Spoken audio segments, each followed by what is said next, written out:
Hi, welcome back guys. This is your friend, Cabbage Head Fanfics. Back with amazing fanfiction. This is the series of What If Deku Had a Death Touch Quirk? Now before starting, please give this video a like and subscribe to the channel if you want more videos like this. Now let's get into the fanfic. Inko and Hisashi Midoriya were thrilled to announce the existence of Inko's PRZY. They had no family, but their closest friends, Mitsuki and Masaru Bakugo, were thrilled. They had also just found out about their own soon-to-be-born brat, and both women could not wait to have their children together. Both were having boys, and both boys were to be born only a few months apart. Their sons would be the best of friends. But it wasn't meant to be. Sadly, Inko died giving birth to her son, named Izuku by the green-haired woman, before she lost consciousness and passed soon after. She left behind a wailing newborn baby boy and a distraught fire-breathing husband. Her husband tried his best, of course he did. He couldn't blame his son, little Izuku, for the death of his wife. The boy was just a child. Mitsuki and Masaru grieved for their lost friend as well, trying their best to be there for Hisashi, but they also had to focus on their own child, Katsuki, and that didn't leave much time to console the single father. Katsuki and Izuku were indeed friends. Best of friends, just like their mothers wanted. They played together, learned together, and even slept during naps, cuddling each other tightly. And when Katsuki's quirk came in shortly before his 4th birthday, both boys were excited and made plans to be heroes together. Even Hisashi was getting better at dealing with being a single father, having had time to get used to the schedule. But then Izuku's quirk came in. And everything changes again. The quirk doctor names his new quirk Death Touch, which Izuku later thinks is honestly a bit cruel to do to a child. He's 4 and you name it that? Izuku's quirk is quite simple. If he touches something alive with all 5 fingers, that thing dies.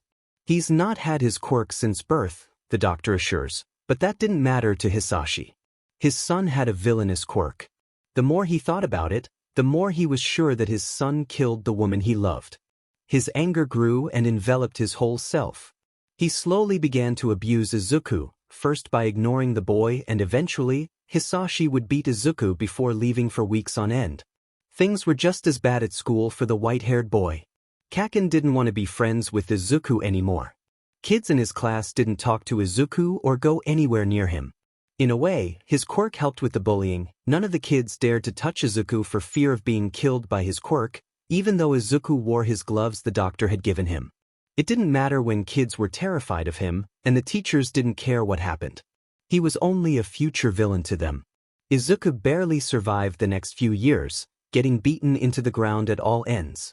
School got worse, the words and taunts of the other students growing into actual beatings once Kaken shared the fact that his quirk was limited to his hands. Izuku couldn't count the number of times his hands and fingers had been broken or held tightly behind his back. As he was beaten day in and day out. It was simply too many. It was during one of those beatings that Kaken became Katsuki, before being changed to Bakugo. Izuku knew his best friend Kaken was dead and Bakugo the bully had taken his place. Izuku walked through the door leading to the house he shared with Hisashi. He had limped home from yet another beating given by Bakugo and his cronies, and his father was supposed to be gone another few days on a work trip, so Izuku wasn't expecting to be grabbed and thrown into a wall. He guessed it was to be expected, seeing as it was the 9-year anniversary of his mom's death. Never his birthday, no one cared about that fact. "You brat! It's your fault she's dead!" Hisashi roared, his fist finding a place in Izuku's gut. Izuku curled up in an attempt to protect his soft organs. He cried out as his father beat him, both with his fists and feet. He knew what was coming next. Hisashi never failed to use his quirk on Izuku when he was drunk like this. Izuku screamed as flames leapt along his back, the smell of burnt flesh searing into his brain. Izuku begged his father to stop, knowing it wouldn't happen but still trying. The flames stopped as Hisashi coughed and drew his breath again. Taking the chance, Izuku turned over and placed his hand against the man's leg, using his quirk willingly for the first time in 5 years. Silence deafened Izuku as Hisashi's body plummeted to the floor with a thud. Shakily, Izuku stood, his back encased in blackened skin. It hurt so bad, the burns, but Izuku ignored it all. Instead, he stared at the body of his father, the man's eyes wide and unseeing. Carefully, he dug his hand into Hisashi's pocket and pulled out his cell phone. Izuku knew that he would be blamed for the death of the man, rightfully so, but that didn't mean he had to stay here for when the body would be discovered. He moved to the bathroom, wincing at the damage his father's drunken rage had caused. This was going to take weeks to heal. He turned on the phone's camera, aiming it at the damage on his back. A few blurry pictures later, and Izuku had enough proof of self-defense to ensure the police wouldn't blame him. Izuku ignored the pain again as he walked to his bedroom, hurrying to pack a bag with some necessities. His hero notebooks were first, he couldn't leave those behind. Then in went his father's old laptop that Izuku had saved from the trash a few years prior, as well as the charging cable. Though most of his clothes were ragged and thin, Izuku still packed a few outfits, making sure to pack extra socks and a waterproof jacket. He didn't want to get sick if he was caught in the rain. By this time the pain along his back had numbed enough he didn't feel the pain. That fact worried him, but he shook it off, he'll deal with it later. Then came the hard part. Izuku had to raid his father's wallet for any money the man had. Opening the brown leather, Izuku wasn't shocked to find it nearly empty, home to only a few yen notes. Grabbing those was easy, as was raiding the pantry for the meager shelf-stable items Izuku had bought by selling the last of his hero merch the week prior. He had held onto the all-might figure his dad had bought him before getting his quirk for so long, but he needed the money more. Finally, he was done packing. He dropped his bags next to the door before pulling out the cell phone again and dialing the police. "Hello." He hiccuped, his voice wavering and weak. The man on the other end of the line asked how he could help. "I'm sorry, I didn't mean to. I killed him. He was hurting me and I couldn't stop him," he answered, tears finally beginning to appear. The officer startled, asking a bunch of questions about who and why, but Izuku bulldozed past them. "My father, he was beating me. I didn't know what else to do, I used my quirk." The man hissed, assuring Izuku that someone was on their way, but Izuku shook his head. "I'm sorry." He cut off the man as he hung up, dropping the phone next to Hisashi's body. "I'm sorry," Izuku said to the cold form. He turned, grabbing his bags before leaving the house. Quickly, he ran away into the night, only barely making it to the end of the street before he began to hear sirens of incoming police. He stepped off the road, running into the woods nearby and hiding behind the trees as he headed further into town. He needed to find someplace safe to sleep for the night. Making it into town without being found by the police was easy. Finding a place to stay for even one night? Well, that was difficult. After checking the fourth abandoned warehouse and finding it unsafe for even a single night, Izuku was starting to lose hope. He had stumbled upon the street full of rotting buildings, but each one he had checked so far had been dangerous for him to step foot further than the doorway. Izuku frowned as he opened the door to the fifth building, noting that it wasn't a warehouse like the others he had checked out before, but more like an office building, old desks and chairs strewn about the space like the inhabitants had left in a hurry. The rooms smelled of mold, but Izuku didn't see any sign of structural damage, so he had hope. He walked around, finding a bathroom and a kitchen a short way down the side of the room. Shockingly, the building had running water, which was odd, but Izuku wasn't going to complain. Wincing, he shrugged off the straps of his bags before stripping his shirt off, intent on seeing the damage that had occurred in his traveling. Izuku stared in the broken mirror over the bathroom sink.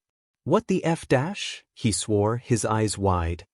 His back, previously blackened from the severe burns, was now a lobster red, almost as if it were nothing more than a bad sunburn.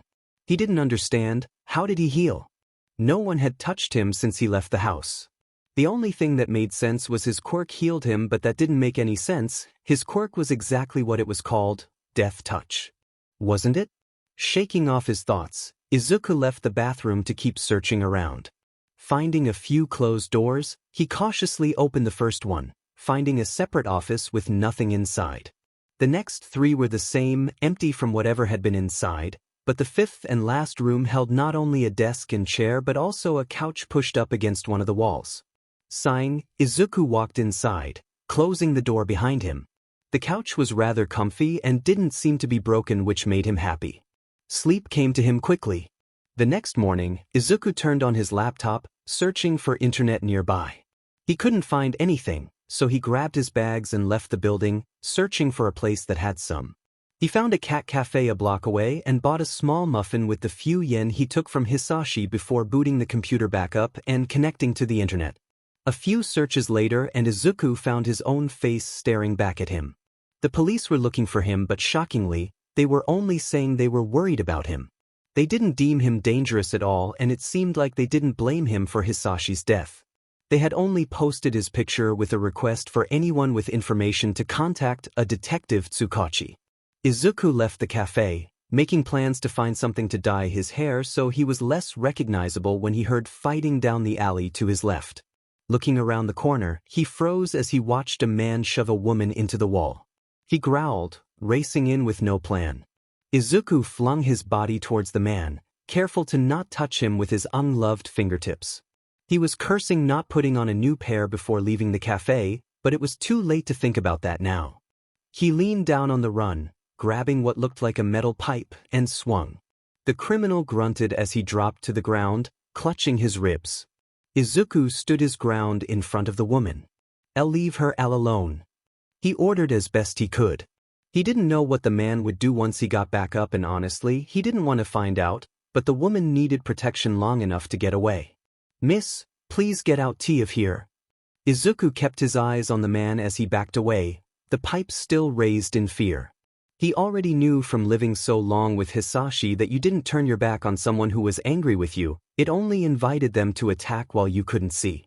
He grabbed his bags, slinging them over his shoulders, and ran off, calling his apologies over his shoulder to the woman who was running the opposite direction.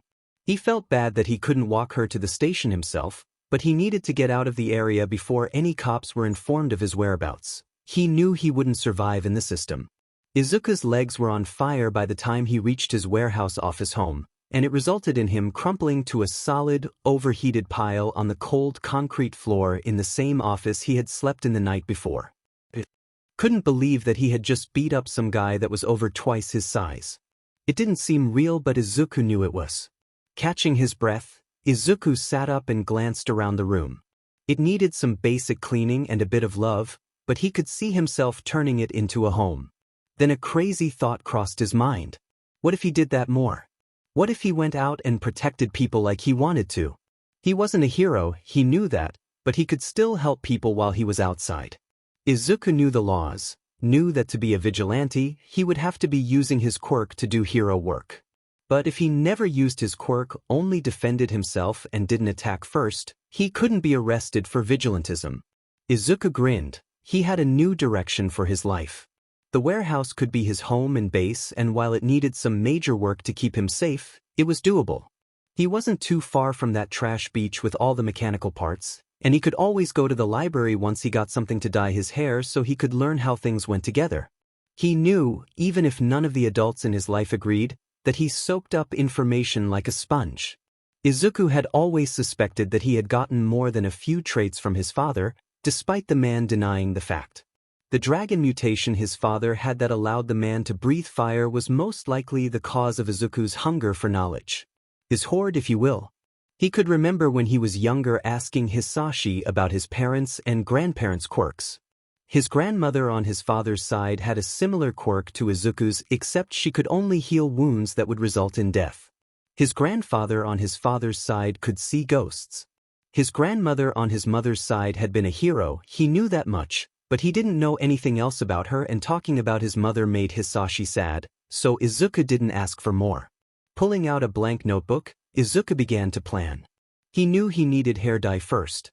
That was non-negotiable. His stark white hair was too noticeable and would get him caught before he could do anything about it.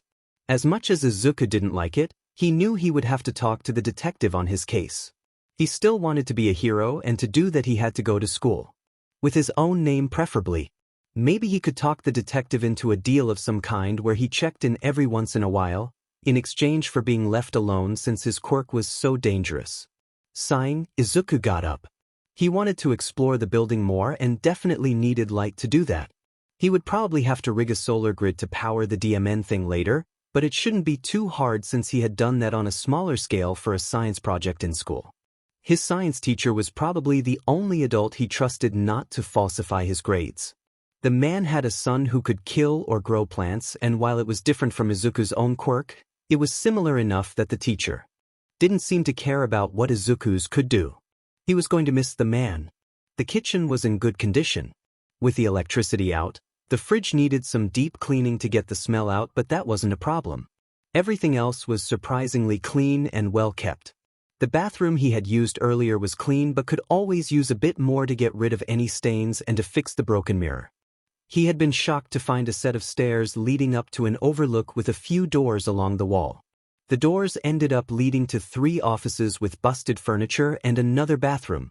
That bathroom, unfortunately, was not as well kept as the one downstairs, and Izuku realized he was going to have to get a hold of heavy-duty gloves and some serious chemicals before he could even think about fixing that mess. He could move the broken furniture from the upstairs offices as a form of strength training and maybe eventually move the couch he had been sleeping on upstairs if he couldn't find anything better before he managed to get to that point. Maybe the trash beach would have a futon or something that wasn't too dirty for him to bring back. Who knows, he certainly didn't. Izuku yawned and smiled. He had a lot to do to make his new home livable and perfect for his new life, but it didn't scare him. He might even learn a thing or two.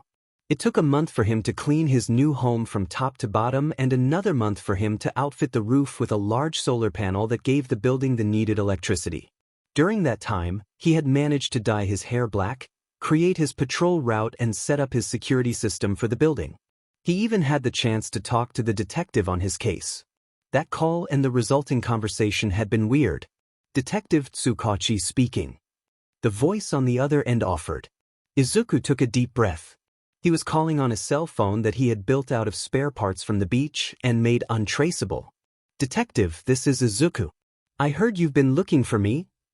He could hear a gasp from the man and the fluttering of papers before Tsukachi spoke again. Hello, Izuku. I was worried about you. Are you okay? Izuku chuckled. I'm fine. I found somewhere safe and I'm well enough. But I'm not calling to chat. I need something from you. DMN, he loved being cryptic. The detective was silent for a moment before asking, what can I possibly help you with? Izuku sighed. I know, as a police detective, that you can't necessarily let a minor live alone. But my quirk is too dangerous to live in a normal foster home. I still would like to go to UA and become a hero, but to do that I need to not be on a missing persons list.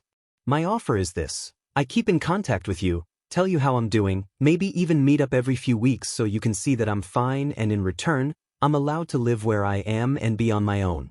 I've done my research. It isn't the first time the police have done it. Granted, I am the youngest to do it. But it would give you peace of mind. Izuku waited patiently for the detective to speak again. I would have to meet you and get your statement on what happened with your father, as well as set a few things up on the paperwork side, but you are right, it's not the first time we've done that. Izuku smiled. When would you like to meet? Izuku grinned at the memory. The detective, true to his word, allowed Izuku to live alone without an adult as long as Izuku was taking care of himself properly. He did shock Izuku when he handed the black-haired boy a bank card, stating that the police station had set up an account for him to be able to get food and clothes. Izuku remembered the conversation that followed when he tried to deny it. I can't take that without earning it, detective. Izuku said, sliding the silver card back towards the man. Detective Tsukachi sighed. It's not something I can negotiate with you, Izuku. If you want to live alone, the paperwork states you have to have money for food and clothes. Since you are underage, my boss set up this account. It was the only way he would sign the papers to allow it. Izuku frowned, opening his mouth to speak when someone burst into the room. Tsukachi, I know you are in a meeting, but we need you, the woman said, running back out.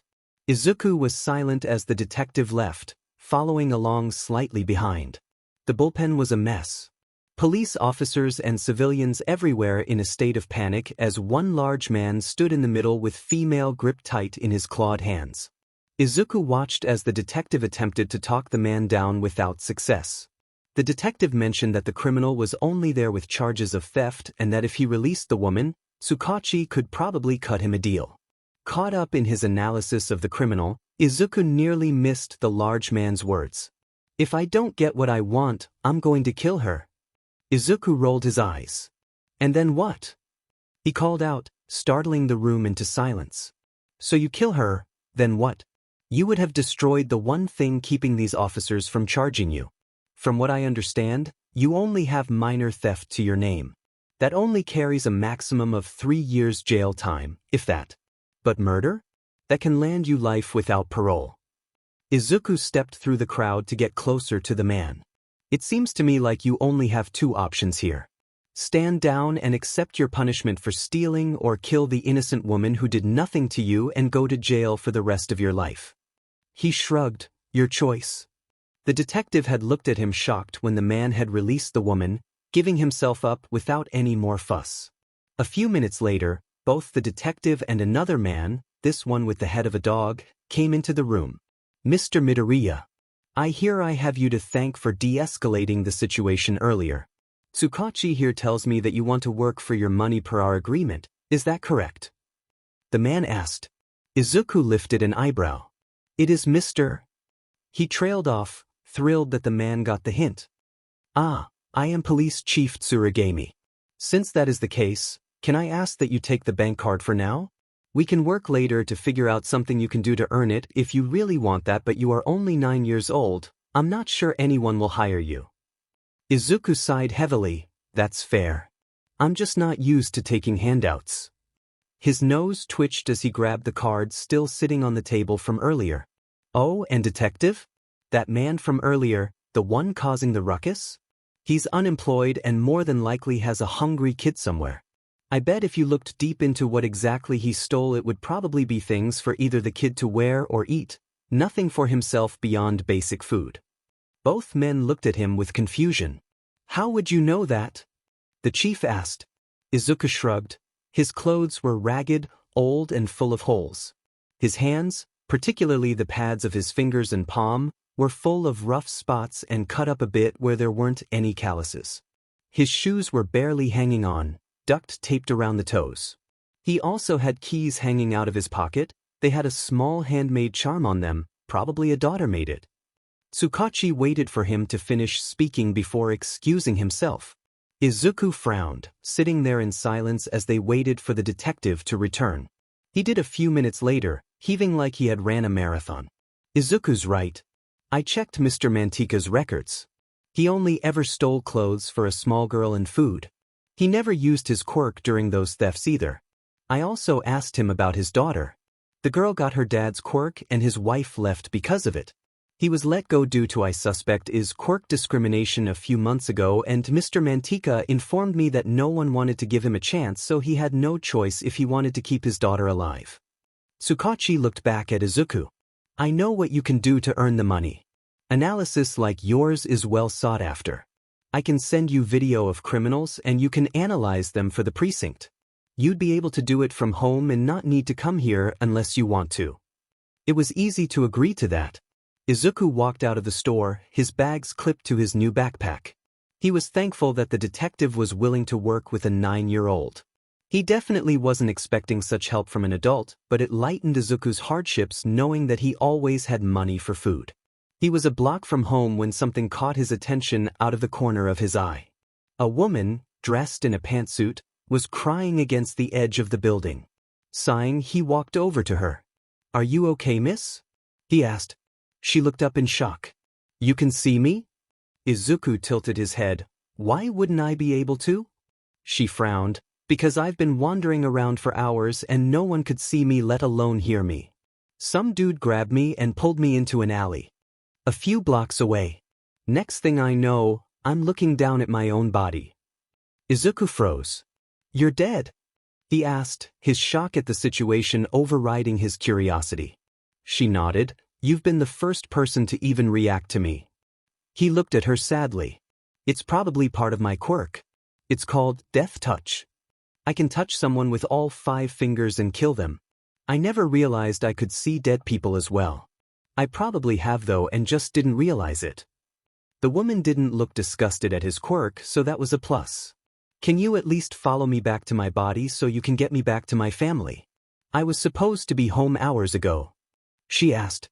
He nodded. Yeah, it's the least I can do. I work for a detective sometimes, so I can at least call someone once we get there. He followed her silently through the streets until they reached an alley. She had kept up the conversation the whole way back but didn't seem upset when Izuku hadn't answered any of her comments or questions, which he was thankful for. He stared down at the pale form laying against the wall. There was a clear sign of strangulation across her neck and her purse was missing. A mugging gone wrong then.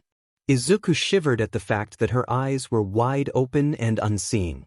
Bending down, Izuku was about to close her eyes when he noticed that his glove was dirty. "I'm sorry this happened to you," he told the woman's ghost as he shed his glove. She didn't deserve to have whatever was on his glove on her face. Besides, it wasn't like he could kill her. The woman hiccuped, "It's okay. You couldn't have known. I just wish I could have told my husband and kids that I love them one last time." Izuku nodded. He understood that. His mother probably had the same thoughts once she died. Reaching out with his ungloved hand, he placed his hand against her face, using his fingers to close her eyes. "I will call my boss now. Is there anything you remember about the attack?" he asked, glancing about for the ghost. He didn't understand where she went. She was right there a second ago. Why would she leave? He jumped backwards as the body that had been still suddenly jerked upright, a gasping breath drawing in the first breath in hours. What the F dash? The next few weeks went by quickly. Izuku, realizing that the previously dead woman was now alive, quickly called emergency services as well as Tsukachi. A few questions later and he realized the woman didn't remember him. She just remembered being attacked and waking to find the boy standing over her. He was thankful he didn't have to answer questions about the new part of his quirk. Honestly, it scared him a bit. He spent those weeks learning how to utilize his quirk better. He was quick to realize that his touch was not only a death sentence but he could make dead people live again. He did find out that it had its own limits to that ability, one of which was the amount of time between death and his touch. Izuku figured that out by trying it out on some dead alley cat, the corpse missing sections and organs. The smell alone almost ran Izuku off, but he needed to test his limits. He touched the carcass with all 5 fingers but nothing happened, helping him understand that specific time limit. That was good to know. The next test came when he found another dead animal, this one also a cat, but it looked to have died of starvation. It wasn't missing any parts nor had anything began to tear away, so it couldn't have been too long since death. The smell of decomposing flesh though worried him. Quickly he touched the cat with his fingers, thrilled to find out it worked. The cat meowed at him, dazed and groggy. He picked it up and walked it to the nearest clinic. He got a shock when told the cat was completely healthy other than slight malnutrition. Now he knew something new. His quirk, when turning death to life, healed the target. What that limit was, he really didn't know how to find out, but it wasn't as important as knowing the time limit for the part of his quirk he called life touch. After a few more experiments, Izuku understood that his quirk was multifaceted. He had come across a few people who had died, following their ghosts back to their bodies, before touching them and making them live again. It came with mixed results. Some had foggy memories of the boy they spoke to when dead, but others didn't remember anything that happened in between. The only thing he found in the difference was the amount of time spent with the ghost in question. He also realized that ghosts were everywhere, but most of them, if not almost all of them, no longer had bodies for Izuku to find. Most only had what the books called unfinished business for Izuku to attempt to finish for them. That was a disaster for the small boy, but he got better at it quick enough. The first time though? That was rememberable. Izuku followed the ghost through town. It was the farthest he had gone for a ghost, but it was also the first time that he wasn't being led to a body. Most of his ghostly adventures happened at night while he was on patrol, so doing this one, so bright and early in the morning, was weird to him, but the ghost, a woman named Connie, insisted. She had found Izuku on his patrol the night before and asked for his help telling her son something. She had heard stories about the boy who would speak to the ghosts and help them live again. She didn't have a body anymore, but maybe he could still help her. Soon enough the train stopped at the station and both Izuku and Connie got off. Izuku pulled out an earbud, putting it in quickly before asking, "So where am I headed now?" Connie smiled, "My old business. We're almost there." She started walking away, leaving Izuku to follow at a close pace. Izuku watched as she stopped in front of this little flower shop tucked away between two office buildings. Connie looked inside through the window, her previously smiling face dropping into a frown. He's not doing so well since I passed. I never got a chance to tell him where my will was, so he's been worried about how he will take care of my business. She glanced at him. Can you please tell him? Izuku frowned. I don't know how to speak to people about their dead loved ones. It's not really something I could do when I lived with my father, and it's not like I have experience dealing with ghosts who don't have a body to be shoved back into. He sighed, but I can at least try. What's his name? Connie brightened. His name is Connor. His father was American, and since I was British, we decided that he should have a name that alluded to that. Izuku nodded. Sounds nice. Okay, well, here goes. He states in a whisper as he opens the door and walks inside. Hello. Welcome to Fairy Garden. Is there something special you are looking for today? Connor asks. Izuku shook his head. This might be weird, but my quirk is, he isn't sure where to go from there. How do you tell someone that their dead loved one is there and needs to tell them something? Connor frowns. You okay there, kiddo? Izuku takes a deep breath, steeling himself. I have a death quirk, and part of it is seeing ghosts.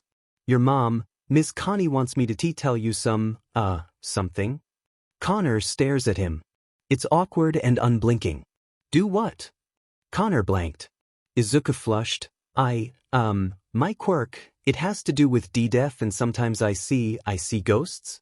And your mom, Connie, wants me to tell you something. Connor shifted on his feet, unsteadily moving around to the bench next to a batch of large plants. My mom's here? Izuku could see the tears welling up in Connor's eyes. He nodded. Yeah, she asked for my help. Connie smiled at Izuku. Can you tell him that I'm sorry I couldn't say goodbye and that my will is under the floorboards of his favorite hiding spot? Izuku nodded. Yes, ma'am. He glanced at Connor, telling him exactly what the ghost had said. Connor frowned. I never blamed you, Mom. You only wanted to keep me happy. While I would have liked to know that you were dying, I don't blame you for not telling me and sending me away to school that morning. Izuku smiled softly as he listened to what the ghost was saying. She says that she didn't want you to be alone when she passed and thought that having you surrounded by your friends from school when you were told was best. He tilted his head. Oh, and she wants to remind you to not forget about the will. It's important. Connor nodded. Thank you, kid. Is there anything else? Izuku shook his head. She says her unfinished business is done and she can rest peacefully knowing that you are taken care of. He watched as the son burst into tears, hugging himself as he cried. Thank you. Thank you. Izuku turned around, leaving the shop. He felt good. His quirk wasn't anything bad anymore, nothing to be ashamed of or afraid of. He was someone's hero. A year later, and Izuku had learned so much about his quirk as well as mechanics, most of which he used during his patrols. He was getting hurt less by the criminals he brought down and gaining more attention from the heroes. Most tried to catch him, he was a vigilante after all, but they never got close enough. Izuku stood atop a roof, looking down into an alley where three men were in the midst of a drag transaction. He was watching, waiting for something to signify the third's quirk. Something flickered on the roof across from him, and when he looked up, his eyes met the ones of Eraserhead, Izuku's favorite hero ever. Eraserhead was everything Izuku wasn't. He was fast, strong, talented, and most importantly, licensed. Izuku nodded shortly at the hero, tilting his head suggestively at the trio below them. Eraserhead nodded, readying his scarf. Izuku smirked and jumped, landing on the biggest man before flipping off, a kick sending the criminal into a wall. The other two engaged with the hero, all quirks and stumbles, but they were no match for the man. Izuku, quickly tying up the man he landed on, turned to face the fight before his jaw dropped. Behind Eraserhead, standing against the wall and shouting encouragement to the hero, was a teen, his pale blue hair uncovered and floating with a small bandage patch over his nose. The teen was in a uniform of sorts, something similar to a hero costume but not quite.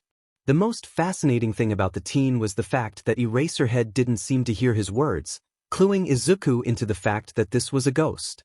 Slowly, Izuku got around the fight and was at the side of the teen.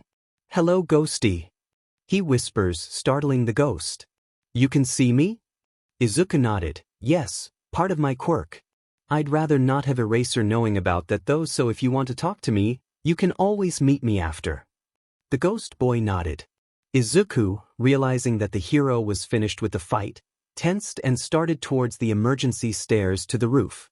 "Thanks for the help, Eraserhead. I'd better be going now," he spoke, his mask changing his voice to something electronic sounding. Eraserhead paused. "I need to talk to you. I promise I won't try to arrest you, just talk. Can you wait for me on the roof?" Izuku stared at the man, thinking through all his options. Silently, he nodded, fleeing to the roof to watch. True to his word, after the police came and took away the 3 men, Eraserhead met Izuku on the roof. "Thanks for waiting to talk to me, Reaper." Eraserhead started. Izuku gaped. Reaper?" Eraserhead tilted his head with confusion. "Yes, your name." Izuku laughed. "Is that what the police are calling me?" Eraserhead huffed. "It is. Do you have something else?" Izuku shook his head. "No, just laughing at the irony." He didn't elaborate, waving his hand. "So, what did you want to talk to me about?" Eraserhead frowned, running a hand through his hair. "I know you're a kid. I also know that you are a good fighter. Therefore, I've decided to make a deal with you. I won't make you. Stop being a vigilante as long as we meet up at least once a week and you let me take care of any wounds you may or may not get. I also want to teach you a bit of fighting because while you are good, you are still in need of some teaching." He held out his hand. "Is that a good deal?" Izuku stared at his hand. This was the closest he had ever been to a hero while on patrol, and he didn't know why the man was doing this. "Okay, first, by law, I am not a vigilante as I don't use my quirk while patrolling. Second, why are you doing this? You don't know me." Eraserhead nodded. "No, I don't know you, but I'd like to get to know you. You don't have to tell me anything about yourself. You could even stay completely silent for all I care, but I'd be a bad hero, a bad person if I didn't make sure a literal child was safe. Or well, as safe as possible." Izuku looked at the ghost who was nodding. He's telling the truth, he just wants to help. He agreed. "Fine, but the minute that changes, I'm gone." He threatened. Eraserhead chuckled. "I expected as much. Do you have a phone? I'd like to give you my number in case you need help."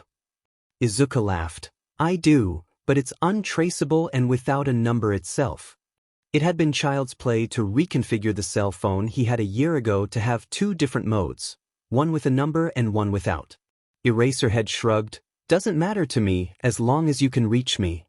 He pulled out a card. "Here's my card.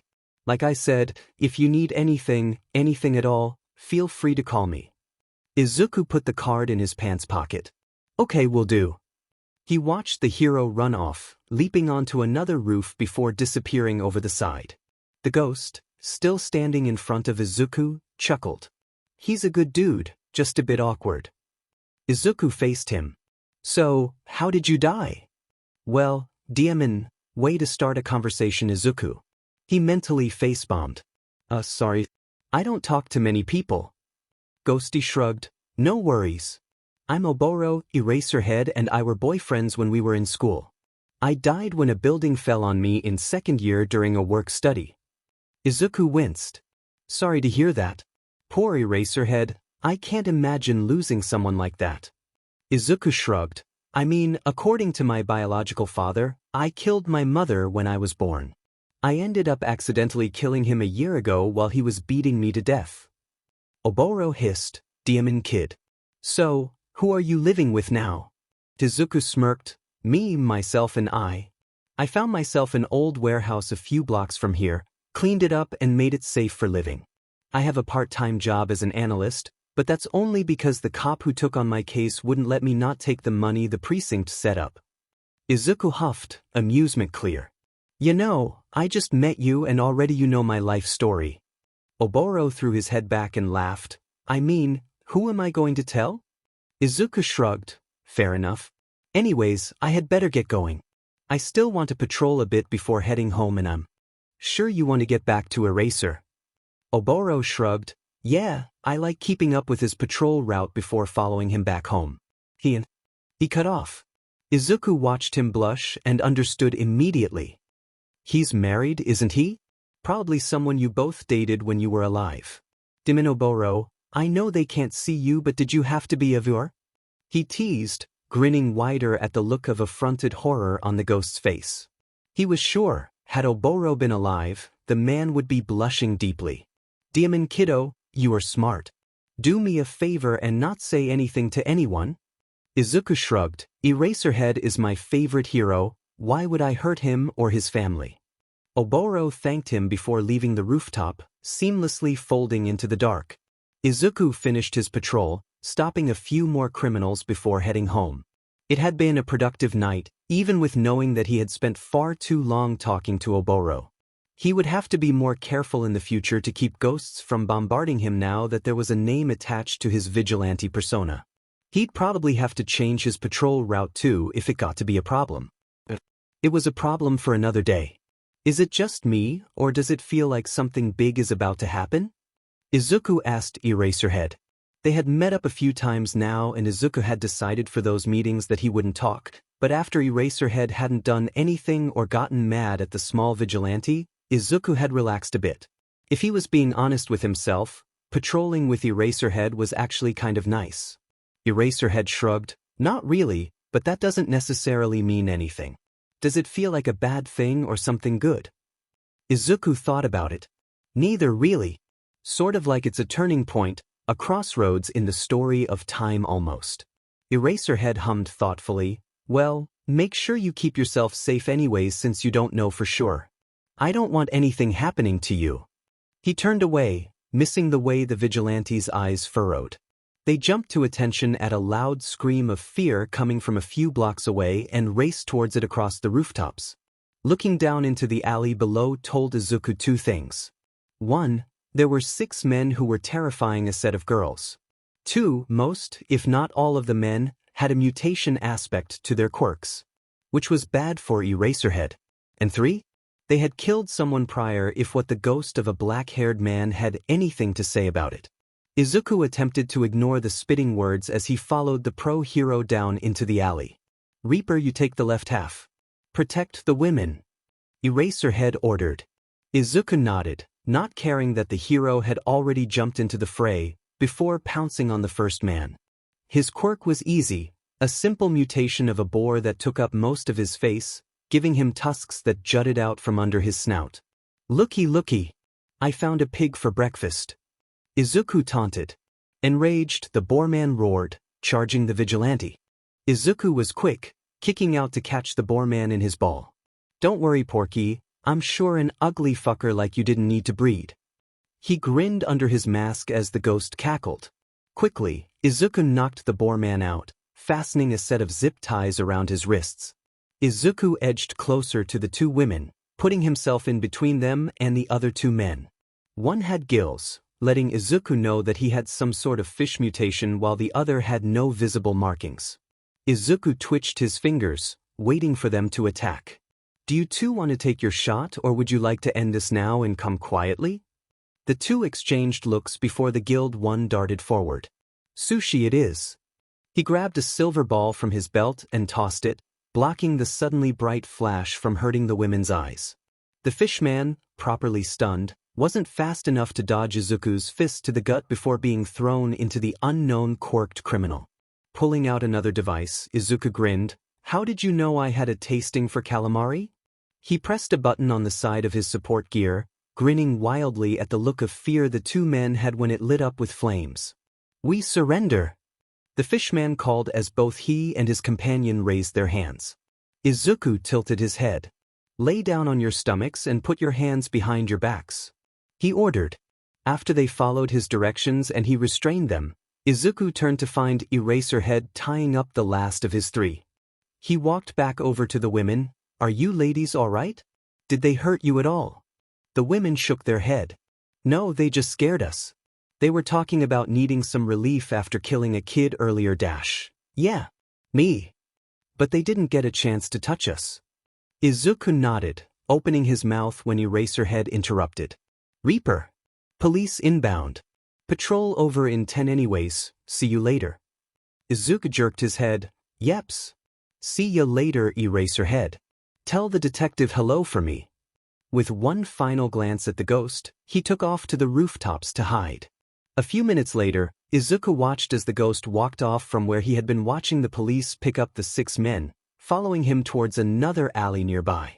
Izuku hissed as the ghost stopped beside his own body, a blonde-haired girl weeping on top of it. Hime, I'm so sorry, kiddo. I didn't mean to die on you. I just wanted to get you blood for your health. I didn't know they would kill me. I'm so sorry I left you, little sis. He heard the ghost man whimper. Izuku frowned, quietly jumping off the roof and onto the concrete. Maybe I can help. He spoke, startling both the living and the dead. The girl stood up, a knife quickly coming out of nowhere to be pointed at Izuku. Who are you? She growled. Izuku held his hands up, just a hopeful friend. Name around these parts is Reaper. He could tell that the two of them recognized the name. I might be able to help this situation. But you have to trust me, please. The girl snarled. Last person we trusted killed my brother. Izuku sighed. I know. I heard him say that. He took off the visor part of his mask, showing his bright green eyes. I can see and hear ghosts. The two siblings froze, the man being the first to speak. Bullshit. Himiko, don't listen to this weirdo, he's insane. Izuku snorted. I can assure you, sir, I'm not insane. But Himiko can also make her own choices on who she listens to. The ghost gaped. Holy shit, you can hear me? For real? Izuku nodded. Yes, it's part of my quirk. Himiko lowered the knife. You know my name? You can hear him? Izuku smiled, not that she could see that, but he knew it showed in his eyes. Yes. Himiko frowned. What is the first thing he says to me when we wake up every morning? Izuku looked at the ghost, arching an eyebrow. The ghost rolled his eyes even as he stammered, Good morning, Bloodbat. Izuku snorted, That's adorable. Good morning, Bloodbat. He repeated. Himiko gasped, He really is here. She burst into tears. Izuku pulled her into a hug. Hey, it's okay. It'll be fine, I promise. Himiko hissed, How is it going to be okay? The one person who cared about me, the one person who took care of me and kept me safe is dead because he was trying to get me blood to drink. The ghost sighed. It's not her fault, she needs it for her quirk, but also to be healthy and sane.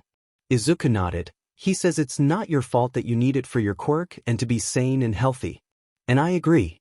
His death isn't your fault, it's those losers' faults for killing him. He chuckled, and I'm pretty sure Mr. Ghosty here enjoyed the beatdown I handed them. The ghost snorted. Hell yeah, I did. You will have to tell her all about it for me. He looked sad at the thought. Izuku rolled his eyes. You can tell her yourself. He released Himiko before walking over to the ghost's body. I said I can see and hear ghosts, but it's only a small part of my quirk. He removed a glove, ignoring how the feeling from earlier hit a crescendo as he quickly placed his hand on the corpse's scarred-up cheek. Himiko jumped as her formerly dead brother gasped, taking in the first breath of air as he came back to life. Izuku could see the scars that covered the man's face slowly fading from dark purple to light pink. DBI. She cried, jumping for a hug. The man, Dabi, stared at Izuku. You can effing make dead people live again? Izuku tilted his head. Well, that's new. The two of them looked at him confused. I mean, usually the people I bring back to life don't remember anything from their time as a ghost. I wonder what was different for you. Dabi hissed. Then why would you say I could tell her myself if you didn't think I would even remember? Izuku shrugged. I was trying to draw attention away from the fear both of you had at the situation. But hey, as long as you don't tell anyone that I can do that, I don't care either way. Izuku leaned against the wall, sliding down it to sit on the ground. I don't usually tell people who I am when there's someone alive around due to that, but since Himiko was here and had that very sharp knife I definitely didn't want to meet the business end of, I decided to be friendly. He sighed. So do either of you want to tell me why you are looking for clean blood in a back alley deal instead of going to the numerous blood banks dedicated to such needs? Dabi snorted. I was assumed dead a few years ago after I burned down the building I was in with my fire. I ran away from my father that night, leaving behind my family in hopes of finding someone who could help bring justice to our family. My father is powerful and rich, so getting someone who will actually deal out punishment to him has been difficult to say the least. He took a deep breath, letting it out slowly. Izuku tilted his head, taking in all the random clues he had before his eyes widened. "You're Tuya Todoroki, aren't you?" The two stared at him, their mouths open in shock.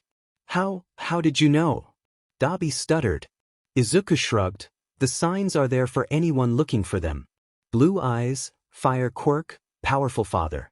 Plus, you stated that they thought you died during a fire at home. There's only one person who fits all those points." Dabi nodded. "Okay, fine. Yes, my real name is Tuya, but I go by Dabi now. It keeps that BSTRD from finding out I'm still alive and bringing me back before I can get the rest of the family help." Dabi sighed. "My youngest brother, Shoto, he got his quirk a few years before I left. Half hot, half cold. Just what the BSTRD wanted. I was no longer useful in his attempt to best All Might, and so I was pushed aside. Shoto was 4 when he got his quirk, but that didn't stop our father from throwing Shoto in what he called training. It wasn't training, just abuse and beatings with the title of training." Secretly, Izuku tapped a button on the side of his visor, enabling the recording function. "Where was your mother in all this?" he asked. Dabi froze. "Mom, she tried to keep Endeavor from his trainings, but she was too weak to truly stop him. Do you know what a quirk marriage is?" Izuku hissed. "He didn't." Dabi nodded solemnly. "He did. He bought Mom from her parents shortly before her 18th birthday. 2 days after she turned 18 they were married, and a year later, she was PR'd in tea with me. I was told that after I was born, he was calmer, more settled and less likely to yell, but then my quirk came in." Dabi lit up his hand, blue flames dancing around his fingers. "Endeavor decided to train me. It was training at first, but then I turned 6 and he realized that he would never best All Might and be number 1. Therefore, his anger evolved, and he began to abuse me in the name of training. At first, I wanted his attention. I thought if I could do what he asked, if I could make him proud of me, he would stop hurting me and Mom.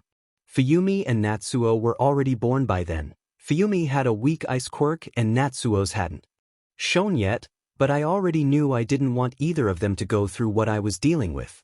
Then Natsuo's quirk came in, he had an even weaker ice quirk, and within the same breath, it was discovered that my fire was hurting my body.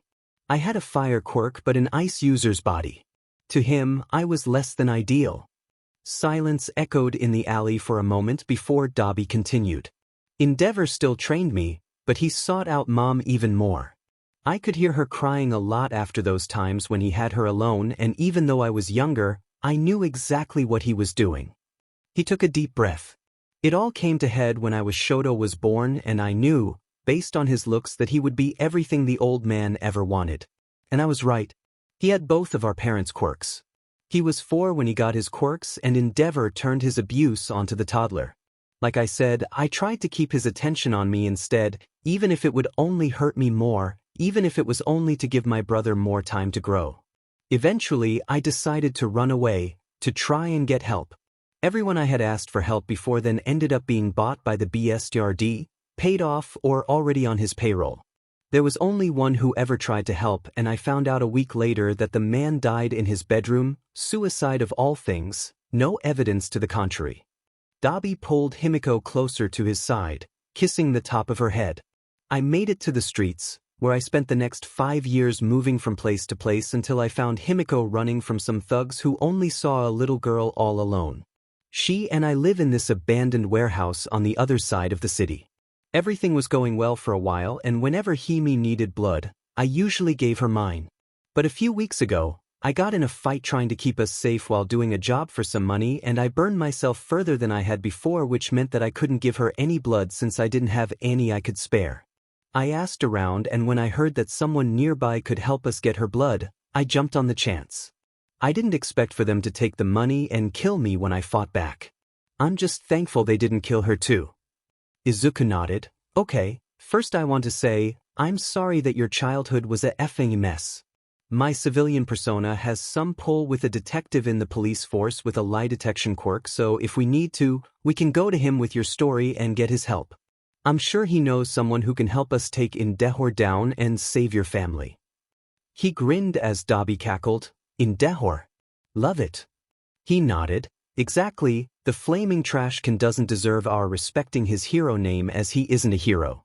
Anyways, as I was saying, I also have the ability to hack, and like you said, he's probably left some sort of paper trail somewhere, and if he did, I can find it. As for the 6 men who attacked you both, they have been arrested, and knowing Eraserhead and the detective, they will know about your death.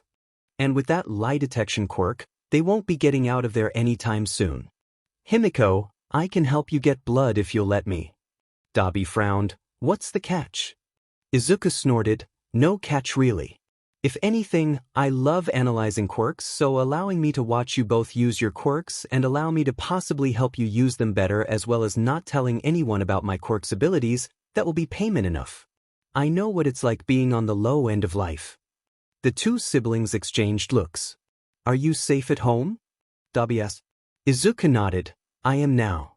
I wasn't a year or so ago, but I am now. Thank you for asking." He turned to Himiko. "So what brings you to the streets?" Himiko snorted. "Quirk discrimination. My quirk, transform, allows me to turn into anyone whose blood I drink. My parents, once they found out, thought I had a villainous quirk and forbade me from drinking blood even after I got sick for the first time. They had to take me to the hospital after I collapsed at school. The hospital fed me blood and informed my parents of the fact. But once we got home they refused to feed me blood and I ended up in the hospital a few more times. Nothing was ever done though. The nurses never believed me that my parents refused to let me drink blood, and any police officers I asked for help ended up returning me to them as soon as they could. One day I was starving and this kid, he was so sweet and nice to me, but he accidentally cut his hand and I couldn't control myself. My bloodlust was too strong, and I ended up attacking him. I bit him and decided up some blood before someone pulled me off. After I realized what happened, I ran away and didn't go home. That was last year. I met Dabi a few months later and we've been together ever since." Izuku nodded. "I'll help you with those sorry excuses for parents too. I hate quirk discrimination." Dabi tilted his head forward. "So we told you our stories, wanna tell us yours?" Izuku smirked. "Sure, but not until we get home." He stood, dusting off his pants. "How about you two show me where you've been living so we can grab your things? Both of you are mine now. I'm claiming you as my siblings and I will not have you get hurt anymore when I can help." The duo stared at him. "I'm not an expert, but I am pretty sure that is not how adoption works." Dabi teased. Himiko snorted. "I don't know, Dabs, you did the same to me.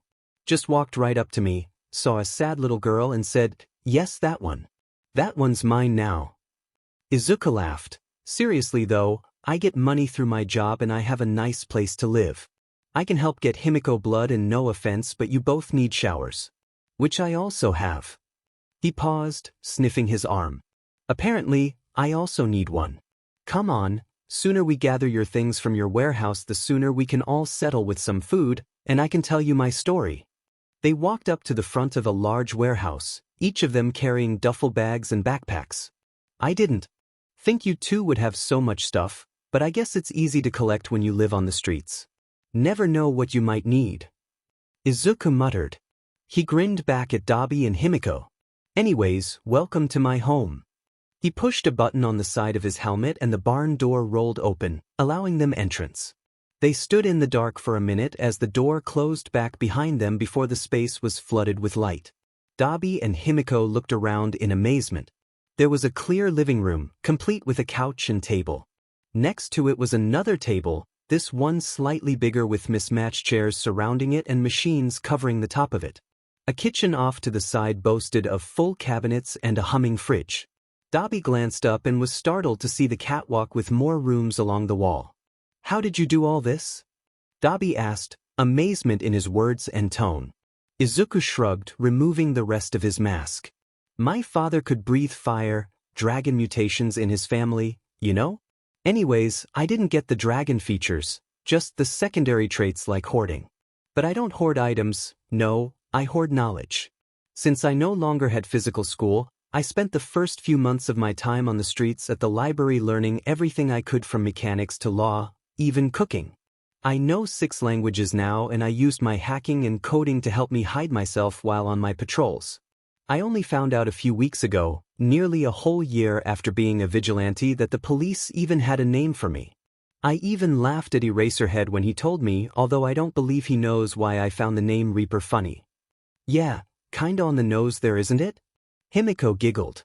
Izuku nodded. Anyways, this is still a work in progress, but it's an accumulation of my learnings and various parts from that trash beach. Dabi coughed. The trash beach?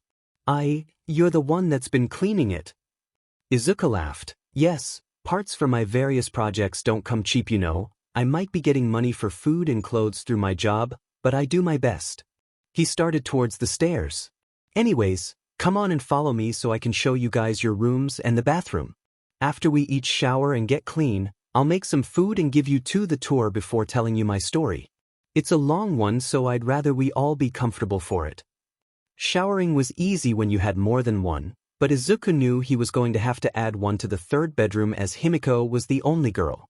Since Izuku was quick with his own shower, he hurried downstairs to the kitchen, preparing a simple meal of sandwiches and water which he set down at the newly cleared-off table. His 2 guests didn't take much longer, standing shocked at the now white-haired teen. Wasn't your hair black a few minutes ago? Dabi pointed out. Izuku laughed. Yeah, my white hair isn't very common, and since I have a few people in the police station who actually know what I look like, I decided to use a charcoal dust I created to dye it temporarily. It makes my hair look black during the night while I'm on patrol, and no one is the wiser. Dabi laughed. Yeah, I dyed my hair permanently black for the same reason. It was red when I was born, then it grew white because of all the stress Endeavor put me under, so now it's black. Maybe after he's put away, I can stop dyeing it. Izuku nodded. Sounds good. But for now, I can just give you some of mine so your hair can recover and be healthy again. Anyways, why don't we eat, then I'll tell you everything. He smiled as the other 2 sat down, eating silently until they were done. So, first things first. My name is Izuku Midoriya and my quirk is called Death Touch. The quirk doctor my father took me to was an absolute and named it that even though I was only, my father was already trying to be a single father, but now he was the single father of a child who, in his own words, killed their mother. Even though the doctor claimed that I only got my quirk at 4, therefore couldn't have killed my mom, he didn't believe them and blamed me instead. In one single doctor's visit, I lost my dad, my best friend, and any hope of ever being treated with kindness. He stopped, taking a gulp of water. On my 9th birthday, I came home from being beaten and bullied at school by both teachers and students alike before finding my extremely drunk father at home for the first time in weeks.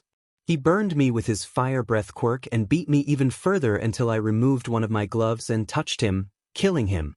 I didn't know until a few months later that I could revive someone as well, so I called the cops and told them what happened after taking pictures of the damage he did to my back. I ran that night, finding this warehouse and spending the night. The next morning, I searched for any news about my father's death and found out that the police didn't even blame me, just wanted to hear my side of the story. I created a working cell phone a month later and called the detective.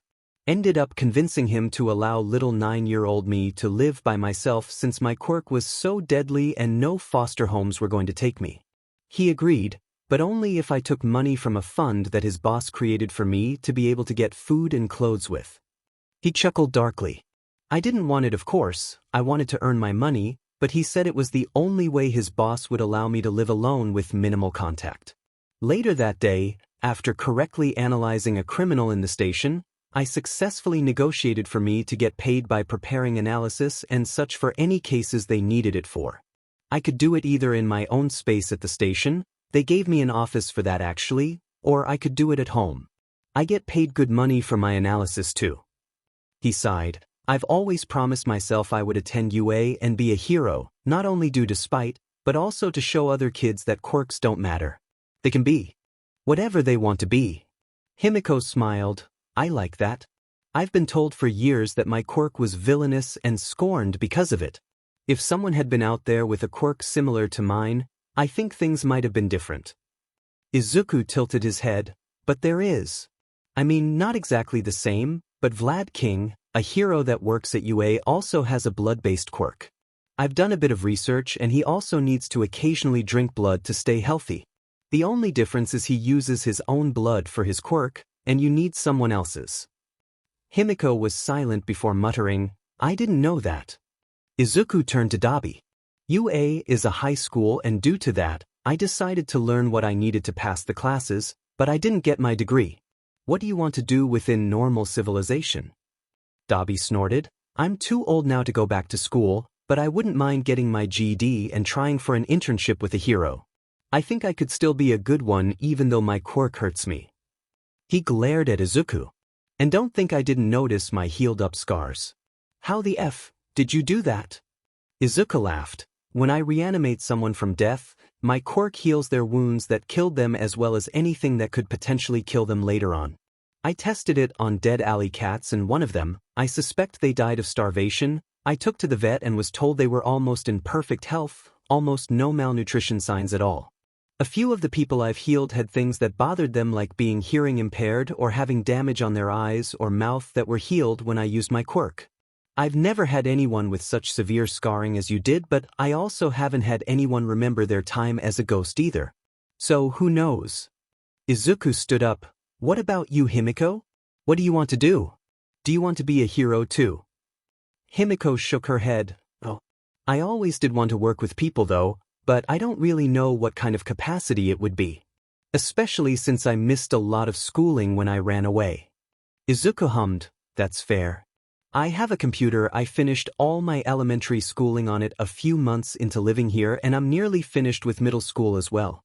It's a wondrous thing when you can learn without worrying about other kids and teachers bringing you down and keeping you from learning. I can probably build another couple of laptops from the parts one saved from the beach. He scratched his head before grabbing the used plates and cups and placing them in the sink. Either way, once you guys are healed up and rested, I can set you two up with an online school. Dabi, I can enroll you for school for you to learn at your own pace and then get your diploma, or I can just help you study before getting you into a GED test, your choice. Himiko, I can enroll you in the same online program I am in. It's self-sufficient and at your own pace, so it'll be good for you. But I will say we should probably talk to the good detective about getting any crimes you might have committed removed. I trust him, and with his quirk, he can easily remove them. He just needs to talk to you and get your side of the story. Should probably get him to start on your case too, Dabi, while we are at it, especially with you both living with me. He's bound to notice me having two siblings where I had none before. Izuku mused. Dabi snorted, I'm sure. But in all seriousness, he will help. Izuku smiled softly, yeah, he's a good one. I trust him with my life. I don't want him hurt, and I'm sure that if it got out what my quirk can do, he'd be in danger from villains who want to use me for their own purposes, so I refused to tell him about any of that. I ask that you both follow that any time you might speak to him. He and Eraserhead have been more of a father figure to me than my own father was. 1. Eraserhead, towards me as Reaper. Detective Tsukachi has been fatherly towards my civilian self as Izuku. I would prefer not to lose either one of them if I can help it. He grinned wide at their nods of agreement. Excellent. We have a busy day tomorrow then, so we had better get some well-needed rest. Good night, you two. Detective Tsukachi was brilliant. He had eagerly agreed to meet Izuku at the cafe to speak with Dabi and Himiko, and once he heard Himiko's story, grew angry on her behalf. Dabi had decided to wait before telling the detective his story until a later date. He wanted to see if Tsukachi could honor his promises first. Himiko, I'm sorry your parents treated you that way. Don't worry, I will file the proper paperwork to have those charges of assault removed. Luckily, with Dabi being 18 and living with you as well as Izuku having his job with my precinct, you won't be required to live in a foster home as long as Izuku keeps checking in with me and Dabi attempts to get a job. It doesn't matter what job, anything works as long as it is legal. Tsukachi stated once everything was said and done. Izuku nodded. Will do, Suki. You know I would miss our banter if I just cut off all communications with you. Tsukachi rolled his eyes. Yeah, brat. And stop calling me Suki, it's too cutesy for me. Dabi and Himiko snorted, eliciting a sheet-eating grin out of Izuku. Oh yeah? How about Tsuka? Or Nama? What about Kauchi? He teased the detective. Tsukachi rolled his eyes. You're a gremlin. He stood up, ignoring the laughter from the three of them.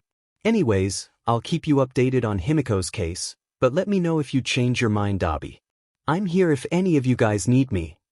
Izuku guided his new siblings out of the cafe, giggling with them as they watched the detective heading down the street towards the precinct. I have a bit of money liberated from some criminals over the past year that I've set aside. How about we go and get you both some new clothes and a few things to decorate your rooms? I need to get groceries anyways, and Himi, you need blood. Actually, let's do the blood bank first. That's really important. And now they were here a week later, at a quirk gym the police force use sometimes, teaching Dabi basic self-defense as well as getting a feel for the older man's quirk. Stop forgetting to block your gut, Dabi. You keep leaving it open for more hits. Izuku called, throwing another punch into the unguarded space. Dabi crumpled to the ground with a grunt of pain. I'm so used to using my quirk to protect that I keep messing that up. Izuku nodded. Makes sense knowing what I do, but you can't always rely on your quirk. You have to be able to fight without it, especially since your flames hurt you after a PRD of time.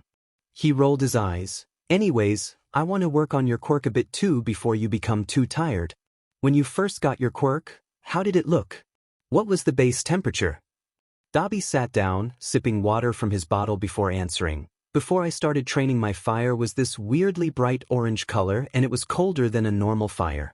Endeavor made me train it up, forcing me to make it hotter and hotter until I couldn't handle it anymore. Izuku hummed, that's what I suspected. I want to try something really quick. Focus on your flames, but think of them as cold, ice cold even.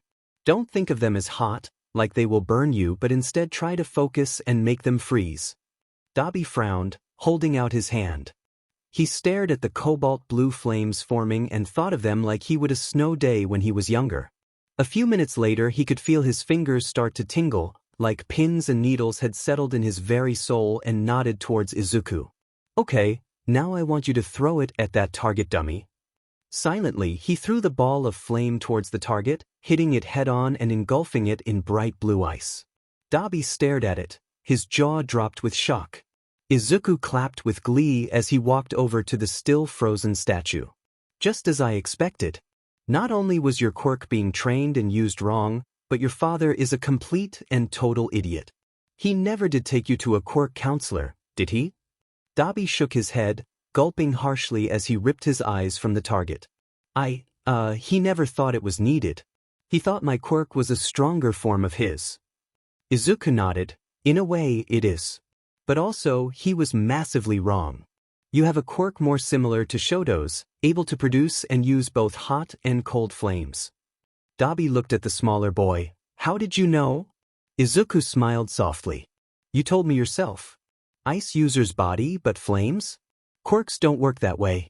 Sure, you'll find drawbacks with any quirk, but never one that harms the users so severely. Maybe if you had been born at the beginning of quirks, but not now, not after so many generations of quirked people being born.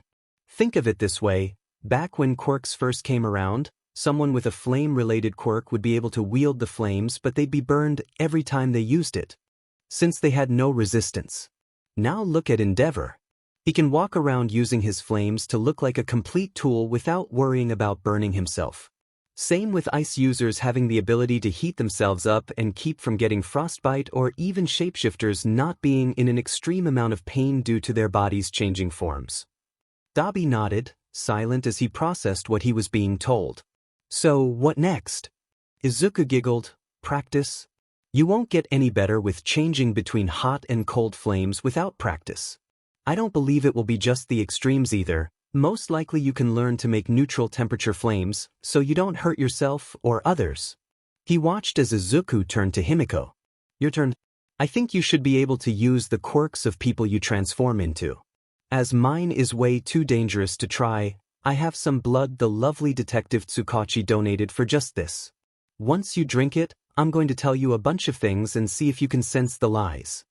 Himiko skipped over to him, taking the small vial out of his hands before draining it in one gulp. The two boys watched as she shifted, taking the form of the police detective. Do I sound like him? Himiko asked. Izuku nodded, yes. Interesting. Are you trying to do anything different or does that just come naturally? Tsukachi Himiko shrugged, not really trying, but I don't know if it is because of my quirk or if it is natural mimicking. Izuku nodded, gripping his chin. Okay, try to sound like yourself. She frowned before speaking again. Is that working? Izuku shook his head. No, you still sound like Suki. Anyways, let's try the quirk part. He sped out a few sentences, watching her carefully for any sign of discomfort or pain from any lies, seeing her shift only twice. Seems like you are catching only some of them, might be a better with practice kind of thing. We can try again later. Izuku offered. He had begun to see the gray sludge sloping down her body as the blood ran through her system. He checked his watch. That lasted 10 minutes. Either more blood gets you longer time or using the quirk shortened it. Probably both. Practice will make that last longer, which again, we can work on later. How do you feel?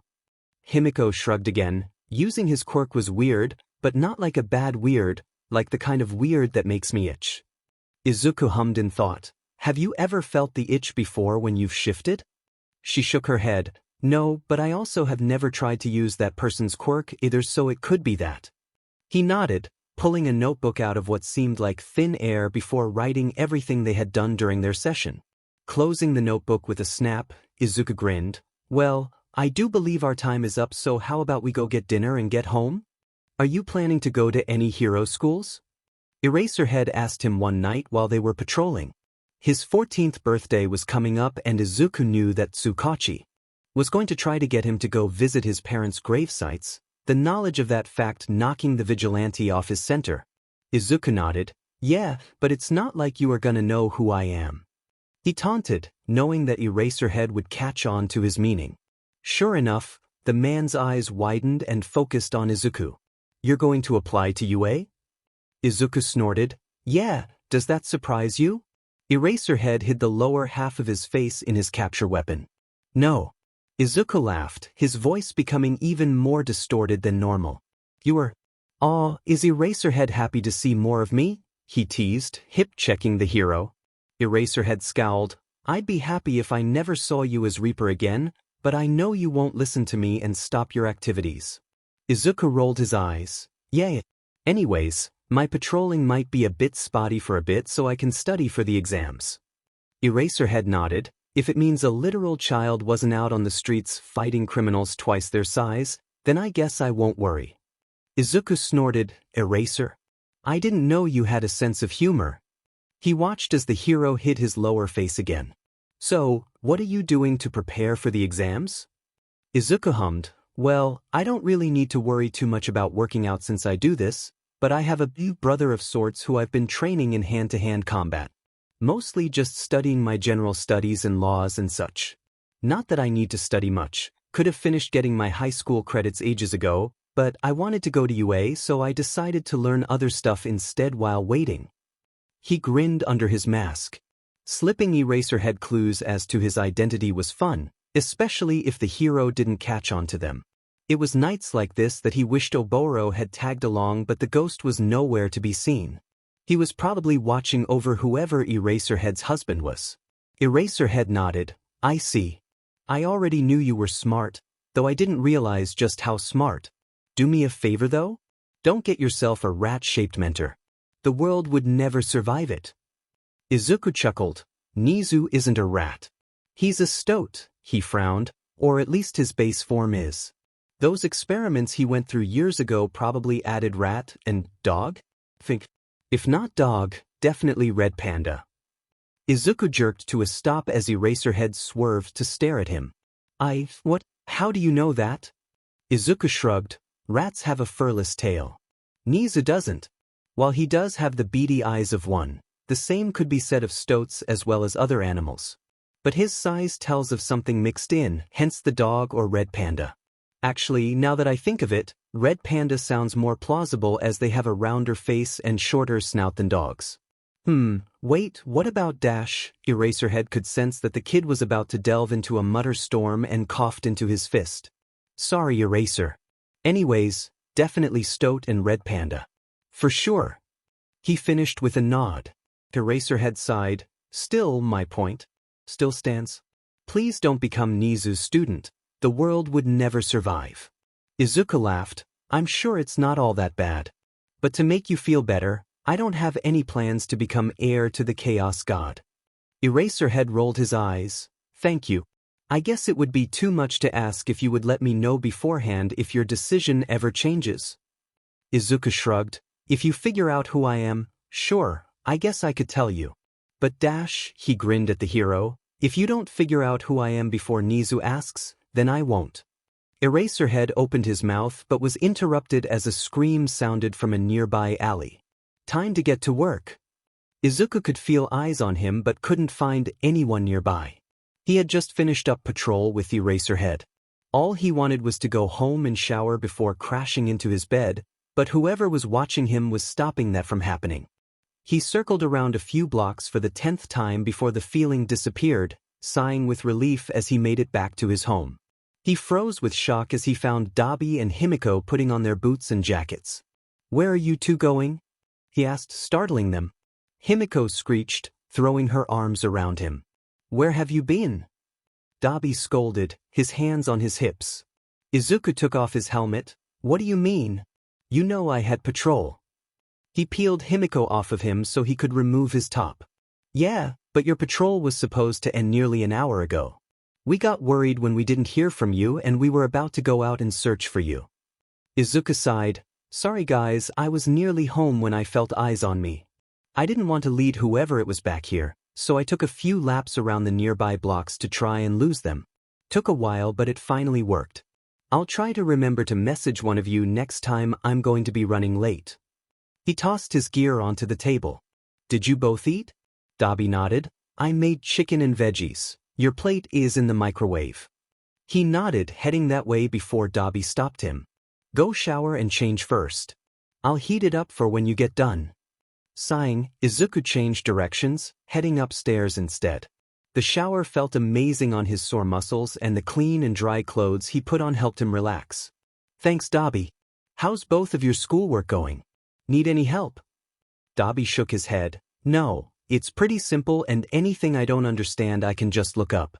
The library has a good selection of old textbooks that gives me some extra learning material, plus your library you've collected is nice too. Himi mentioned something with her math though. Izuku looked at his sister. Did you ever figure it out or do you still need help? Himiko shrugged. I figured that problem out but I don't really understand the steps and how I got the answer. It can wait for tomorrow though, I'm pretty tired and I know you are too. Izuku smiled. If you're sure, Himi. I don't have patrol tomorrow. Actually, I really wish you both had been there tonight. I gave Eraserhead so many clues and he only caught one of them. Dabi laughed. I thought heroes were supposed to be smart? Izuku nodded his head in a seesaw motion. I mean most aren't, but Eraserhead did have a big clue dumped on him just prior. I told him I was going to try for UA and I don't think he realized just how young I was. Dabi frowned. Isn't that too much of a hint? You were working with him back before you found us all those years ago. Izuku shook his head. I don't think so. He only knows my age now. He still has no idea what I look like or even my quirk. He knows I have one, that I'm not quirkless, but that's it. He also knows I'm smart, but I don't think he really understands that part even if I did tell him that I could have finished high school ages ago. If he ever decided to look through records of 13 and 14-year-olds who finished middle school early, he'd probably be closer to figuring out who I was, especially if he cross-referenced those with applicants to UA next year, but I'm pretty sure he didn't even catch that small nugget of information. Izuku glanced down at his now empty plate. That was really good, Dabi. Thank you for dinner. We should all get to bed though. It's going to be all of us learning tomorrow. How does going to the library together after breakfast, then after the library we go get lunch, make a day of it? Himiko giggled. Sounds amazing. She hugged him before skipping up the stairs and into her room. Dabi turned to Izuku. Oh, by the way, the detective saw us at the library and asked that you stop by sometime in the next few days. Izuku sighed. Yeah, I kind of figured that would happen. He's been after me to go see my parents' graves for the last few years. I think I might agree this year just to get him to stop. Dabi nodded. I see. Well, if you want my opinion, I probably would have kept telling him no, but you need that closure. Both of your parents died on your birthday, and I think it would do you some good to end that chapter. Izuku closed his eyes. That's fair. I'll see. Maybe we will stop by the station tomorrow while we are out so I can talk to him. Thanks, Dabi. They arrived at the cemetery in silence. Tsukachi wrapped his arm around the now 14-year-old's shoulders as he led them over to the duo of graves that were Izuku's parents' final resting places. They had stopped off to buy 2 bouquets of flowers before continuing on to the graves to pay their respects, not that Izuku really wanted to be there. He had been getting hassled by the detective for over 2 years now, only just now getting Izuku to agree. Izuku kept his head down as they walked through the cemetery, intent on not seeing any ghosts that were roaming about. He didn't really want to seem rude to any of them since he couldn't talk to them in front of Tsukachi, but also he knew that if a ghost knew he could see them, they would probably figure out soon enough that he was also Reaper who could see ghosts, and then his civilian identity would be overrun by them. They stopped at the 2 headstones, looking down on the etched words on them both. Inko Midoriya, loving wife and mother, she died without ever sharing her love for her newborn son. 2 times x times minus 2x times x. The one beside it read, Hisashi Midoriya, father and husband. His heartbreak is ours.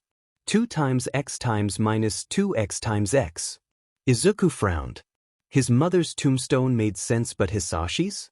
Were they just trying to find something nice to say? He shook off the thought, turning to face Tsukachi. I saw them, can we go now? He hated the whine he could hear in his voice and already knew what the man's answer would be. No. You need to let out your feelings, you can't keep bottling them up. Even if you have nothing to say to your mom, you knew your dad and had a rough time with him growing up.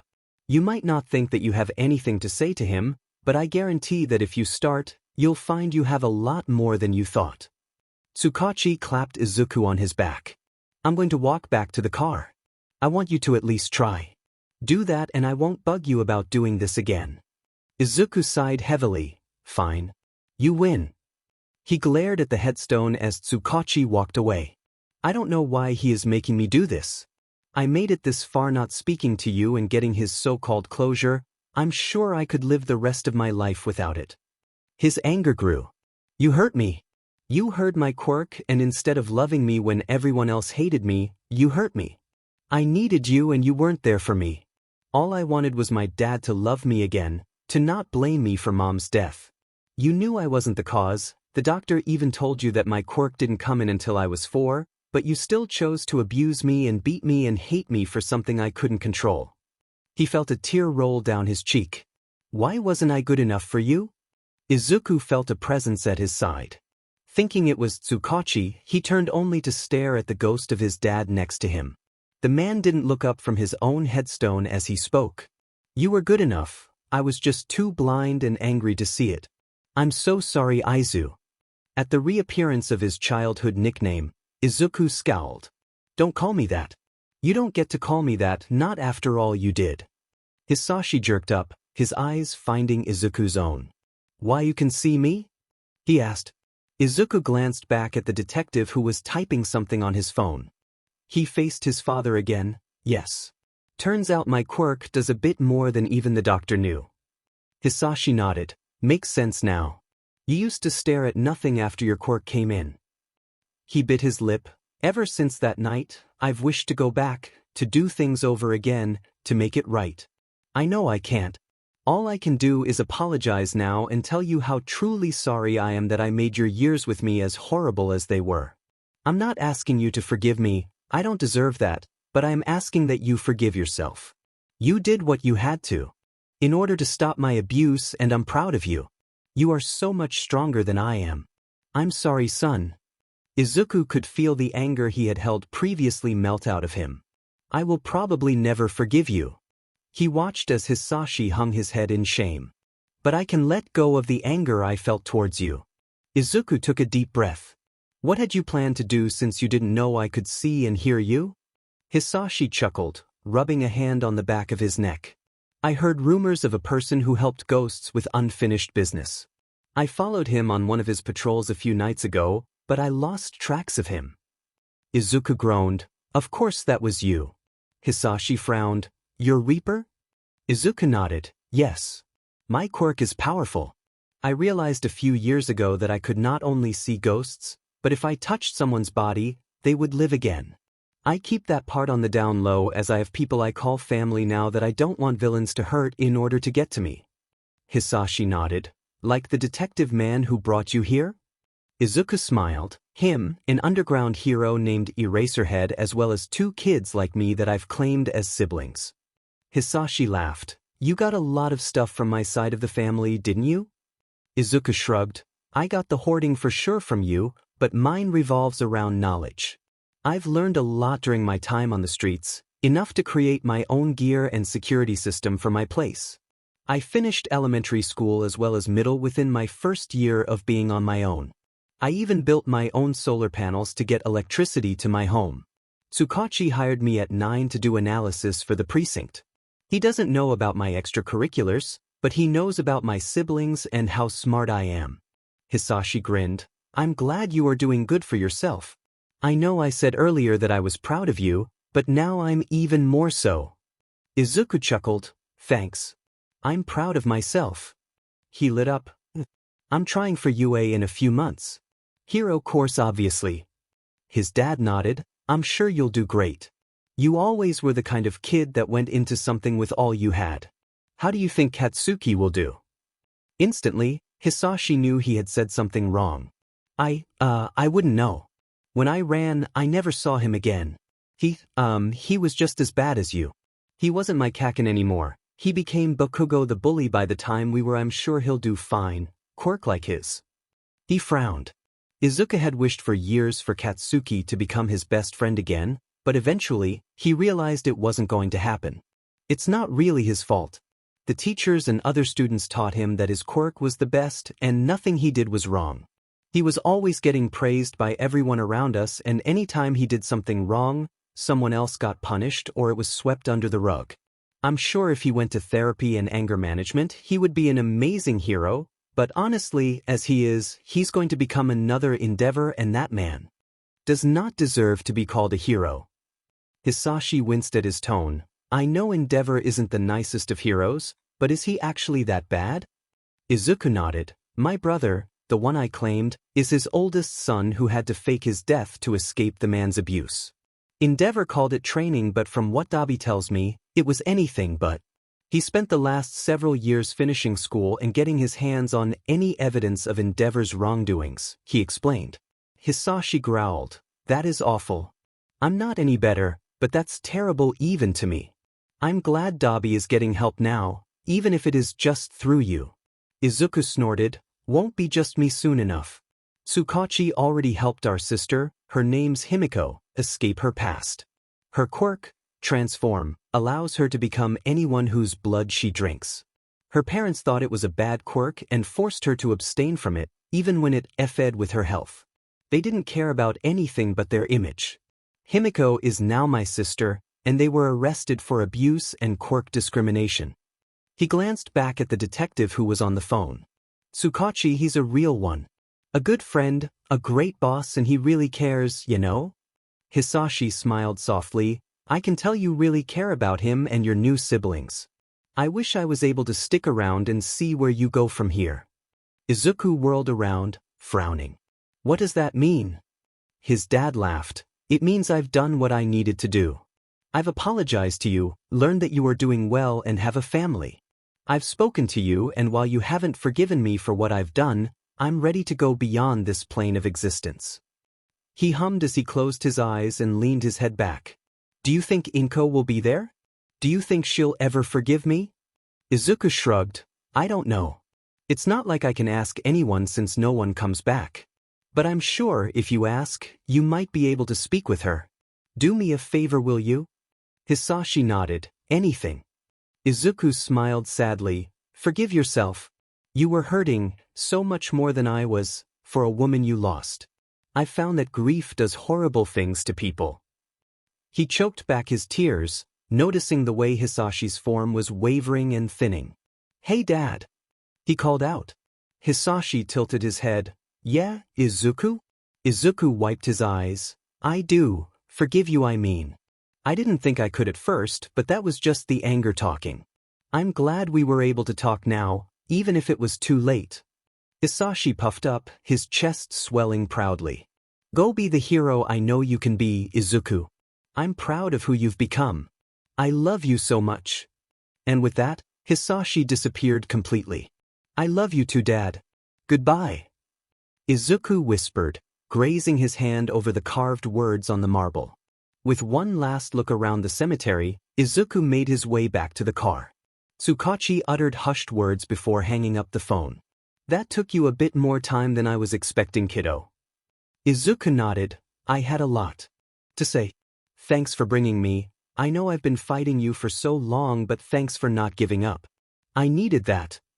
Tsukachi ruffled his hair. I'm glad, Izuku. He stopped as his phone beeped, staring at the screen with a deep frown on his face. Is everything okay, Tsukachi? Izuku asked. The man hummed, yes and no. We can talk about it back at the station. I need to ask you something. He paused. Don't worry though, you aren't in any trouble, I only have a question or two. Izuku sat in silence, pondering everything and anything that the detective could possibly ask him as they rode back to the station. Hey Izuku, go ahead to your office, I need to get something from mine first. With wind behind him, Izuku hurried to his office, firmly shutting the door. He couldn't think of anything that Tsukachi would want to talk to him about. It wasn't like the man knew about his night adventures. He had already gotten Izuku to visit his parents' graves and Himiko's case was finished. Izuku jerked upward at the sound of his door opening. Sorry about that, Izuku.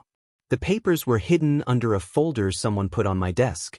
Anyways, are you okay? Tsukachi rambled before asking, concern lacing his words. Izuku nodded. I'm fine. What did you need to talk to me about? Tsukachi stared at him with the knowledge that he was lying.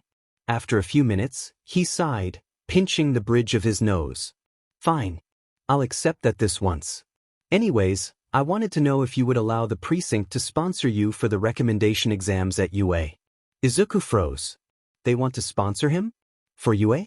The top hero school in the country? WI. He swallowed the saliva pooling into his mouth. Why me? Tsukachi chuckled. Why not you? Izuku, the precinct and I have seen you grow so much from the tiny 9-year-old boy who was terrified of touching someone even with his gloves on, to who you have become today. You are so strong and smart. We believe in you, in anything you want to do. We knew you wanted to be a hero. Let us help you do just that. Izuku looked down at his desk, the papers strewn across it detailing out the case he was working on yesterday. It was a sad case of quirk discrimination leading to the young girl's death. Everyone in the precinct knew that Izuku took those kinds of cases sometimes, especially once he had gotten his detective's license 2 years ago, allowing him to actually take cases. He had wanted to be a hero for so long, wanted to be a hero for people like the girl and so many others like her who were told they were lesser simply because of genes. He bit his lip and focused his attention on Tsukachi. I appreciate the offer, but I feel as if I must decline. I want to be a hero, and while taking the recommendation exam would make things easier, I'd like to know that I can do it on my own. You have helped me so much these last few years, and I am so grateful, but I have to know that I can stand on my own 2 feet. He watched as Tsukachi took a deep breath while nodding. Honestly, I'm not surprised by that answer. But either way, the guys and I are so proud of you. He placed a folder on Izuku's desk. This is what I wanted to get from my office. It's letters of recommendation that we sent in along with your application. I felt like you should see what everyone had to say about you. We are all rooting for you to succeed. With that he stood up, leaving the room. Izuku leafed through the pages, each one bringing him closer and closer to tears. The people he had grown up alongside had nothing but nice words to say about him, talking clearly about his love for analysis and how helpful and heroic he was. He sniffled. Gone were the days where he was called a villain in the making. Gone were the days of abuse and neglect. Gone were the moments of believing the words of the other kids in his old school who had inflated egos and Napoleon complexes. He was going to be a hero whether they liked it or not. Just before midnight, Eraserhead crawled into his home through the window, smiling softly when he heard his husband call out, Sho? Did you find him? Shota shook his head. He wasn't at our meeting site. And it's not like I can call him since his phone doesn't have a number. Every time I've tried to use the chat room he opened on his end, it comes back undeliverable. I mean, he did say that his patrols would be spotty, but it's been 2 weeks without even a single sighting. I'm starting to get worried. Hisashi, known as Hero Present Mike, pulled him into a close hug. I know, Sho. But we've got to hope that he's okay. What about Tsukachi? Maybe Reaper has been in another city and he knows about it. Shota shrugged. I can try to talk to him tomorrow before my patrol, but he knows I've been trying to gain Reaper's trust, so I don't understand why he wouldn't tell me if the kid was seen in another city by other heroes. Hisashi hummed. Unless he thought you already knew. Shota flopped onto the couch, landing face first in the cushions. He grumbled a bit before sighing. Maybe. Either way, it's late and we have the hero entrance exams tomorrow. We should be getting to bed. Hisashi commented, poking his husband's face. Growling, Shota got up and ambled down the hallway. I hope we find him soon. They were silent as each of them got into the bed, curling up around each other before falling asleep, unaware of the ghost smiling softly at his 2 friends and lovers. The trip to UA was full of grouching and growling, both from the sleep-deprived underground hero, while his happier counterpart packed their bentos and ushered them into the car. He was unable to catch more sleep while in the car like he normally did, his mind too full of what-ifs and thoughts about whether or not he would recognize Reaper. He knew the kid would be there today, knew that Reaper was hoping for him to figure out who he really was.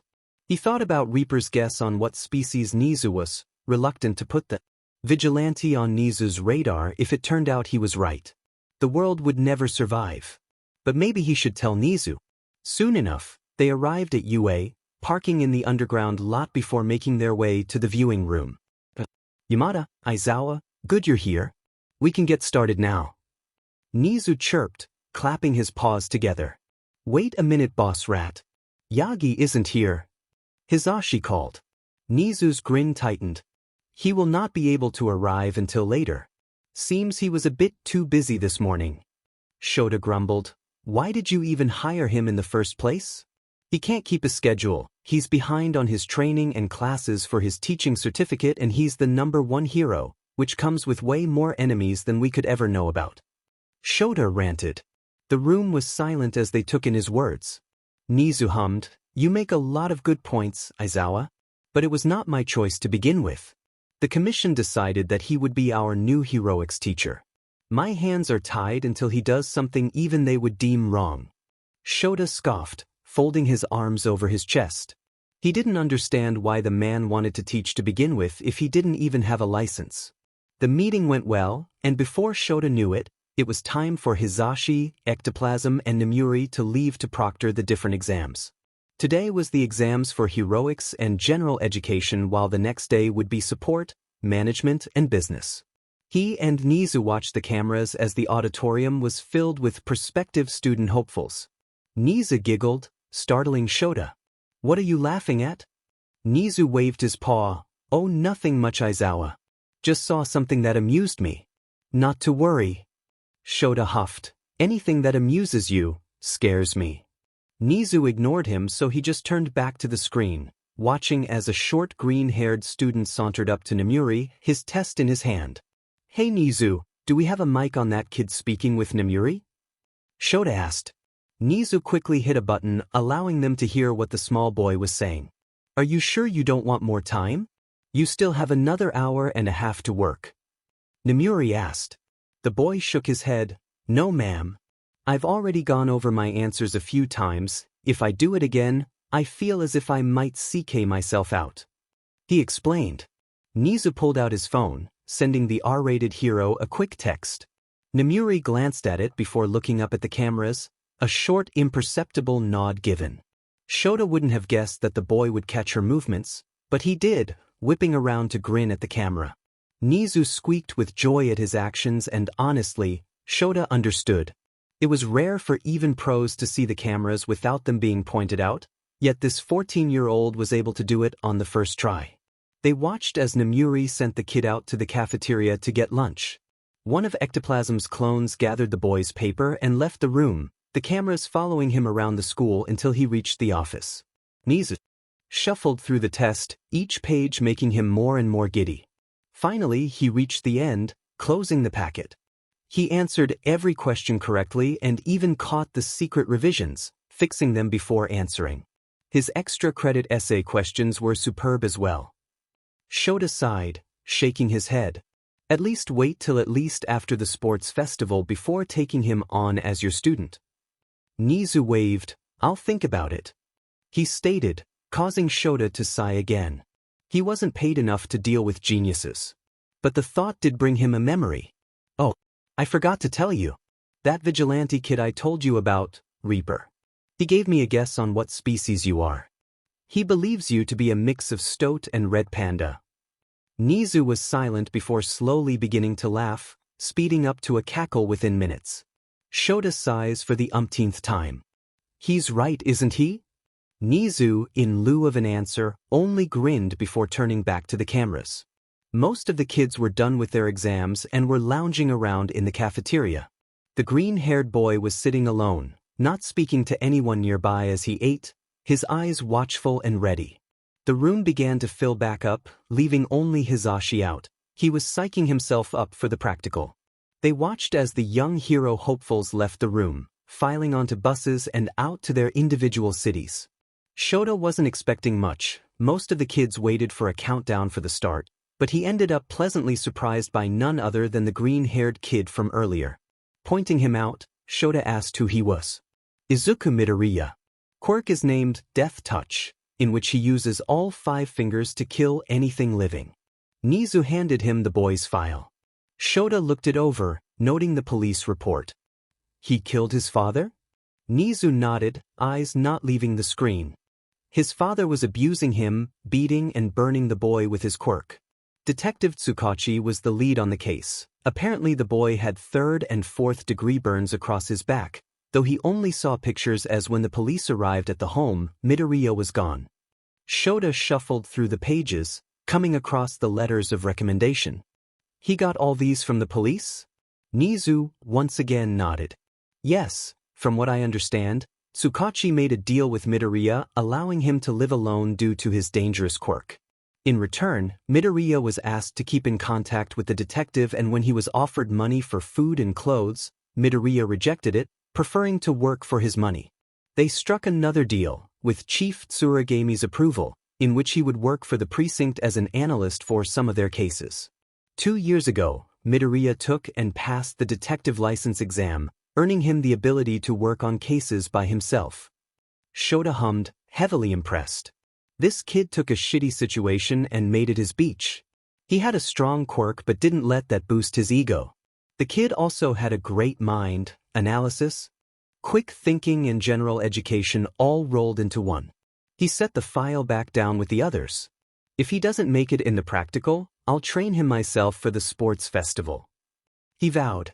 Nizu chuckled. I don't believe you are going to have to worry about that, Aizawa.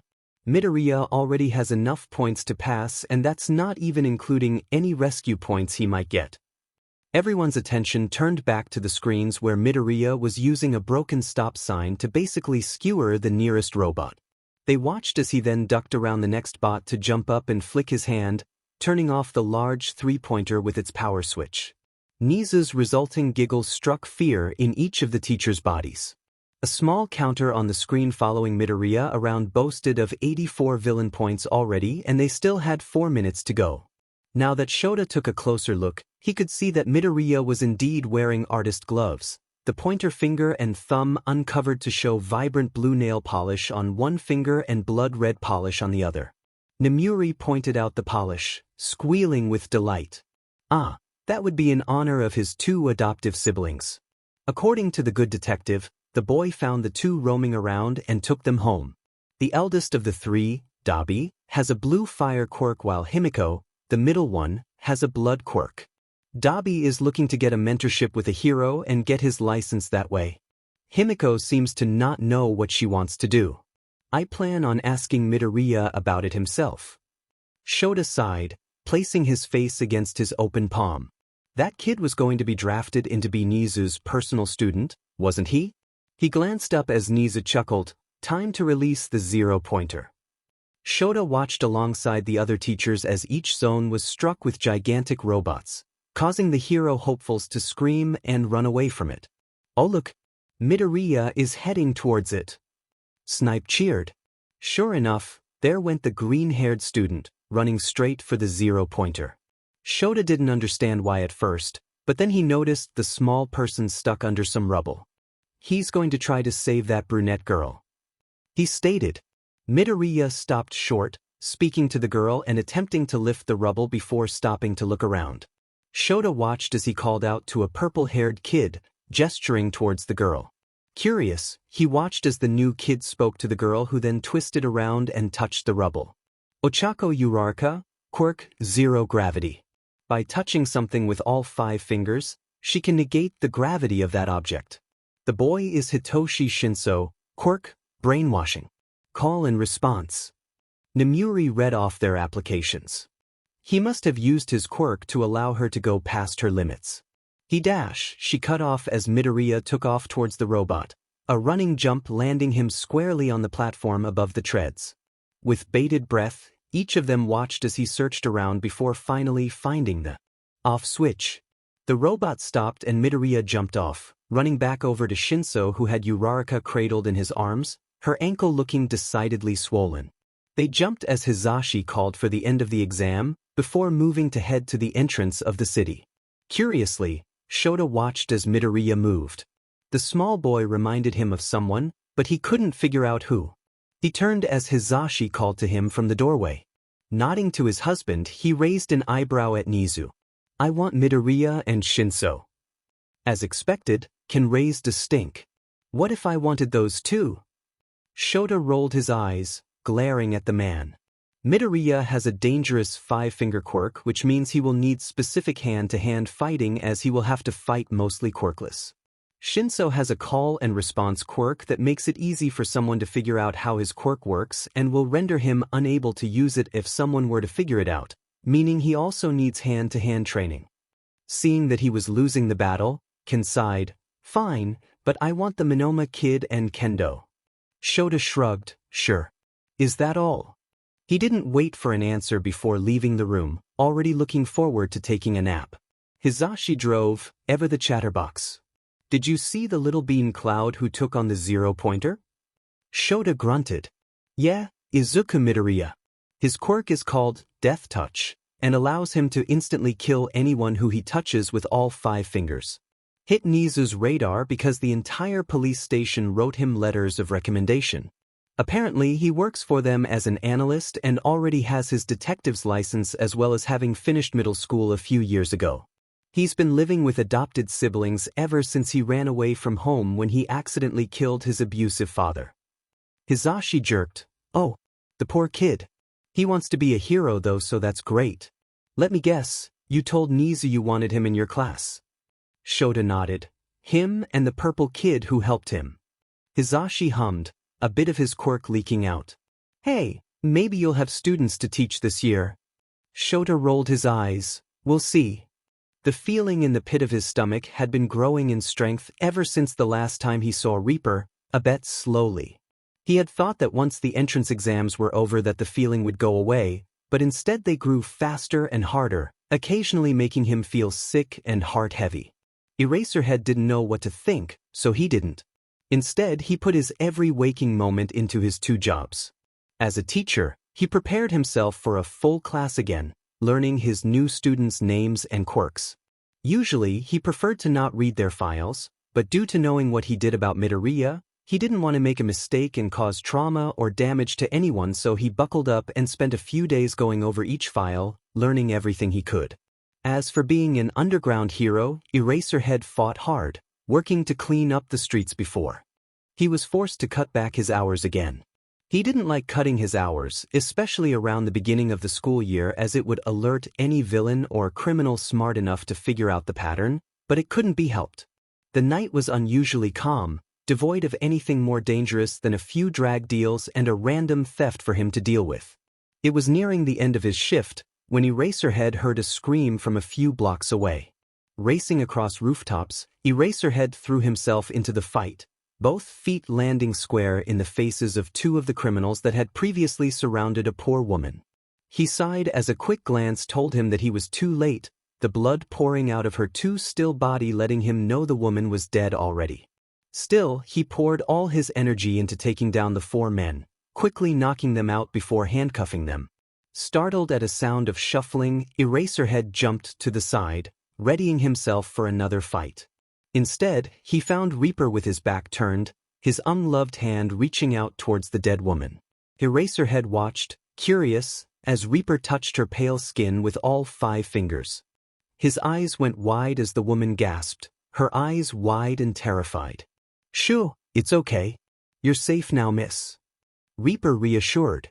The woman looked at Eraserhead, causing Reaper to call out.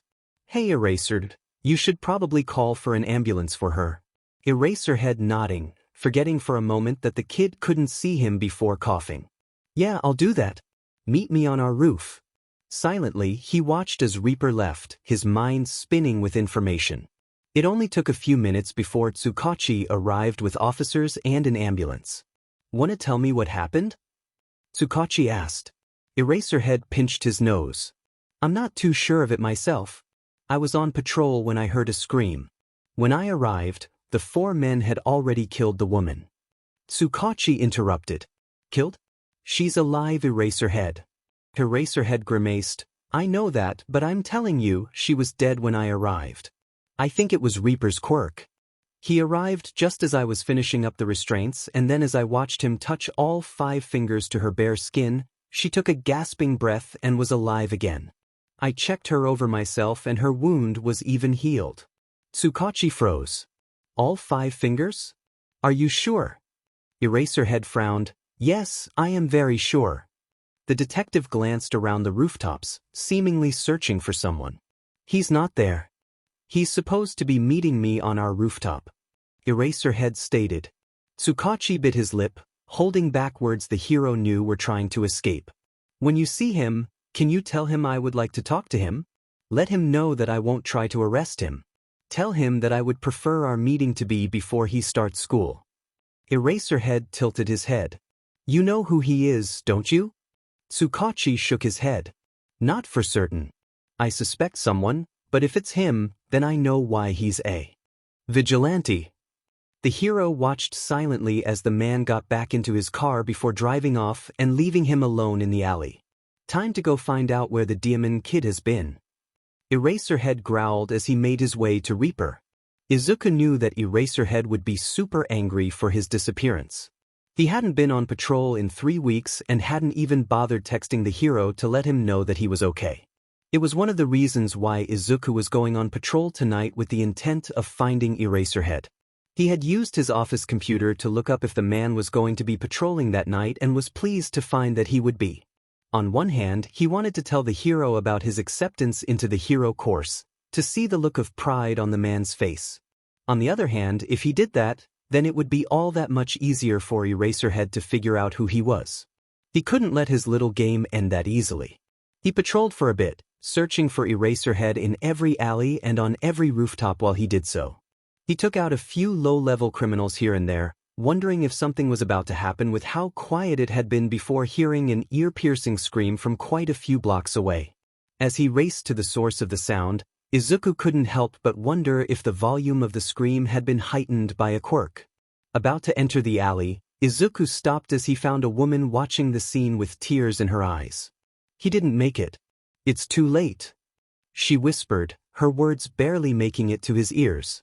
Izuku edged closer to the mouth of the alley. Immediately, he found the source of her sadness.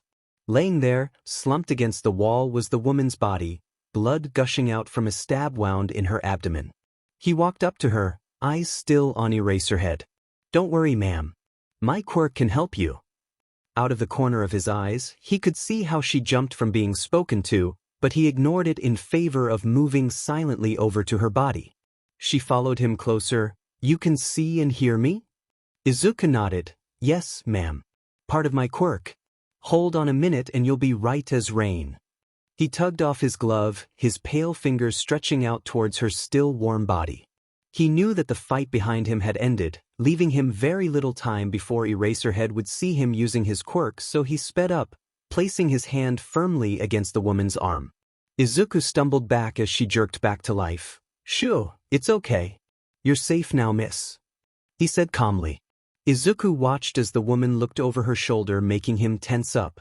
"Hey, Eraserhead, you should probably call for an ambulance for her." He kept his back turned. He didn't want to see the look of fear or disgust on the man's face at his quirk. "Yeah, I'll do that. Meet me on our roof," the hero said after a short cough.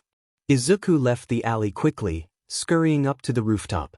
He waited until the police arrived before jumping to another roof, heading straight for their meeting.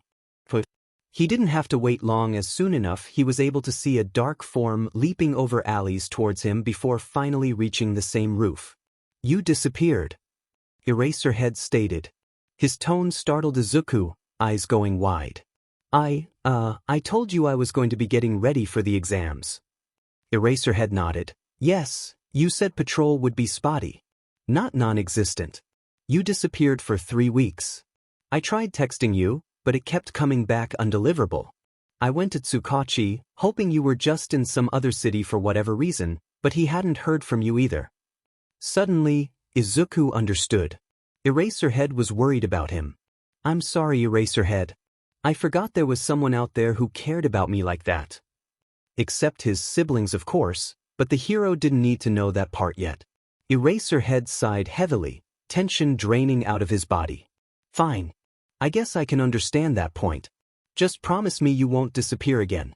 Even if all you do is text me, anything is better than being worried like that." Izuku nodded.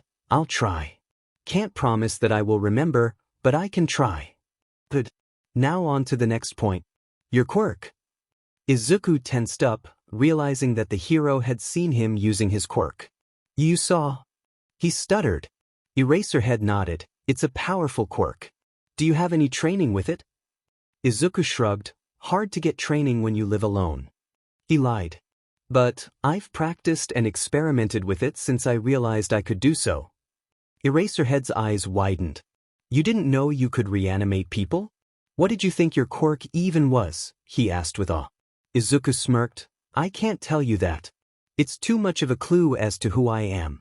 I will tell you that I discovered 2 different parts of my quirk at the same time, and it definitely freaked me out." Eraserhead snorted. "I'm sure. A dead person suddenly living after you touch them has got to be intense." He paused. "I'll talk to Tsukachi, try to keep it off the record. I don't want villains hearing what you can do and attempting to kidnap you for it. Just promise me you'll be careful." Izuku snorted. "That's the plan. Is there anything else you want to know or something you want to say? If not, I think I'll call it an early night." Eraserhead nodded. "Tsukachi wants you to know that he would like to speak with you. He says he won't try to arrest you. Kind of weird though, seems like he has an idea of who you are." Izuku froze. He does?" The hero shrugged. "He might be completely wrong, but he said that if his hunch was right, he didn't blame you at all." Izuku forced himself to unclench his muscles and laugh. No humor to be seen. "I see. Well, I don't know if I would be able to speak with him anytime soon. Might have to wait." Eraserhead hummed. He wanted it to be before school started, but I don't think he'd be too terribly upset if it wasn't, as long as you actually speak to him. Izuku hesitated but still nodded. "I will." He tapped the side of his visor. "Time for me to get home. I only came out to find you." He turned to leave but stopped as the hero held up his hand. "Did you get your letter yet?" Eraserhead asked. Izuku grinned. "I did." The man huffed, and, letting out a laugh, Izuku shrugged. "I guess you'll just have to figure it out yourself. Good night, Eraser." He teased before running off, jumping across rooftops until he was sure the hero couldn't see him anymore. Izuku sighed. He had a lot to think about before speaking with Tsukachi, but he knew the detective would only go searching for him if he tried to avoid the meeting. Pausing, Izuku looked around, the feeling of being watched coming over him. "Hey, Reaper," Oboro said, stepping out of nearby shadows. Izuku rolled his eyes, relieved it was only Eraserhead's ghost friend. "Hello, Oboro. I didn't see you with Eraser. Is everything okay?" Oboro nodded. For now. I was checking in on, well, the other person. Izuku snorted. Makes sense? So what made you come and find me instead of Eraserhead? Oboro shrugged. I don't know. I guess I wanted to see if you got into the hero course at UA like you wanted. Izuku grinned. I did. I'm in class 1A. Oboro's jaw dropped before he threw his head back and cackled. Oh, that's amazing. Izuku raised an eyebrow. What is? The ghost stopped laughing, wiping away non-existent tears before answering. Eraserhead will be your teacher. He always has 1A as his homeroom class. Izuku's grin widened. Oh, that is perfect. I'll be able to tease him without him realizing it's me. Oh, think of all the pranks I could do. Oboro cackled. Oh, I'm going to enjoy this. I loved planning and executing pranks when I was alive. Sometimes, though, I have enough energy to make things move around or cause lights to flicker. It's fun to tease people. Izuku snorted. Maybe you can help me then. I don't know when, but maybe after school starts. Oboro nodded. Sounds great. I miss doing stuff like that, so it'll be nice to have someone to work with again. Izuku yawned, his mask barely covering the movement. I'll let you get home. See you in class, kiddo. Izuku waved goodbye before finally making his way home, sighing in relief at the feeling of being safe. Izuku glanced up at the large building in front of him.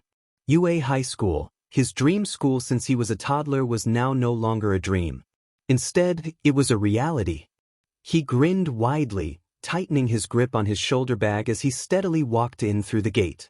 Dabi and Himiko had walked him to the train station, each of them proud and excited for his first day, before returning back to their home.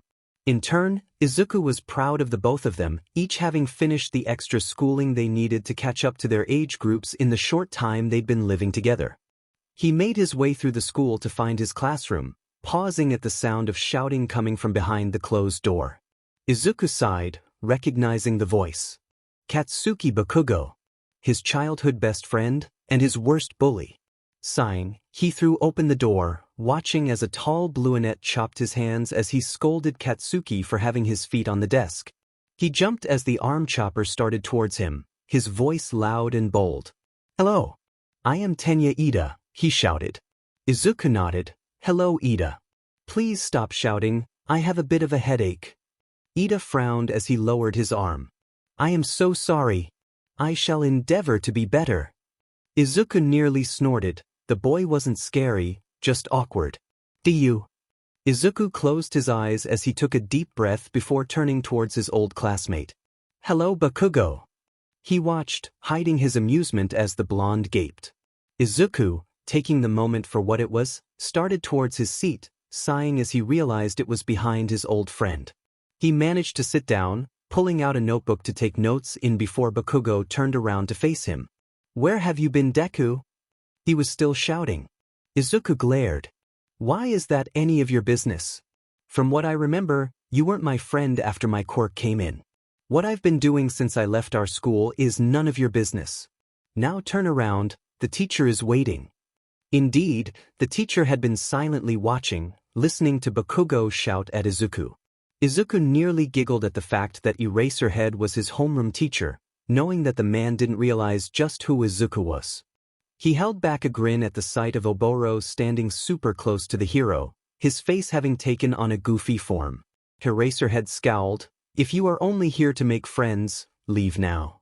My name is Shoyuta Aizawa and I am your homeroom teacher as well as the teacher for law and ethics. For now, take these and put them on before meeting me outside at Field Alpha. Izuku raised an eyebrow as the teacher left silently. There was a scurry of movement as each of the 20 students grabbed the offered gym clothes and disappeared into the changing rooms. He pulled off his own shirt, stiffening as a gasp came from behind him. Dude, what happened to your back? Izuku turned around to find looks of horror on several of his classmates' faces. The one who spoke was a lanky blonde. Izuku sighed. No one likes my quirk. Not even my own father. I'm safe now, that's all you need to know. He faced his locker again to finish getting dressed before leaving the room to find his teacher. He wasn't the first one out, that honor going to a tall girl who had her black hair pulled up in a ponytail. Silently, he nodded to her before directing his attention to Aizawa-sensei and Oboro, the latter of which was unsuccessfully trying to mess with the former. Izuku coughed, drawing the attention of Oboro, who walked over to his side. "Hey kiddo. Told you he was a riot, huh?" Oboro cajoled.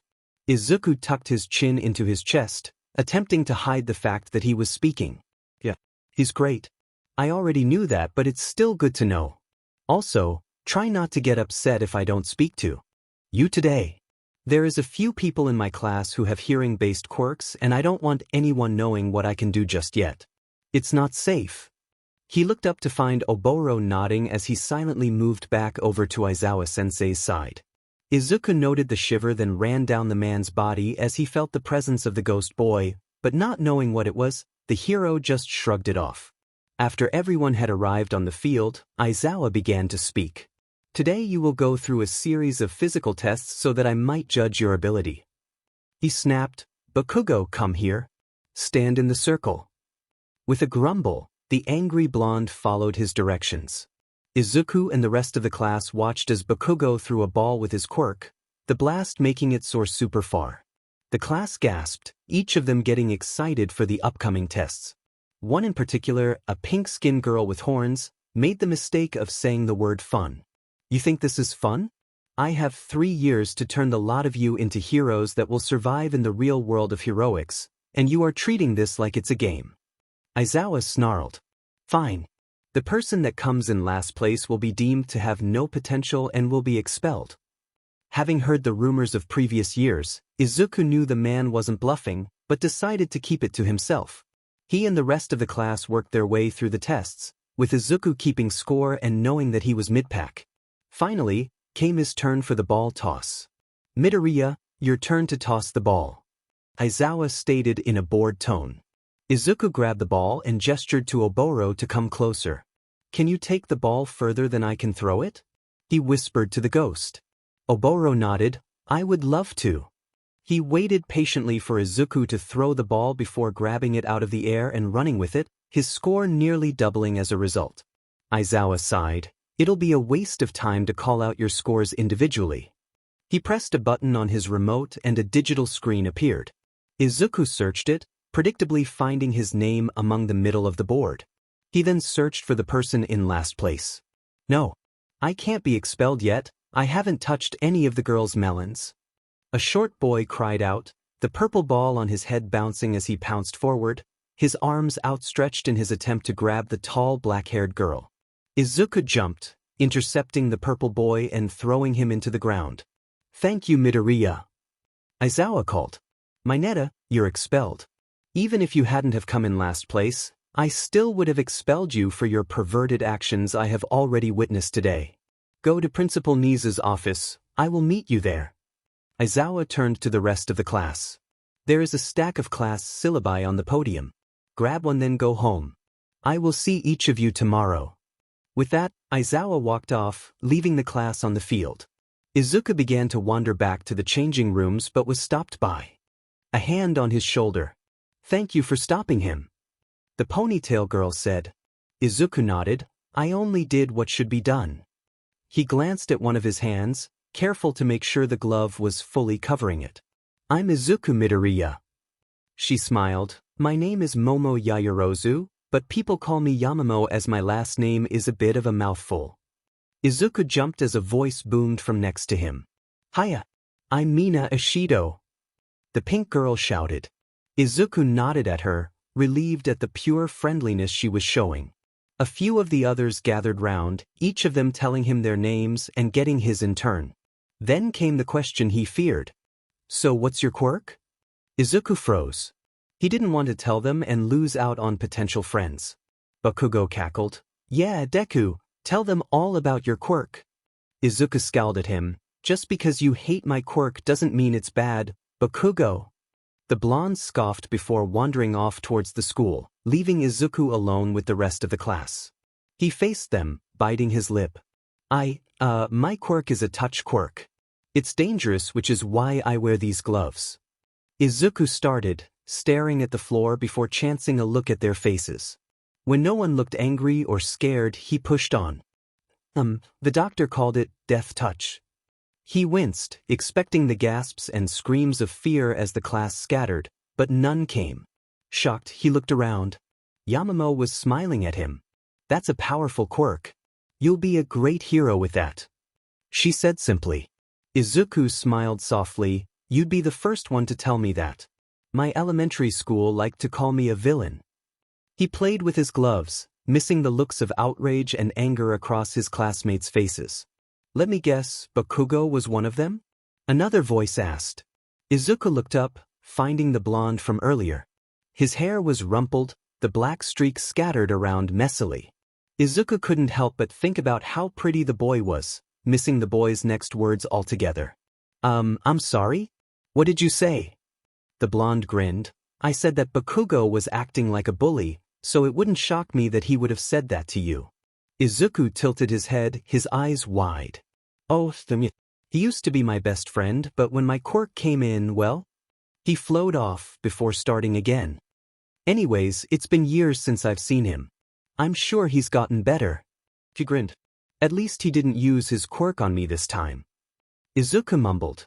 There was a sharp hiss from within the group, but Izuku didn't know where it came from, so he ignored it as he turned away from the rest. We should probably get back to the classroom like Aizawa-sensei told us. He scurried off, keeping his head down and close to his chest. He had changed so much, but seeing Bakugo again for the first time in years nearly undid everything he had already achieved. He needed to break down, but it would have to wait until he was home, until Dabi and Himiko could hold him. I'm sorry if I upset you, someone said from his left. Izuku jumped, a squeak of surprise coming out of his mouth. The blonde from earlier giggled. My bad, bro. Didn't mean to startle you. Izuku shook. It's fine. I'm Izuku Midoriya, by the way. He grinned. The boy nodded. Yup, I heard you say that earlier. I'm Denki. Denki Kaminari. Izuku's grin grew wider. Nice to meet you. Izuku was about to ask him a question when his phone rang from his pocket. Seeing that it was the detective, Izuku sighed. Hello, Tsukachi. He answered. Hey kiddo, how's school going? Tsukachi asked. Izuku chuckled. It's going good. I've made a few friends. My teacher is awesome too. Didn't expect him to be my favorite hero though. He heard the man laugh. I'm sure. Also, I was wondering if you were planning on coming into work today. I have a few cases I need your analysis for. Izuku thought for a moment before answering. Hold on, let me put you on speaker so I can look at my calendar. He quickly fiddled with his phone, ignoring the confused looks he was getting from Kaminari and a few of the other who could overhear the conversation. It looks like I'm free for a few hours today, but I need to leave by 4 since Dabi and Himiko want to do a celebratory dinner tonight. He heard a shuffling of paper from the other side. That sounds fine. I'll see you in the office in a bit then. Izuku hummed before hanging up. Sorry about that, Kaminari. What were we talking about? He continued his walk to the changing rooms, leaving the blonde to catch up.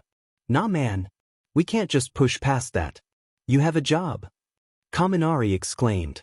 Izuku nodded. Yeah, I'm a case analyst for the Mustafafu precinct. I got my detective license a few years ago as well. Kaminari gaped. Whoa dude. That's impressive. You had to have been working for a while now, huh? Izuku shrugged. Since I was 9, but that was a whole different reason. He walked off, leaving Kaminari in the dust as he pushed his way into the changing room. He could hear the other boys follow him inside, each of them talking about different things, but only Kaminari seemed to still want to know more about him. So, what you're saying is, you're super smart. Kaminari cheered. Izuku snorted, I guess? I finished elementary school and middle school by the time I turned 10, and since I was bored, but didn't want to finish high school, I took a few college courses and got a few degrees. He turned as someone else spoke up, this one being Ojiro. Why wouldn't you want to finish high school? Izuku smiled softly, because I knew I was coming here to UA and I didn't want to miss out on anything.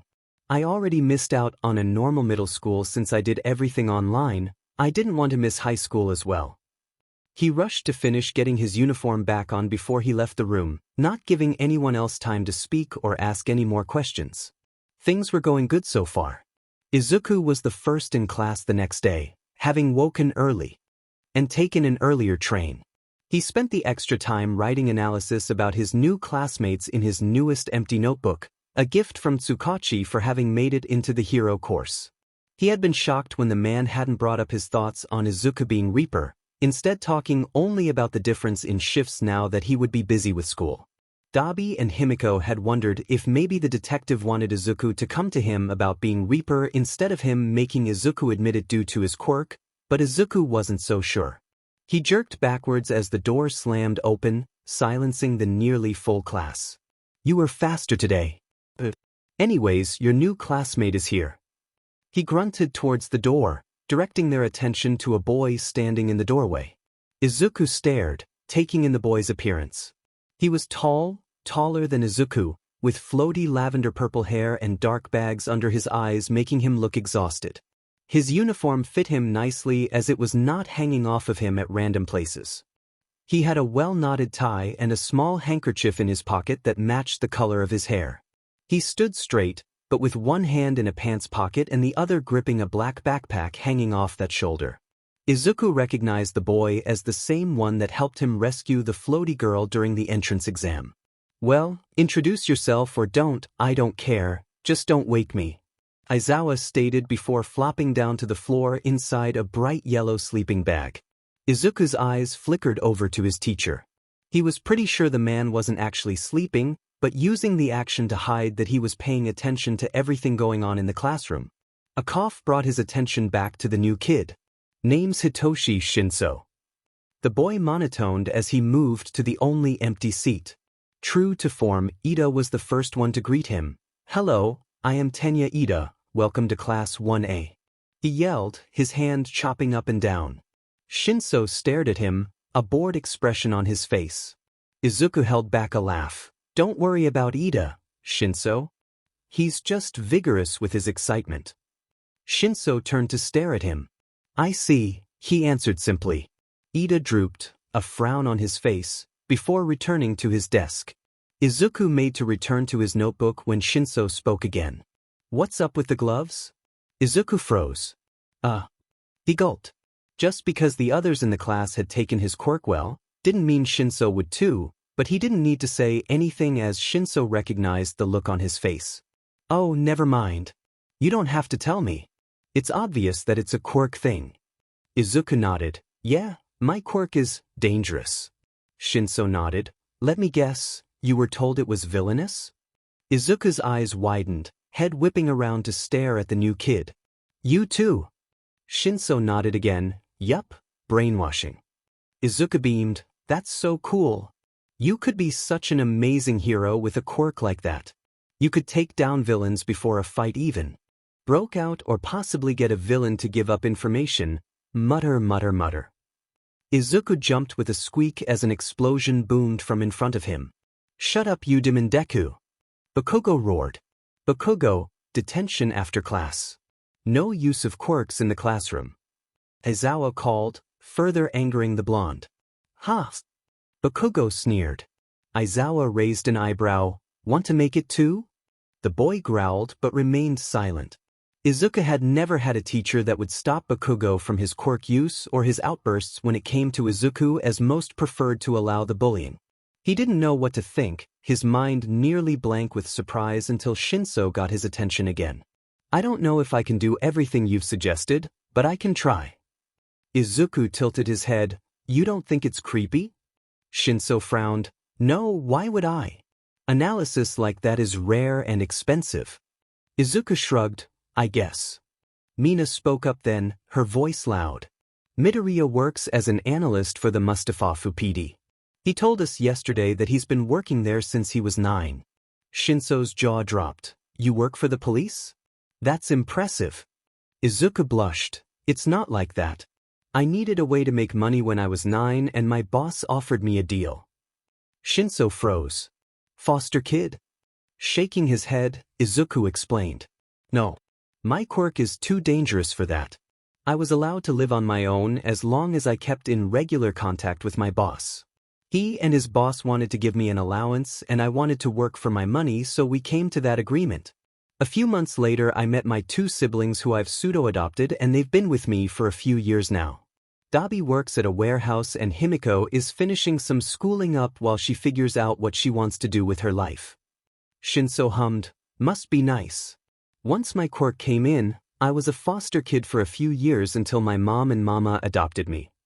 Izuku smiled softly, "I'm glad you found someone to love you like that."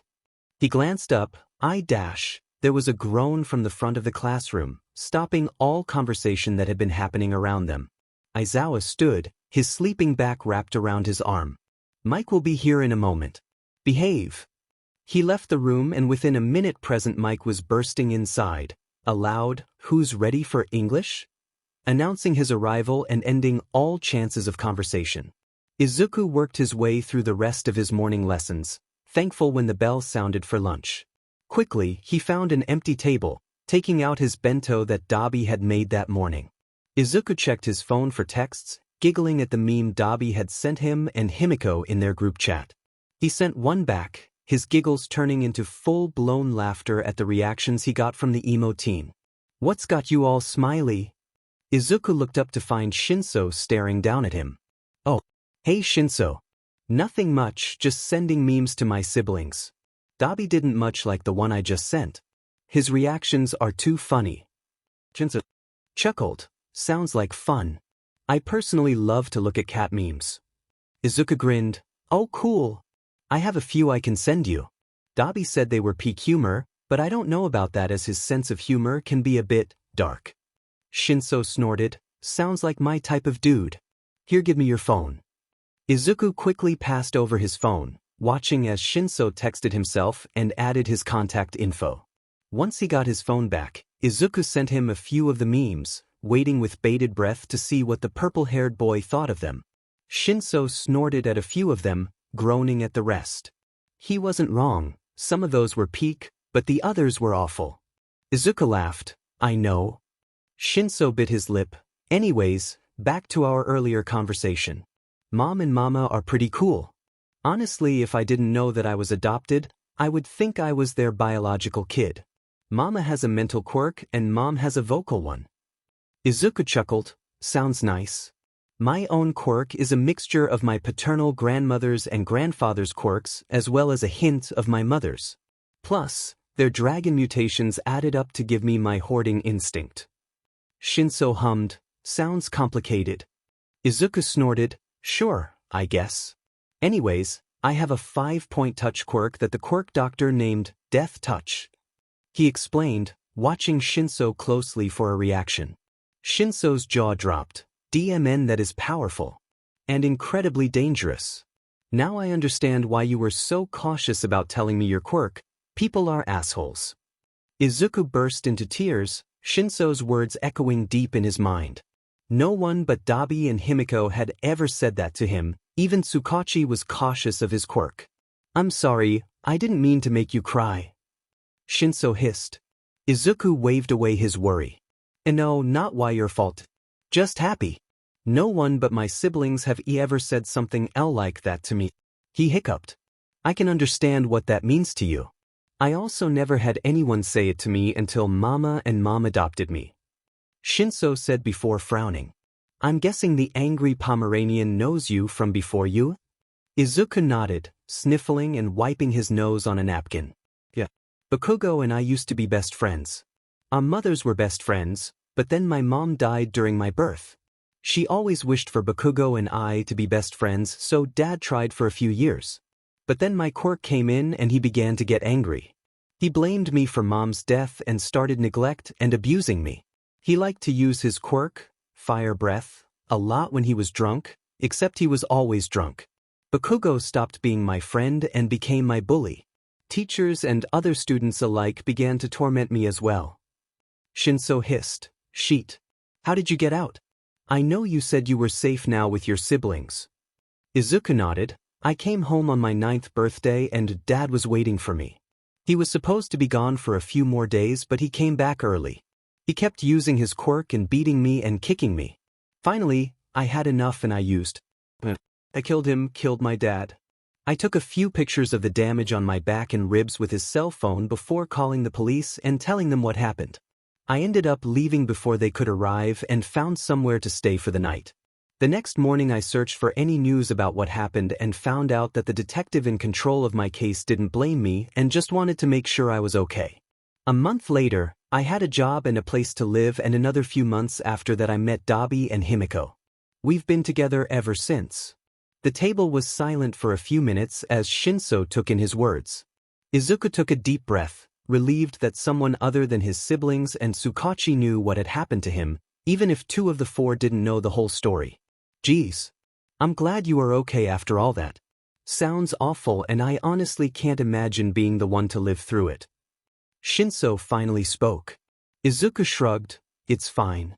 Like you said, I survived. I know I've got some trauma somewhere in me that correlates to all that, but honestly, I wouldn't know for sure. I've seen both the good and bad side of society, and it's one of the reasons why I want to be a hero so badly.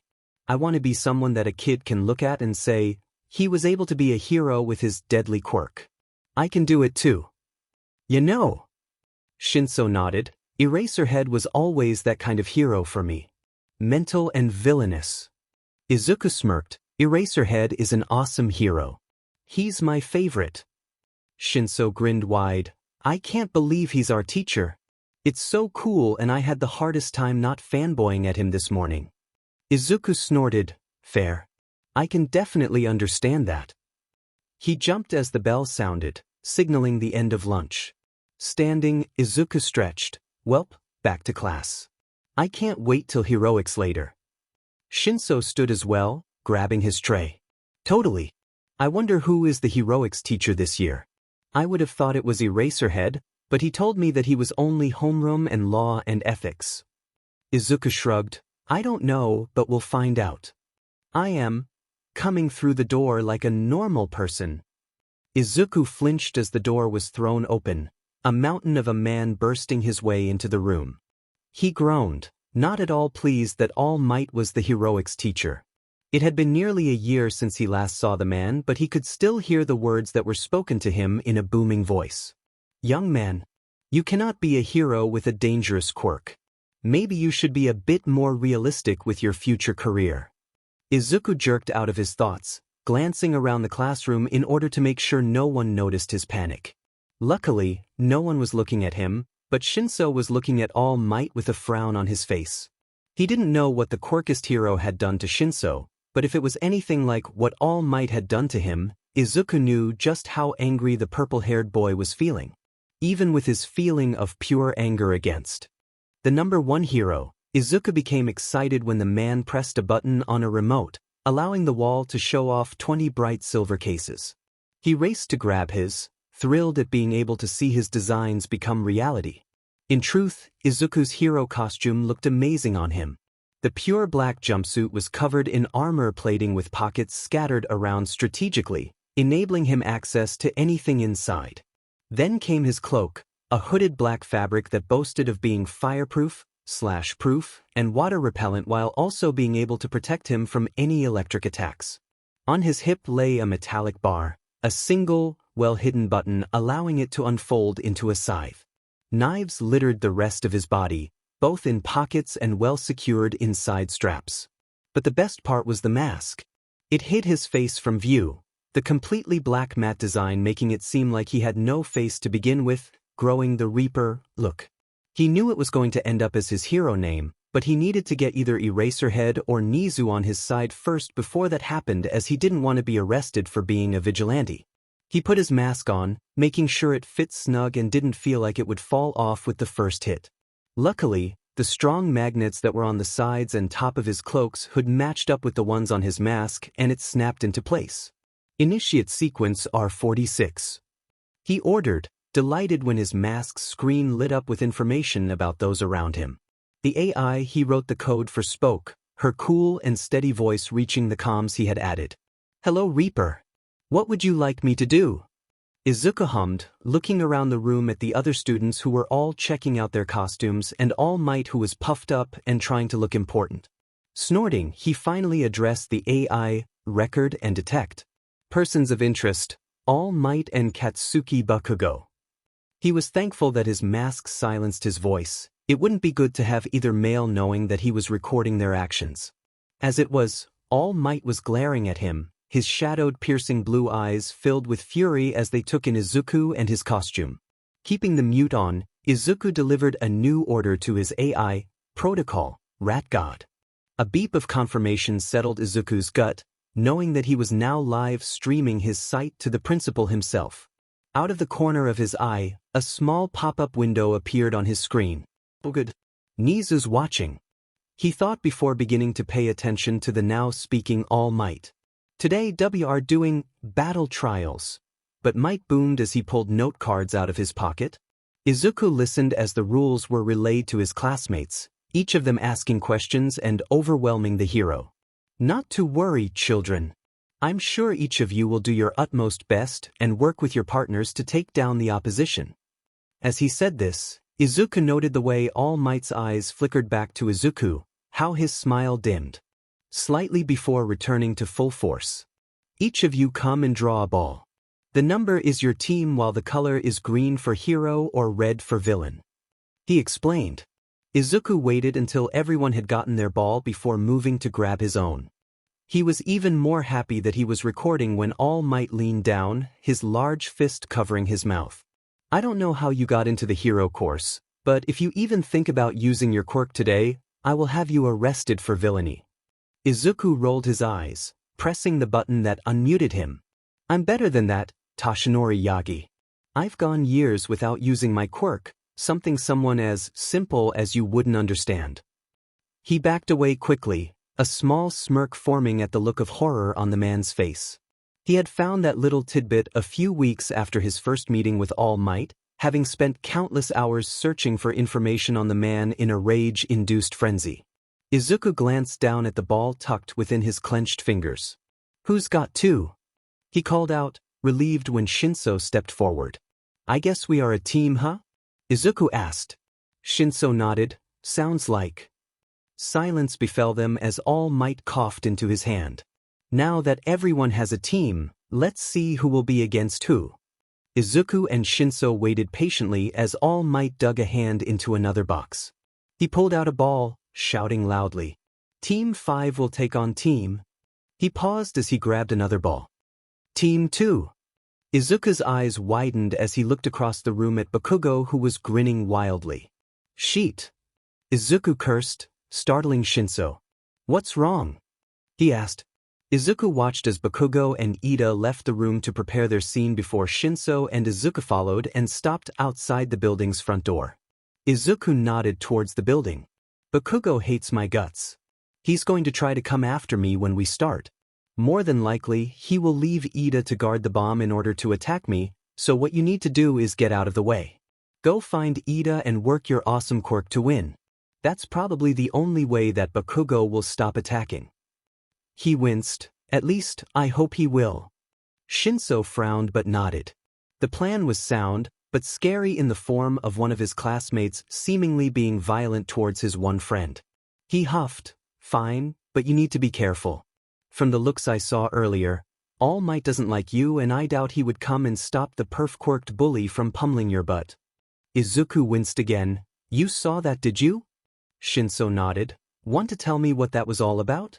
Opening his mouth, Izuku was about to answer, but was instead interrupted by All Might himself yelling out that they could enter the building.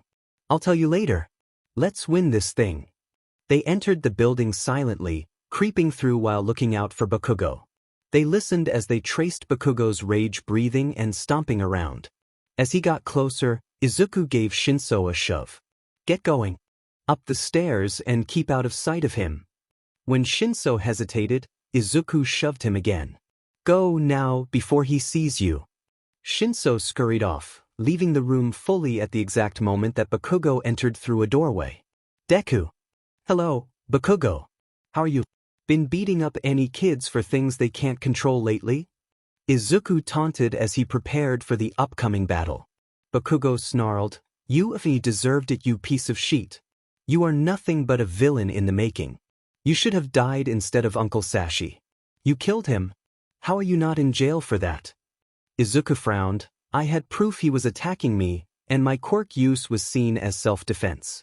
But you wouldn't know anything about that, would you? Besides, I've made peace with what I did. Again? Bakugo snarled, his quirk popping off in his hands. Liar. Uncle Sashi was a good guy who had to deal with your villainous quirk. With that last word, Bakugo pounced, fists of explosions aimed straight for Izuku, who dodged. He tucked and rolled, jumping back to his feet and spinning to face the blonde again. Pitiful. I would have thought you would get better at fighting with all these years. He turned and ran, leading Bakugo further into the building and away from the set of stairs that Shinso had gone up. Come back here, Bakugo roared, his explosions taking a sharp incline. Izuku turned a corner, barely being able to avoid Bakugo, who was flying towards him using his quirk. Stop running, Bakugo ordered. Izuku growled, No thanks, Kaken, I would rather my old bully not get a hold of me again. Izuku kept running, twisting and turning around corners until he burst into a narrow room. Sheet! He cursed. He had just cornered himself in a room with no exit. He faced the hallway, watching silently as Bakugo stalked inside. Izuku pressed the button on his earbud. Hey Shinso? How's it going, bud?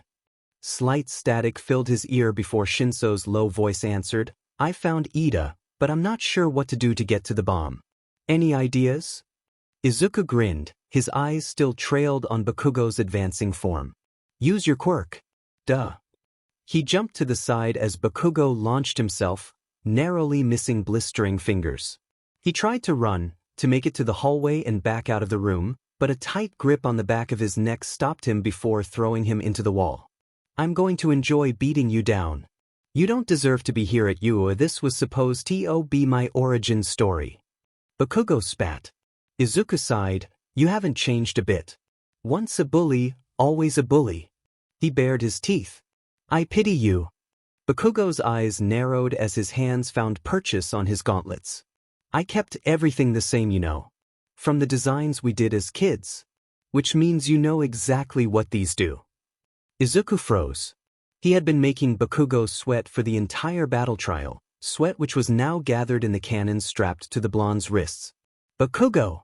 Don't shoot. You'll kill him. Mike called through their comms. He won't die if he dodges. Bakugo grinned as he pulled the pin. Izuku, having nowhere to go, braced himself. He felt the blast hit him head-on, the flames somehow burning through his costume and skin. He felt the way the wall he was thrown against gave under the pure pressure that his body and the explosion held. He felt himself fall, cries of fear and surprise echoing in his calm and around him. But he did not feel the way his body hit the ground. Nizu knew he was a genius. His high-specs quirk allowed him to understand and process things faster and easier than anyone else. He had never thought someone could hack into his system without it alerting him, but yet, someone did. He noticed the pop-up on his screen, inviting him to share video access to something. And like the curious being he was, he accepted it. So imagine his surprise to find out that the feed was coming straight from none other than Izuku Midoriya's hero costume visor. Nizu's eyes narrowed as his newest teacher started the class instructions. Instead of doing basic costume critique, All Might was performing unapproved battle trials with first years during their third day. Nizu picked up his phone, calling the man whom he trusted most. Come to my office and get me. We need to speak with our newest co-worker. He informed, hanging up after the acknowledging grunt. He continued to watch the feed, growing increasingly annoyed when the blonde idiot leaned down to the boy, whispering awful words in his ears. I don't know how you got into the hero course, but if you even think about using your quirk today, I will have you arrested for villainy. He could hear the anger in Izuku's voice as he answered back. I'm better than that, Toshinori Yagi.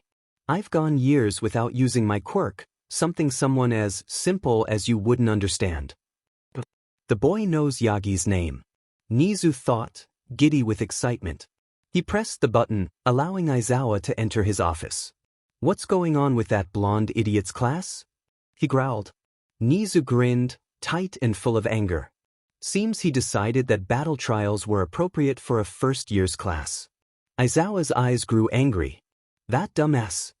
Nizu nodded. Yes, and if it weren't for Mr. Midoriya, I wouldn't even know about it. Aizawa frowned. Midoriya should be in class. How did he let you know? Nizu giggled. He hacked me, of course. Groaning, Aizawa rubbed his eyes. Be easy on him. If he doesn't want to be your student, don't force him. Nizu grinned. Oh, don't worry about that, Aizawa. Now, we should go before anything happens. Nizu climbed up on the man's shoulders, a tablet allowing the two of them to watch everything from the point of view of their student. They nearly froze as Midoriya explained to Shinso what he suspected Bakugo would do to him. Midoriya's voice came in clear. Hello, Bakugo. How are you? Been beating up any kids for things they can't control lately? Aizawa cursed, moving faster. Without unsettling Nizu, who had moved to sit in the folds of his scarf. You FNG deserved it, you piece of shit. You are nothing but a villain in the making. You should have died instead of Uncle Sashi. You killed him. How are you not in jail for that? The adults waited, listening as Izuku answered. I had proof he was attacking me and my quirk use was seen as self-defense. But you wouldn't know anything about that, would you? Besides, I've made peace with what I did. They had just reached the door of the room just as All Might yelled, Bakugo! Don't shoot. You'll kill him, and heard the answering cry of, he won't die if he dodges, from Bakugo when a thundering explosion went off. Nizu jumped, grabbing the speaker system from All Might. All Might, go gather Bakugo and take him to the infirmary. We will discuss your actions later. Aizawa hissed, making Nizu glance over at the cameras to see Shinso running towards the broken body of Midoriya. Aizawa, let's go. He ordered as he jumped back onto the man's shoulders, holding on tightly as Aizawa raced out of the room. They reached Midoriya and Shinso within a few minutes, but as Aizawa moved to check Midoriya's pulse, Nizu knew it was too late. The boy was dead. Damn it, Midoriya. Breathe. Aizawa screamed as he started chest compressions. Nizu hopped over to the advancing recovery girl, guiding her back towards his student. His nose twitched as he sensed someone looking at him, someone he could not see in return. Nizu shrugged off the feeling, more worried about Midoriya than some random person who looked at him. They had just reached Midoriya's body again when the boy gasped and began breathing again. The four surrounding him watched with shock as Midoriya's injuries started to heal, the broken bones rearranging and gashing wounds closing up until there was nothing left for Recovery Girl to heal. How curious. Why do you hate All Might so much? All Might saved me from a sludge villain, then tried to leave me there. I got tangled up in some rope that was wrapped around his leg, and when he flew off, I was dragged along. He landed on a rooftop and then had the audacity to scold me for grabbing onto him. Like it was my choice for rope to be attaching me to him. I asked him if I could be a hero with a dangerous quirk, and he told me no, and in his words exactly, someone with a villainous quirk would never become a hero. I had just been attacked by a villain and he did nothing but tell me that I was fighting a losing battle. He didn't ask for my name, he didn't get any emergency services for me, and then left me on a roof with only the quick way down. If it wasn't for my brother Dabi coming and picking the lock on the roof door, I would be dead. Nizu listened as Izuku Midoriya told Hitoshi Shinso why he hates All Might. The boy had only been awake for an hour before Shinso had burst into the infirmary, worried about his friend. Nizu watched as Shinso was shown the countless scars that decorated the white-haired boy's body. And with each story that came with a scar, Nizu's anger grew. Humans were loud, angry people who didn't care about anyone but themselves, and Midoriya's past proved it.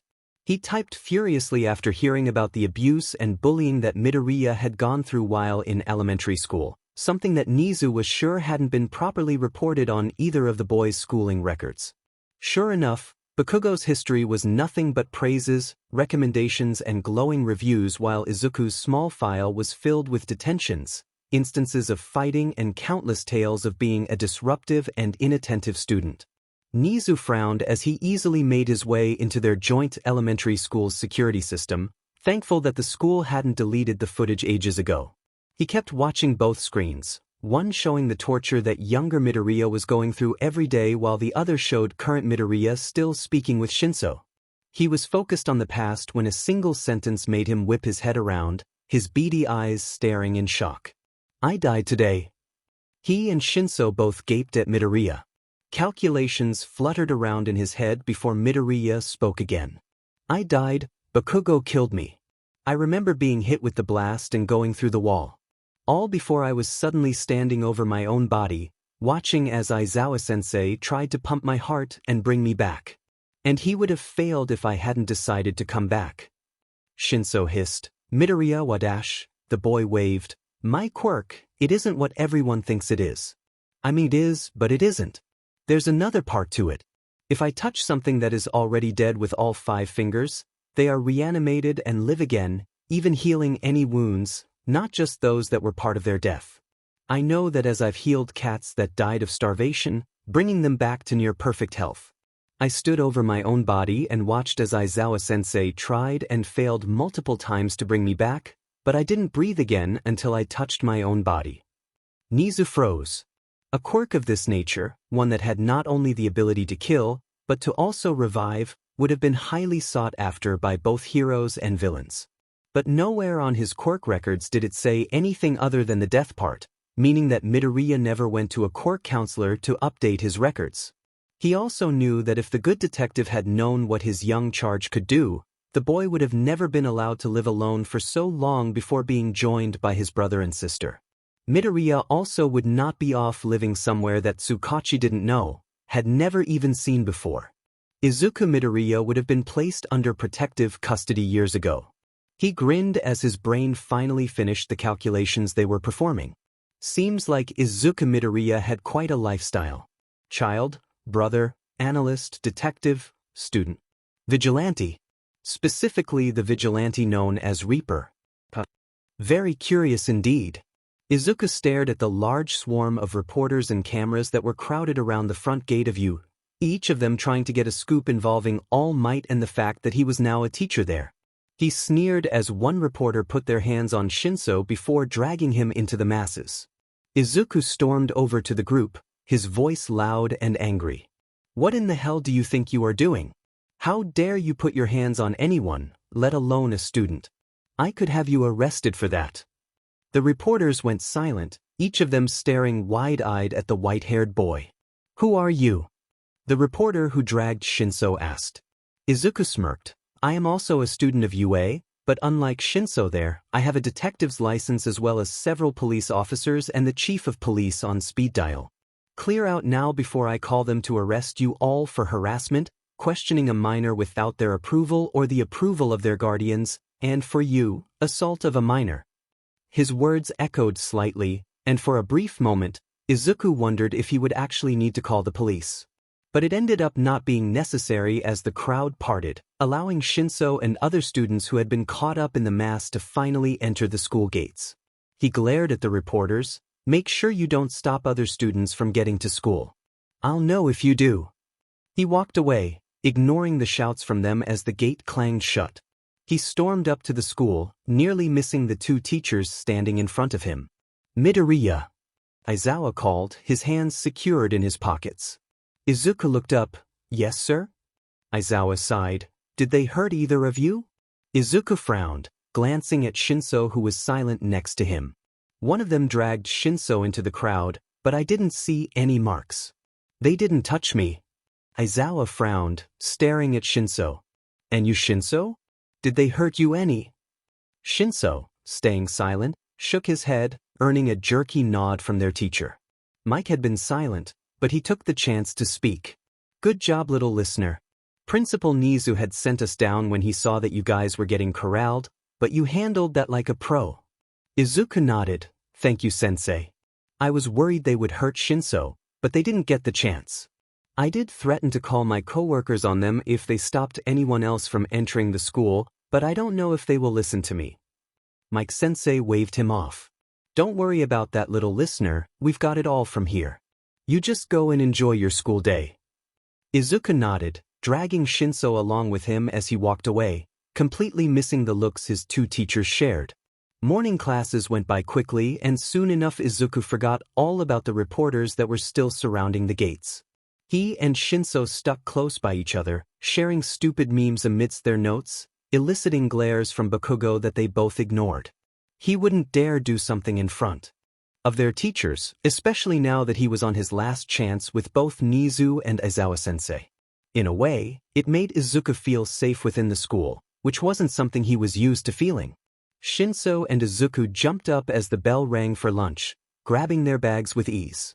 They easily beat the rush to the cafeteria, making them one of the first people in lunch rush's line before finding a table hidden away in the corner. Halfway through their meals, Izuku remembered something important. Oh shit. I forgot I wanted to talk to Aizawa-sensei about something. He should be in the teacher's lounge. Do you want to come with me? Shinso stared at him for a moment before shrugging. Sure, why not? He followed Izuku to dump their trash before they made their way out into the rest of the school, navigating the nearly empty hallways in order to reach the lounge. Unfortunately, a few doors down from their destination, both Izuku and Shinso jumped as an alarm blared, sending both of them to their knees at the fright it gave them. They missed the teachers emptying the room while the alarm blared, leading them to continue to the teacher's lounge door, which was still open. Who the F are you? Izuku growled, his stance spread for a fight at the person inside. Shinso stared at the man inside, taking in his appearance. The man looked only a few years older than them, with stringy bluish-white hair that drowned his eyes, his lanky form clothed in a black long-sleeve shirt that hung off his body and a pair of gray sweats that were covered in what Shinso hoped were coffee stains. He stood next to a deep purple hole, the edges circling the inky blackness within. The man stared back at them, a wide grin stretched across his face. Oh, what is this? A couple of NPCs to fight. Izuku growled, I won't ask again, who are you? The intruder seemed to ponder his answer for a moment before speaking again, a low mutter barely reaching the two students. Pious. NPCs only have specific lines. Maybe I have to answer to find what I'm looking for. He tilted his head. I am Shigaraki. Maybe you NPCs would be able to provide me with the information I seek. I need dash. He was interrupted by a voice coming from the black hole. Master Shigaraki. We must be leaving now. Shigaraki scoffed, but I haven't gotten my information yet. He turned to face Izuku again when a slip of paper caught his eyes. Oh, there it is. He picked it up gingerly, using only a few fingers. Izuku noted that he was careful not to touch all 5 fingers to the paper. He grinned. Okay, now I'm ready to go. He threw a look over his shoulder at Izuku and Shinso. See you soon, little heroes. He called before retreating into the black hole and disappearing from sight. Izuku crumpled to the floor, the adrenaline exiting his body with a speed he didn't even know it had. Shinso, are you okay? Shinso gawked at him. Am I okay? Midoriya, you actually spoke to him. Izuku shrugged, it wasn't that. But I talk to the criminals all the time at work. He jerked as someone slammed into the doorway, relaxing at the sight of Aizawa-sensei. What are you two doing in here? The hero asked. Izuku stood straight, steeling his shoulders. We came here to speak to you and got distracted by the alarms. When we arrived in the room, there was a man standing at your desk with a black hole behind him. His name was Shigaraki and called us NPCs before he asked if we were there to give him the information he was searching for. The black hole spoke, meaning it was a person's quirk, telling him they had to leave. Shigaraki threw a small fit about not getting his info yet before picking up a piece of paper from your desk. He then told us he'd see us soon before leaving out through the black hole. Aizawa grew increasingly agitated as Izuku spoke, ignoring the other teachers who had filed in behind him during that time. Did you get any info on what the paper said? He asked as he shifted the piles on his desk. Izuku shook his head. No, sir. And he took it with him. Aizawa frowned. He took the schedule for this week. He glanced at the other teachers. All Might left it on the floor, and I grabbed it to give to him later. Nizu, who had plopped down from a vent, nodded. I see. Izuku began to mumble. He wouldn't be stupid enough to attack the school directly, probably would wait until we were off campus or far enough away from the main building. He looked up at Aizawa. Are we going anywhere this week? Aizawa grunted an affirmative. Yes, the USJ on Thursday. Izuku nodded, before returning to his mumbling. If I remember the map correctly, it's far enough away to keep any help from reaching us quick enough. But then that begs the question of how the other teachers wouldn't know about the attack. The building probably has some sort of security on it. Unless Shigaraki has a way of blocking the signal, either by quirk or device. Need to call Tsukachi. He was so deep in his own mind, he didn't see the way Shinso stared or how Aizawa and the teachers gained fear and curiosity in their features or even the way Nizu's grin widened. No, he only saw the path in front of him, leading him through his own thoughts. Nizu, is there any way to get more heroes to be at the USJ on Thursday? I suspect the plan was only Aizawa-sensei, 13-sensei and All Might, but we both know that All Might will be an idiot and waste his time before he even arrives at the school. He could hear gas. You know about All Might's time limit? Mike-sensei asked. Izuku shrugged. The man isn't really secretive about where he poofs. I used the cameras a lot for work. I figured him out nearly a month after I got that job. Not to mention, he poofed in front of me a year ago. Nizu coughed. Is that what brought up the conversation you both had before the battle trials? Izuku twitched slightly, sort of. I know you were watching the cameras when I explained to Shinso, but for the rest of the group, he is severely quirk discriminative and seems to think the quirk makes the person either a hero or a villain. Unfortunately, I'm a villain in his eyes. He heard someone scoff, but didn't look, instead choosing to keep his eyes on Nizu, who was thinking. I agree, Midoriya. I will see what I can do. In the meantime, do try to keep this to yourselves. It wouldn't do to have the other students aware of the possible danger and freak out. Izuku sniffed. I wouldn't tell them anything. I know better than that. He sighed. Anyways, Aizawa-sensei, if I may ask you a question? The man nodded. How do I go about booking a gym? Aizawa frowned. What would you be doing in the gym? Izuku blinked. Just working out. It's not like I can practice my quirk. Aizawa sighed, pinching the bridge of his nose. Fair enough. Normally, you would go to the school's website and log in with your student ID to book a gym based on your needs, although any quirk use also needs a teacher to approve it and monitor any usage as well. Izuku nodded. Yes, sir. I will do that then. Thank you.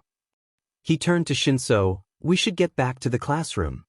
Shinso, still in a minorly shocked state, huffed before following his friend out of the room.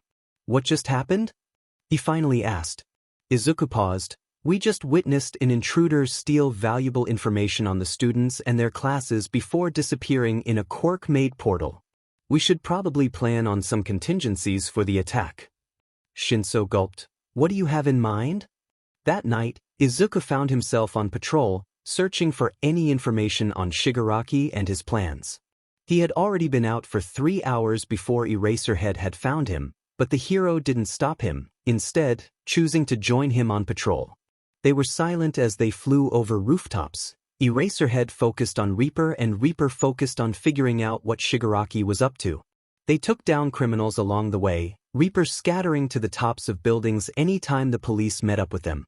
2 hours later, and Eraserhead finally broke the silence. What's going on in your mind, Reaper? Izuku shrugged. I don't know. I feel as if something big is about to happen, but unlike that one time a few years ago, this one is definitely bad. It's also way too quiet tonight. There's only been a few criminals and it's not anywhere near the normal levels of activity.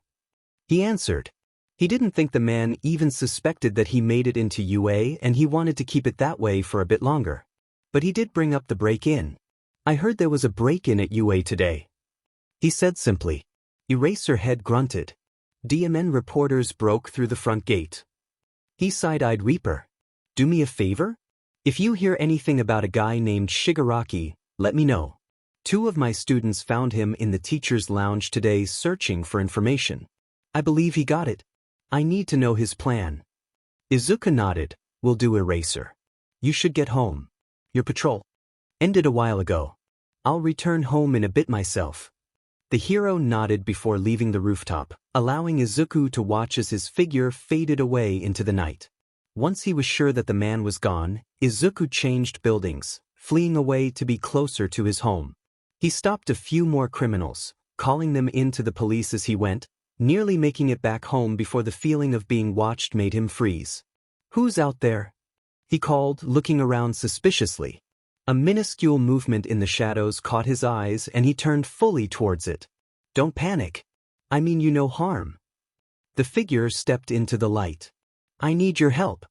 Izuku's eyes widened at the sight of the person in front of him. He recognized the boy with red leather wings and a plump figure. But unlike Izuku himself, this boy was just that, a boy. Which wouldn't be possible if he were still alive. Tsubasa!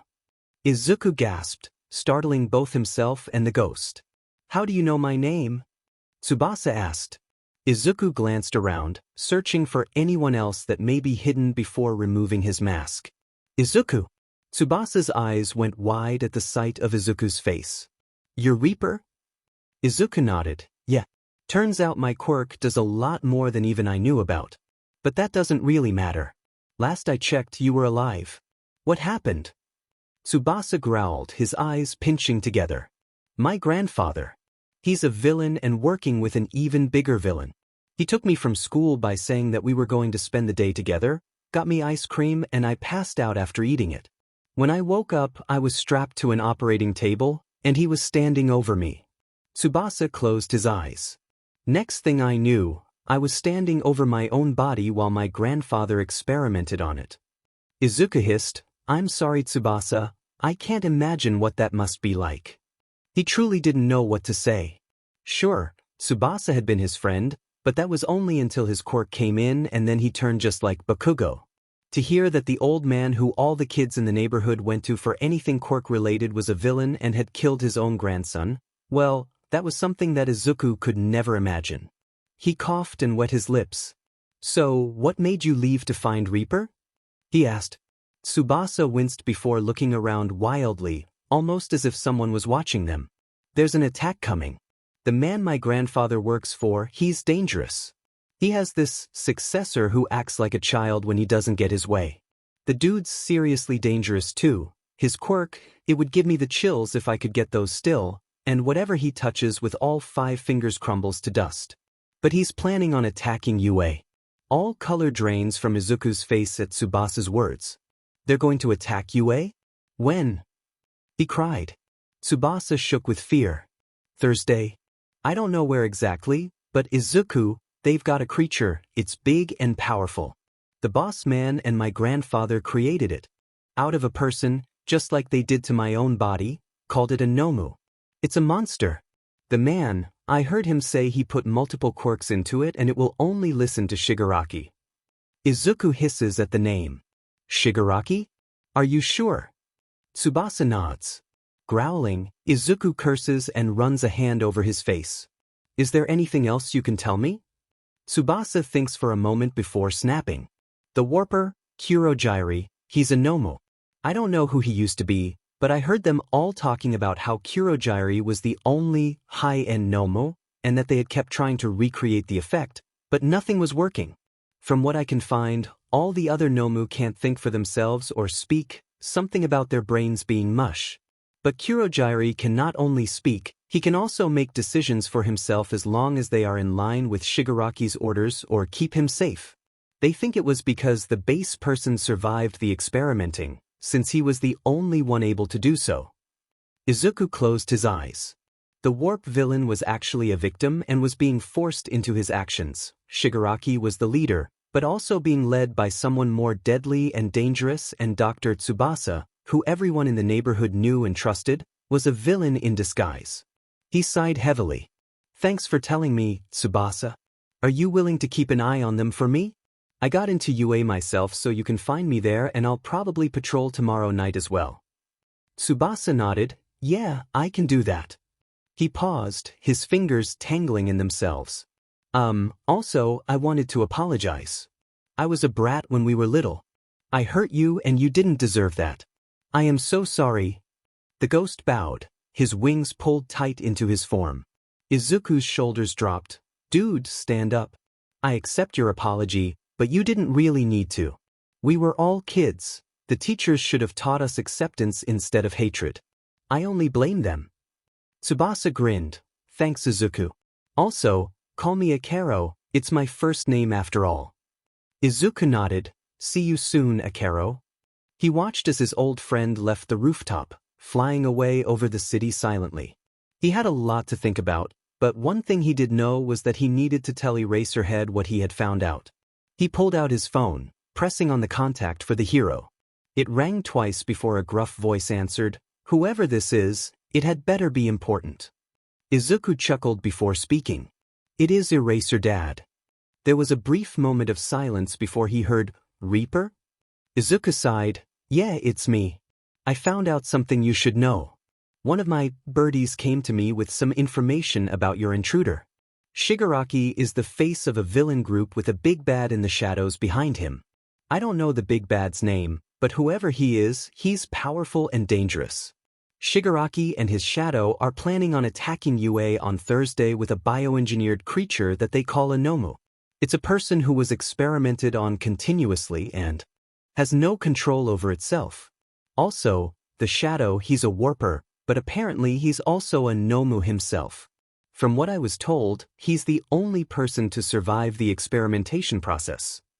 Eraserhead hissed, "How reliable is your source?" Izuku grimaced, "Very. Let's call him a fly on the wall. They don't know he's listening and they won't ever find out that he is." Eraserhead huffed, "His quirk." Biting his lip, Izuku sighed, "No, unfortunately it's not." There was a moment before Eraserhead spoke again. "If it's not his quirk, then how can you be sure that he's not going to get caught?" Izuku drew a sharp breath before throwing caution to the wind. "Because it's part of mine. My birdie is dead. I can see ghosts." "That's why you laughed when you found out that the police named you Reaper, isn't it?" he heard Eraserhead ask. Izuku chuckled, partially. "The rest of my quirk fits really well too." He shook his head.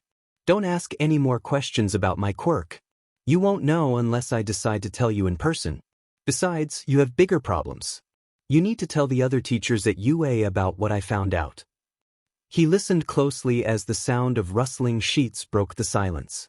"I'll make sure to tell Nizu in the morning. In the meantime, thank you for telling me. Please get home safe and text me when you do so I know that you weren't found out." Izuku sighed, "Fine, I was already headed home when my birdie found me. Good night, Eraser." He listened as the hero returned the wishes before hanging up. He worried about what would happen the day after next, but there was nothing he could do about it without exposing himself as a vigilante. He suspected that Tsukachi knew he was Reaper, and honestly, Nizu probably figured it out too, but that didn't mean he was safe from being arrested and losing his chance at a proper license. He had to think long and hard about what his next step would be. He hopped a few more roofs before landing on his own, an unlocked access door allowing him inside. He wasn't surprised to see his siblings still awake on the couch, both of them knowing about what had happened at school and wondering if he would find any new information while on patrol. Izuku quickly sent a text to Eraserhead before telling them exactly what he learned, the three of them making short plans then crashing for the night in their own beds, their minds filled with worry for what Thursday would bring. It was only by a slight miracle that the frigid liquid didn't go into his lungs when he hit the water, even if it did shoot into his nose with the force of the fall. Izuku opened his eyes, the burning sensation nearly making him close them again, but the sight of the villains swimming towards him made it easier. Kicking off of a shark-headed villain, Izuku pushed himself towards the surface. He tensed as a tongue wrapped around his waist, nearly fighting it until he realized it was Azui, the frog-quirked girl from his class. "Has the exercise already started?" Kirishima asked, pointing down towards the center. Izuku watched as Aizawa-sensei turned, his hand going towards his scarf. "No. Those are villains. 13, get the kids out of here." Izuku raced to Eraserhead's side. "You can't fight them all by yourself." Eraserhead smirked. "It'll be okay, Midoriya. I'm not a one-trick pony." With that, the hero leapt off the platform, soaring down the stairs towards the group of villains that were still streaming in through the portals. Izuku growled at the man, "Not what I meant." He turned to face the class. "Ida, go through the doors and get help. We can't fight them all by ourselves and you're the fastest one here." Ida paused before nodding, his engines revving as he raced out the closing doors. He watched Ida leave, missing the fact that the Warp Gate villain had joined them, opening his portals and dropping the class into different areas. He shook his hair, the white strands having held a shocking amount of water from his impromptu swim. "Thanks, Azui." He coughed. She nodded. "Call me Tsu." She told him as she turned to the other kid. What do we do now? Shinso asked, his normally gravity-defying hair hanging down to lay flat against his neck. Seems like he had taken a swim as well. Izuku glanced over the edge of the ship they were on, hissing at the sight of the villains waiting in the water. We remember the plan. But first, we need to find a way off the ship without them killing us. Izuku offered, knowing that even if someone did die, he would be able to revive them. Shinso snorted, good idea, still not a good plan. He rolled his eyes. Fine then, we can change the plan slightly. How many can you catch in your quirk? Shinso frowned. I don't know, like 3 I think? I've never tried to do more than that. Izuku hummed, I guess we will have to experiment then. Tsu, how far can you jump? She tapped her chin with a finger, not all the way, but I can swim the last little bit. Izuku nodded. Okay then, Shinso, try to get as many as possible then make them fight each other. Tsu, when he orders them to attack each other, grab both of us and jump as far as you can. We can make more of a plan once we are on the shore. Tsu tensed, her long tongue wrapping around both boys in preparation.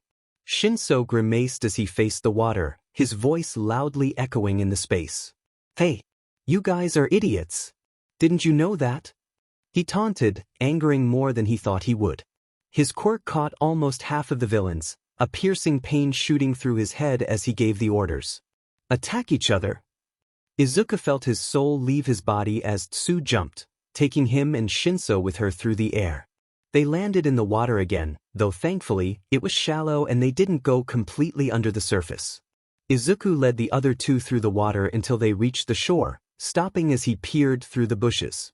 You know, Eraserhead, you have an obvious tell to when your quirk is activated. It's hidden to those that aren't searching, but unfortunately for you, I was. Granted, it took me a moment what with all your jumping around, but in the end, I succeeded. Shigaraki stated as he grabbed onto the hero's elbow. A few seconds later, Izuku watched as Eraserhead's quirk ended, allowing Shigaraki's own to cause the man's skin to flake and crumble. Eraserhead kicked and jumped away, putting distance between the two. Shigaraki growled, Nomu, kill Eraserhead. Izuku didn't think about his new plan as he raced out into the courtyard, placing himself between the hulking beast and his teacher, just like his plan from before, always putting himself in the middle.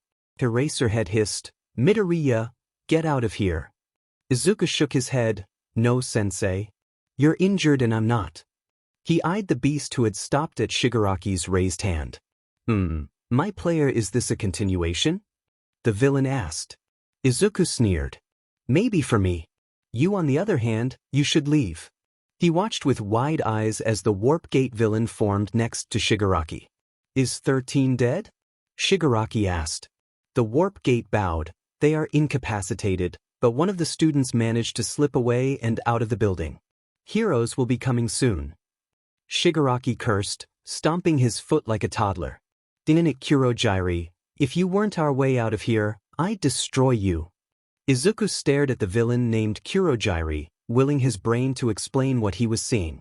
There, beneath all the purplish-black smoke, was the body of Oboro Shirakumo, the ghost that had been following Aizawa around on his patrols. What are you staring at, player 2? Shigaraki's voice cut through the fog lacing Izuku's brain. He startled, directing his attention back at the villain.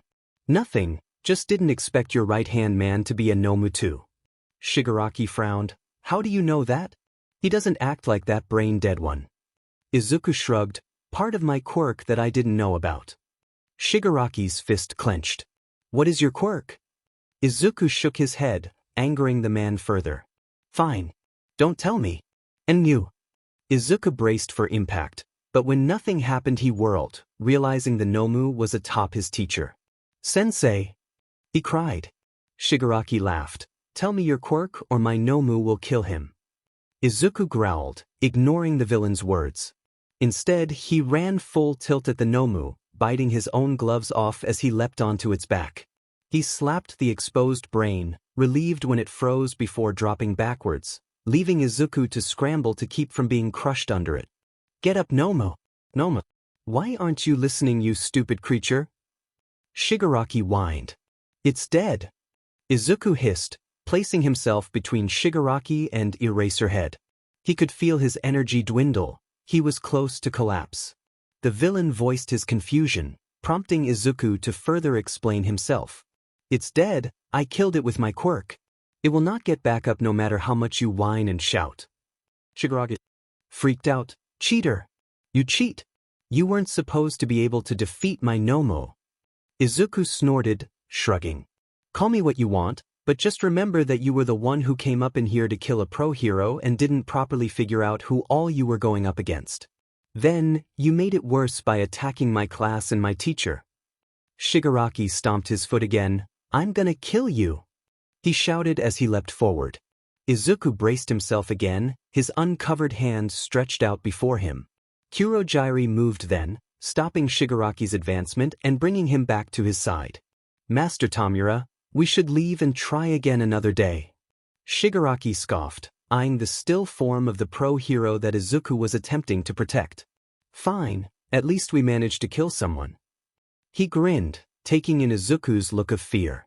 "See you later, player dash." He was cut off as shots rang down from the front of the building, announcing the arrival of the rest of the heroes. 2 shots found purchase in Shigaraki's hands, the other one making its home deep inside the villain's leg before Kurogyri warped the 2 away. Izuku turned back to Eraserhead, his eyes filling with tears at the sight of Aizawa-sensei's ghost staring down at his own body. "I'm sorry, sensei. I wasn't fast enough. But don't panic, I can fix it.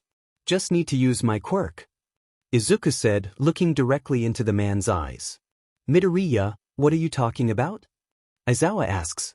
"Don't worry about that, sensei, you probably won't remember this anyways. Not many do."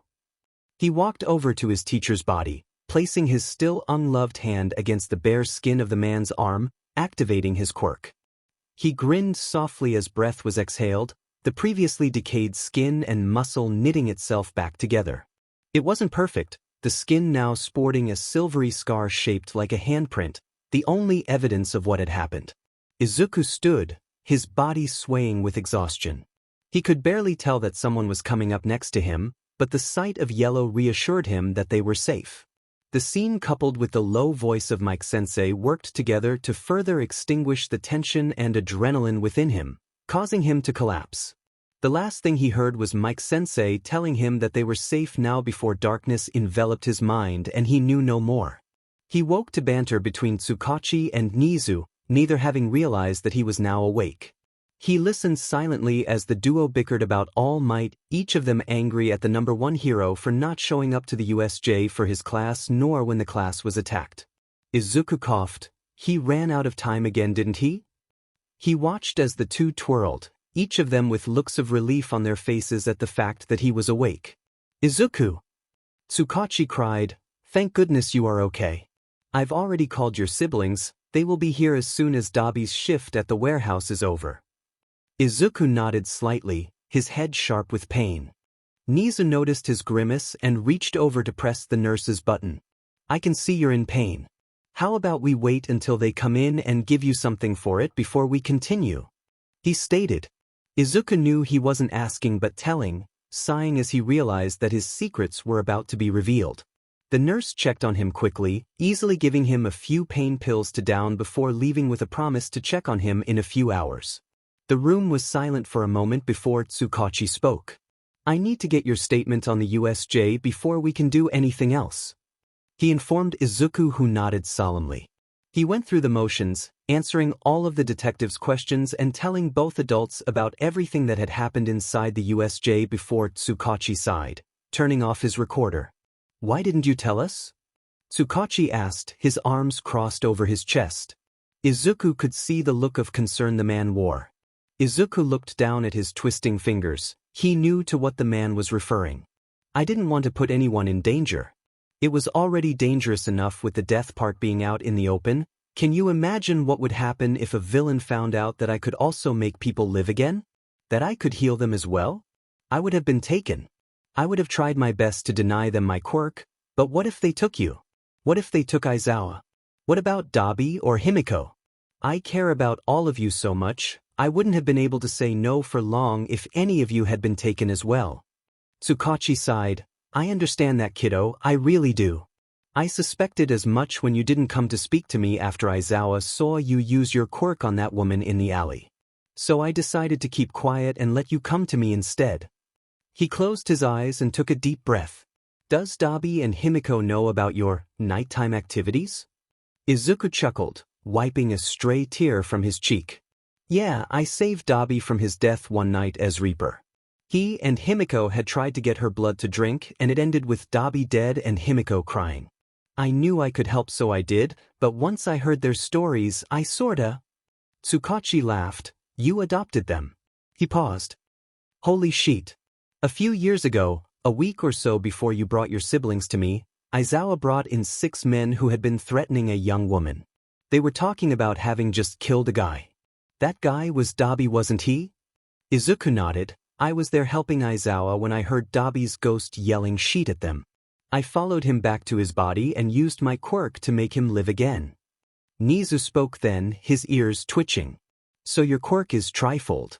You can touch someone with all 5 fingers and kill them, see their ghost and then touch them again and make them live. Izuku nodded. Yeah, and if they have any wounds it heals them as well. There were a few people I reanimated that had things like bad hearing or chronic pain from old injuries that I found out no longer bothered. It works on anything living, person, animal, and plant. Tsukachi huffed. Now I understand why so many people were coming to the station with missing memories. Izuku nodded. Yeah, though for some reason, only Dabi ever remembered what happened to him as a ghost once he came back. I don't know why. Nizu clapped. Well, we might have to experiment then. He took in the expressions of horror on both faces in front of him. Only on willing people, of course. A beep sounded from deep inside Tsukachi's pocket.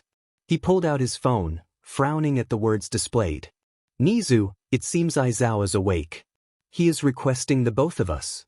Nizu nodded before directing his attention back Izuku. Please excuse us for a moment.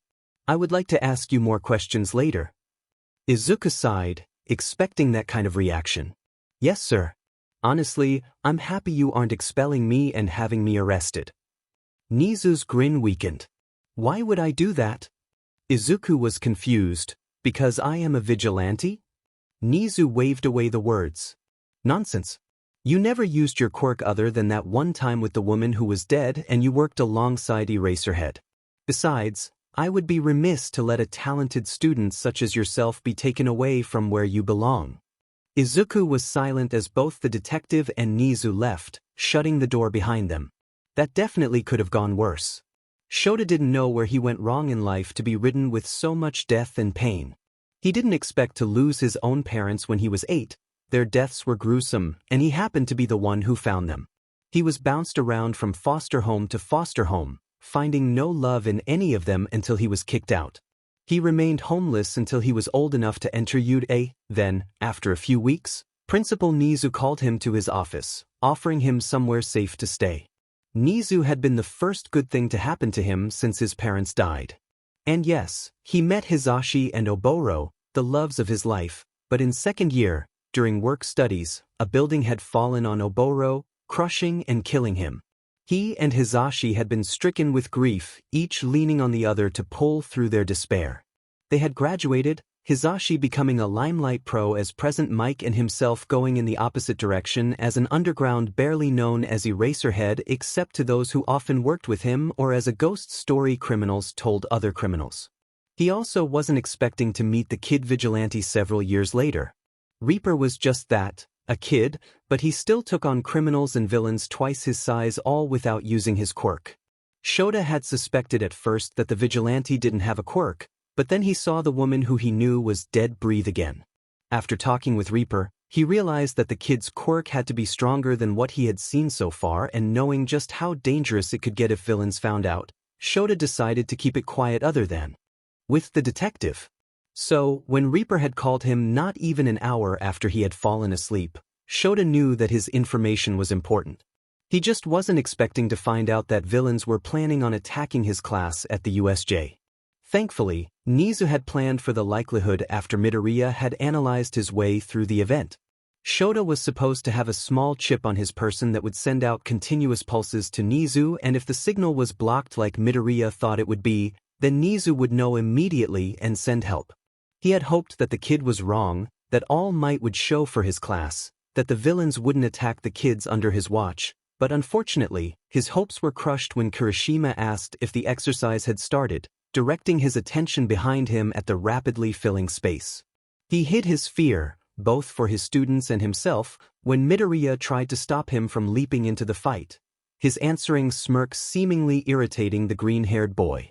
He leapt off the platform, his capture scarf trailing behind him as he flew down the stairs. Quickly reaching the ground, he kicked outward, nailing two of the villains directing in their faces before using their heads to springboard off and pull another one into a tackle roll. He fought, his fists and feet catching each of the villains close to him while he used his quirk to stop the others. The whole time, Shota kept an eye on the trio of villains that were standing still near the fountain. None of them had moved when he started in on the low-level villains, but then he looked away for a moment and the smoke-covered one disappeared. Swearing at the sounds of screaming, Shota prayed that his students would be safe while threatening the blonde oaf of a #1 hero for not showing up for his class.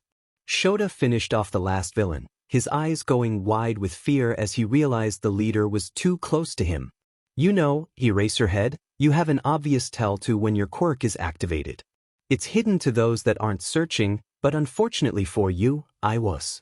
Granted, it took me a moment what with all your jumping around, but in the end, I succeeded. He stated as he grabbed onto Shota's elbow. Shota's eyes burned as he tried his hardest to keep his quirk going, but in the end he failed, blinking his eyes closed and allowing the leader's quirk to work. Shota felt immense pain as his elbow disintegrated, cracks spreading outwards from the point of contact. Quickly, he kicked out and jumped away, putting distance between the two of them. The villain growled, "Nomu, kill Eraserhead." Suddenly, the hulking beast that had stood still moved, but was blocked by something. Eraserhead hissed as Midoriya took a fighting stance between the hero and villain. "Midoriya, get out of here." The kid shook his head, "No, sensei. You're injured and I'm not." The villain lowered his raised hand. My player, is this a continuation?" The villain asked. Midoriya sneered. "Maybe for me. You on the other hand, you should leave." Shota watched as the Warp Gate villain formed next to Shigaraki. "Kurogiri, is 13 dead?" Shota hissed, nearly missing the other's answer. "They are incapacitated, but one of the students managed to slip away and out of the building. Heroes will be coming soon." Shota nearly grinned. Not only did he have the Warp villain's name, but now he knew that Midoriya got Ida out. The rest of the heroes would be there soon. He jerked away as a villain nearly landed a hit on him. "Damn it, Kurogiri. If you weren't our way out of here, I'd kill you." The pale bluish-gray-haired villain screeched. He glanced back at his student, worried at the look of shock on the kid's face. "What are you staring at, player 2? The villain's voice cut through the space. He startled, looking at the villain again. "Nothing, just didn't expect your right-hand man to be a Nomu too," Midoriya stated, causing Shigaraki to frown. "How do you know that? He doesn't act like that brain-dead one." Shota tilted his head as Midoriya shrugged. "Part of my quirk that I didn't know about." The man's fist clenched. "What is your quirk?" he asked. Shota swore silently as Midoriya shook his head, angering the man further. "Fine. Don't tell me." "And you." Shota grunted as the creature landed on top of him, his student's scream of fear echoing through him. He blinked, confused when he opened his eyes to find himself standing up out from under the heavy mass. He whirled as a voice came from behind him. "Oh no. Sho, this wasn't supposed to happen." He couldn't believe his eyes. Standing several feet behind him was Oboro, his best friend and one of his boyfriends from his time at Ueburo? What dash? He stuttered before realizing what it all meant. "I'm dead, aren't I?" he asked his dead boyfriend. Oboro nodded. "Yeah, you are. But it'll be okay. I know it. You have the bean cloud in your class." Shota frowned, recognizing the nickname from Zashi. What does Midoriya have to do with any of this? Instead of answering, Oboro pointed. Shota followed his finger, seemingly understanding his friend and past lover almost immediately. He watched as Midoriya jumped, his unloved hand smacking flat against the exposed brain of the creature, causing it to fall and land away from Shota's own body. He could see the rivers of blood flowing away from his cracked skull and busted eyes, the view threatening to haunt him forever. The rest of his body wasn't in any better shape as his arms were bent the wrong way and he could see how his chest was slightly caved. He glanced away, willing his ghostly stomach not to empty. Shota listened as Midoriya explained to the villain that his quirk killed the beast, tensing when the man threw a fit. "Cheater! You cheat! You weren't supposed to be able to defeat my Nomu." His student snorted and shrugged. "Call me what you want, but just remember that you were the one who came up in here to kill a pro hero and didn't properly figure out who all you were going up against. Then, you made it worse by attacking my class and my teacher." Shota laughed, carefree and without holding back. The DMN problem child didn't know that he wasn't supposed to anger the people who could kill him, but DMN, did he taunt them well? The man-child stomped his foot again. "I'm gonna kill you." Shota tensed as Midoriya reached out his uncovered hand, reacting on instinct. But it was unneeded as Kurogyri moved then, stopping his leader's advancement and bringing him back to his side. "Master Shigaraki, we should leave and try again another day." The villain named Tamura scoffed, eyeing the Shota's body. "Fine, at least we managed to kill someone." He grinned. "See you later, player dash." Shota whirled as shots rang down from the front of the building, announcing the arrival of the rest of the heroes. "Finally!" Shota sighed, relieved that help had finally arrived. He was sad that he was dead. His husband was going to be so distraught. He blinked as Oboro walked up next to him. "What happens next?" he asked. Oboro grinned. "You get to go home." Shota's brows furrowed in confusion. "What do you mean? I'm dead, there's no going home now." His confusion grew as his old boyfriend's grin widened. "It'll be okay, Sho. The kid has a secret skill." "But I don't think Dash," he cut off as Midoriya walked up to them. Shota frowned as Midoriya got closer. He could swear the boy was looking directly into his eyes. "But that would be impossible. Wouldn't it?" "I'm sorry, Sensei. I wasn't fast enough. But don't panic, I can fix it. Just need to use my quirk." His student offered. Shota opened his mouth. "Midoriya, what are you talking about?" Midoriya chuckled softly. "Don't worry about that, Sensei. You probably won't remember this anyways. Not many do." He walked over to Shota's body, placing his still unloved hand against the bare skin of the man's arm, stopping all possibilities of a continuation of the conversation. Beeping brought Shota back to awareness, the darkness of the room frightening him slightly before his mind caught up with everything else. He groaned, moving his arm away from the heavy heat that surrounded it. The pressure released, a small gasp reaching his ears. "Sho, you're awake." "Kami, I was so scared." Hisashi cried, thankfully without his quirk. Shota swallowed the spit gathering in his abnormally dry mouth. "Water, please." He rasped, pleased when his husband was still able to understand. He managed to swallow the entire glass before his arm grew tired, his husband taking the cup back and placing it on the side table. "The kids, 13 Midoriya, how are they?" he asked softly.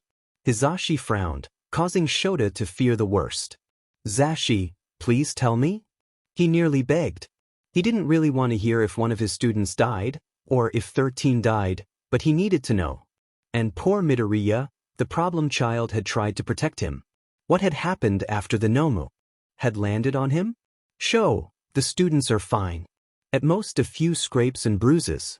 13 is okay as well. Their suit was torn when they had one of their black holes turned in on themselves by that warp villain, but they are okay." He paused. "And Midoriya? What happened to him?" Shota whimpered. Hisashi sighed. He suffered severe quirk exhaustion. From what the Tsukachi says, he overused his quirk easily due to him not using it regularly. He saved you." Shota frowned.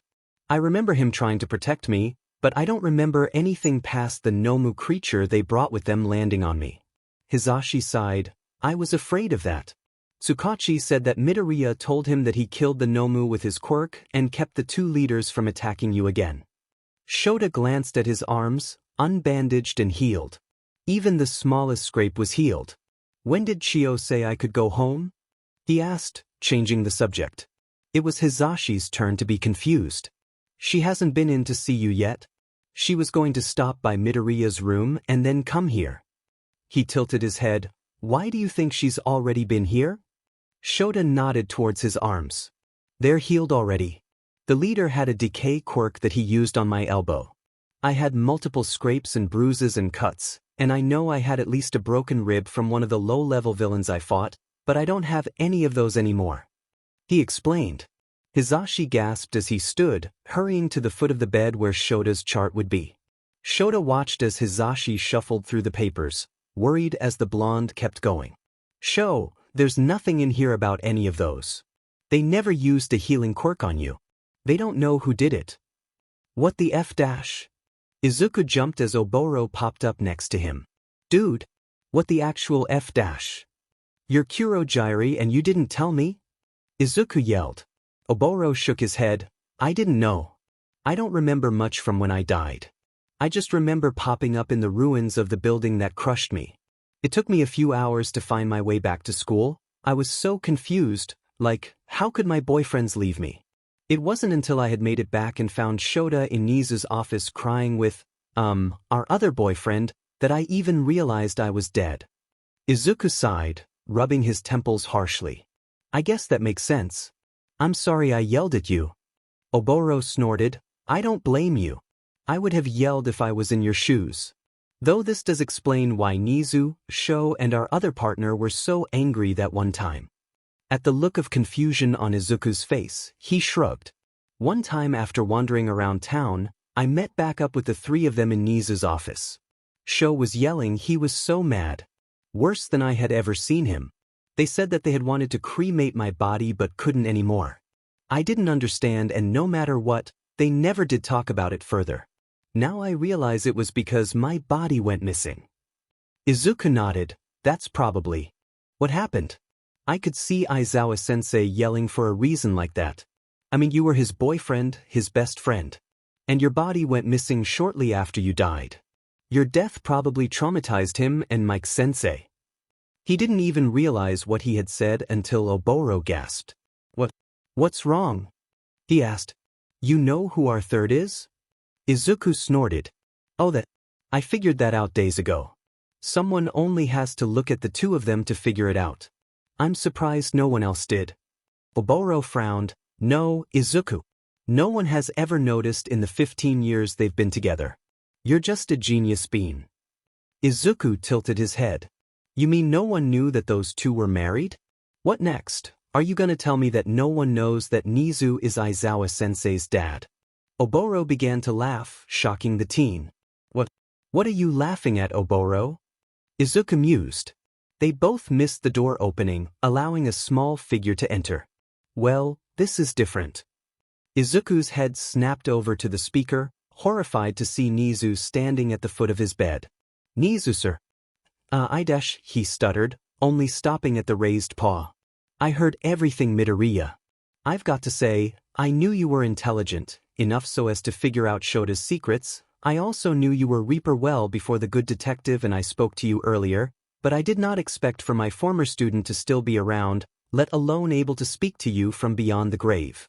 He hopped up into the chair sitting next to Izuku's bed. So, tell me, what else can that lovely quirk of yours do? Izuku shook, fear rippling through him. Midoriya, there is no need to be afraid. I am not angry. Izuku glanced at Oboro out of the corner of his eye, the ghost boy shrugging. You already knew that I could kill living things with my 5-point contact quirk. You learned earlier that I could also bring the dead back to life. I can also see ghosts as you just learned. He gulped.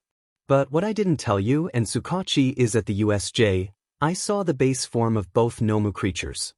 Nizu hummed. Both? There was only one on the records. Izuku nodded. The one, his name was Kurogyri? He's a Nomu too. His base form, well, I wasn't expecting it. Nizu nodded, his mind already caught up. Oboro Shirakumo. Izuku nodded. Yes, sir. It startled me and Shigaraki noticed. When I wouldn't answer him, he threatened Aizawa-sensei. I told him it was a quirk thing, but I couldn't tell him what my quirk was. Aizawa-sensei died because of me. Izuku flinched slightly as denials came from both the living and the dead. Whether it was your fault or not that I believe for a moment that it was, you still saved your teacher. You did that. And had you not been there, had you not been able to use your quirk, my son would be dead, and his husband would be incredibly upset to say the least. I thank you, Midoriya. Your mind gave us the heads up we needed, and then you and your bravery gave me my son back. Nizu stated calmly, his nose quivering slightly. Izuku swallowed hard. Does he, Aizawa-sensei, does he remember anything from his time as a ghost? Nizu shook his head. As far as I know, he doesn't know or remember anything. I was about to visit them when Shota woke up, but I overheard him and Hisashi talking about the mysteries of Shota's healed wounds. They couldn't figure out how it happened. Izuku snorted, ignoring the loud laughter coming from his ghostly visitor. Yeah, it's one of my favorite parts of bringing people back to life with my quirk. Like this one dude I brought back. I found out afterwards that he used to have hearing problems caused by an accident when he was a child that he didn't have anymore. Dabi had burns all over his body, like really bad, purple ones, but when I brought him back that night, they turned to a paler pink color. Nizu hummed, seemingly contemplating something. What about when you use it on non-humans? Plants? Izuku grinned. I used it on a few alley cats when I was first experimenting. One cat had recently died of starvation, and when I took it to the vet, they told me it was only mildly malnourished. It wasn't the first time I healed something though. My first time healing with my quirk was myself when Hisashi burned my back the night I killed him. I left that house with my back completely black charcoal, and by the time I found the place I turned into my new home, it was only red, like a bad sunburn. Nizu nodded. I had seen the pictures you took on your father's phone. Tsukachi had added it to your file when he was still looking for you. Izuku frowned. Did he go to you to help him find me? Nizu shook his head. I only saw them when you applied to you. Izuku relaxed a bit. So, what happens now? You and Tsukachi know about me being Reaper, and while I was already planning on cutting back my hours out, I really don't want to stop completely. Other than Eraserhead, I'm the only person looking out for most of my route. With him in the hospital and unable to patrol, it falls to me. I won't leave them to fend for themselves. Nizu was silent for longer than Izuku cared to think about. Just as he was about to open his mouth and attempt to reword his statement before hoping that Nizu wouldn't expel him, the stoat spoke. Good news is I have a plan for that. If you were to be under the guidance of a licensed pro hero with their permission to patrol, then not only could you not be arrested, but you could also claim any arrests for yourself. Now, normally, students wouldn't be able to get a provisional license until second year, but you already have your detective's license which, with my permission and Tsukachi's, would allow you to do almost the same tasks you were already doing, bar using your quirk, though that can be negated in certain situations. Izuku's jaw dropped. You want me as a personal student? Nizu nodded. Of course. I wanted you as my student even before I found out. You were Reaper, so don't think that I'm only offering so you could protect your people. Izuku ducked his head, blushing slightly. The thought had crossed his mind, but Nizu seemed like someone who was straightforward in his wants, tending to go the direct path to achieve whatever it was. Izuku tilted his head, thinking about the offer. You should do it, Izuku. Oboro pressed. He glanced at the ghost who had been quiet the whole time. You think so? Izuku asked, not caring that Nizu was patiently listening in on the one-sided conversation. Oboro nodded. Yeah, Sho was Nizu's student and look how awesome he is now. He glanced at Nizu. What would I be learning? Nizu grinned. Oh, so many useful skills. Things like hacking and coding, mental and psychological manipulation, and even how to take down powerful enemies with only a computer. Izuku snorted at the way Nizu got excited. Well, I already know how to hack and code, but I know I am not as good as you are at it, so that seems useful. Everything else will be new though. Nizu grinned widely. Do you now? I will have to test you to see where you are at. Does this mean you accept my offer? The teen smirked. I'm no idiot. Of course I accept. Nizu clapped happily. That's wonderful. Oh, the fun we will have. Izuku laughed. Even better is knowing that Eraserhead asked me not to get myself a rat-shaped mentor. To which I told him that I would let him know before agreeing to be your student if he figured out who I was first. To be fair to him, I wasn't expecting you to offer so soon. Nizu giggled. We should try to keep your nightly activities away from Shota's ears for as long as possible then. He's not stupid and I'm sure he'd figure out sooner than later that you were Reaper. He paused. Speaking of which, are you wanting it to be your hero name? Izuku grinned. Of course. I've already grown my name in the underground and I'd like to capitalize on that if at all possible. Nizu hummed. Then that shall be our plan. Once Shota is aware of who you are and our little game is over, we shall make your papers state your hero name. Izuku yawned. That sounds nice. He stated, causing Nizu to chuckle. Get some sleep, Midoriya. We can talk more later. Izuku hummed sleepily. Call me Izuku. I never really liked Midoriya. Of course, Izuku. Good night, pup. Nizu slipped out the door quietly, his mind whirling before leaving the hallway to make plans. He had a new student to teach after all. Izuku woke slowly, his eyes crusted and heavy. He laid there, taking in the sounds of the machines attached to him and the bustle of the hospital beyond the door of his room. He hadn't wanted to take a nap after Nizu's visit, but his body said otherwise. A movement against his hand nearly made him flinch before he realized what it had been. Hey there, Izuku. You look like death. Dabi grinned down at him. Izuku snorted, I feel like death. He saw Himiko asleep on the couch against the wall. How long have you both been here? He asked. Dabi sighed, glancing at the clock. A good hour or so. We met Nizu down in the lobby when we came in. He was talking to Tsukachi, but when we came near, they stopped. After Tsukachi introduced us, Nizu gave us the room number. Though I am not sure I liked the look on his face. Izuku grinned, scheming weasel. He sighed, don't worry about anything much. Nizu and Tsukachi figured out about my nighttime activities. Dabi's eyes went wide. How? Are you in trouble? Izuku shook his head. Nah, in fact, Nizu wants me to be his personal student. He also offered for me to keep being Reaper under his guidance since I already have my detective's license. Dabi's eyes narrowed.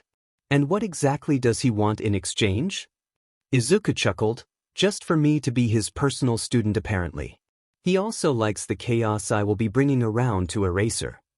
He paused. Oh, and he overheard my conversation with Eraser's ghost and now knows about that part of my quirk as well.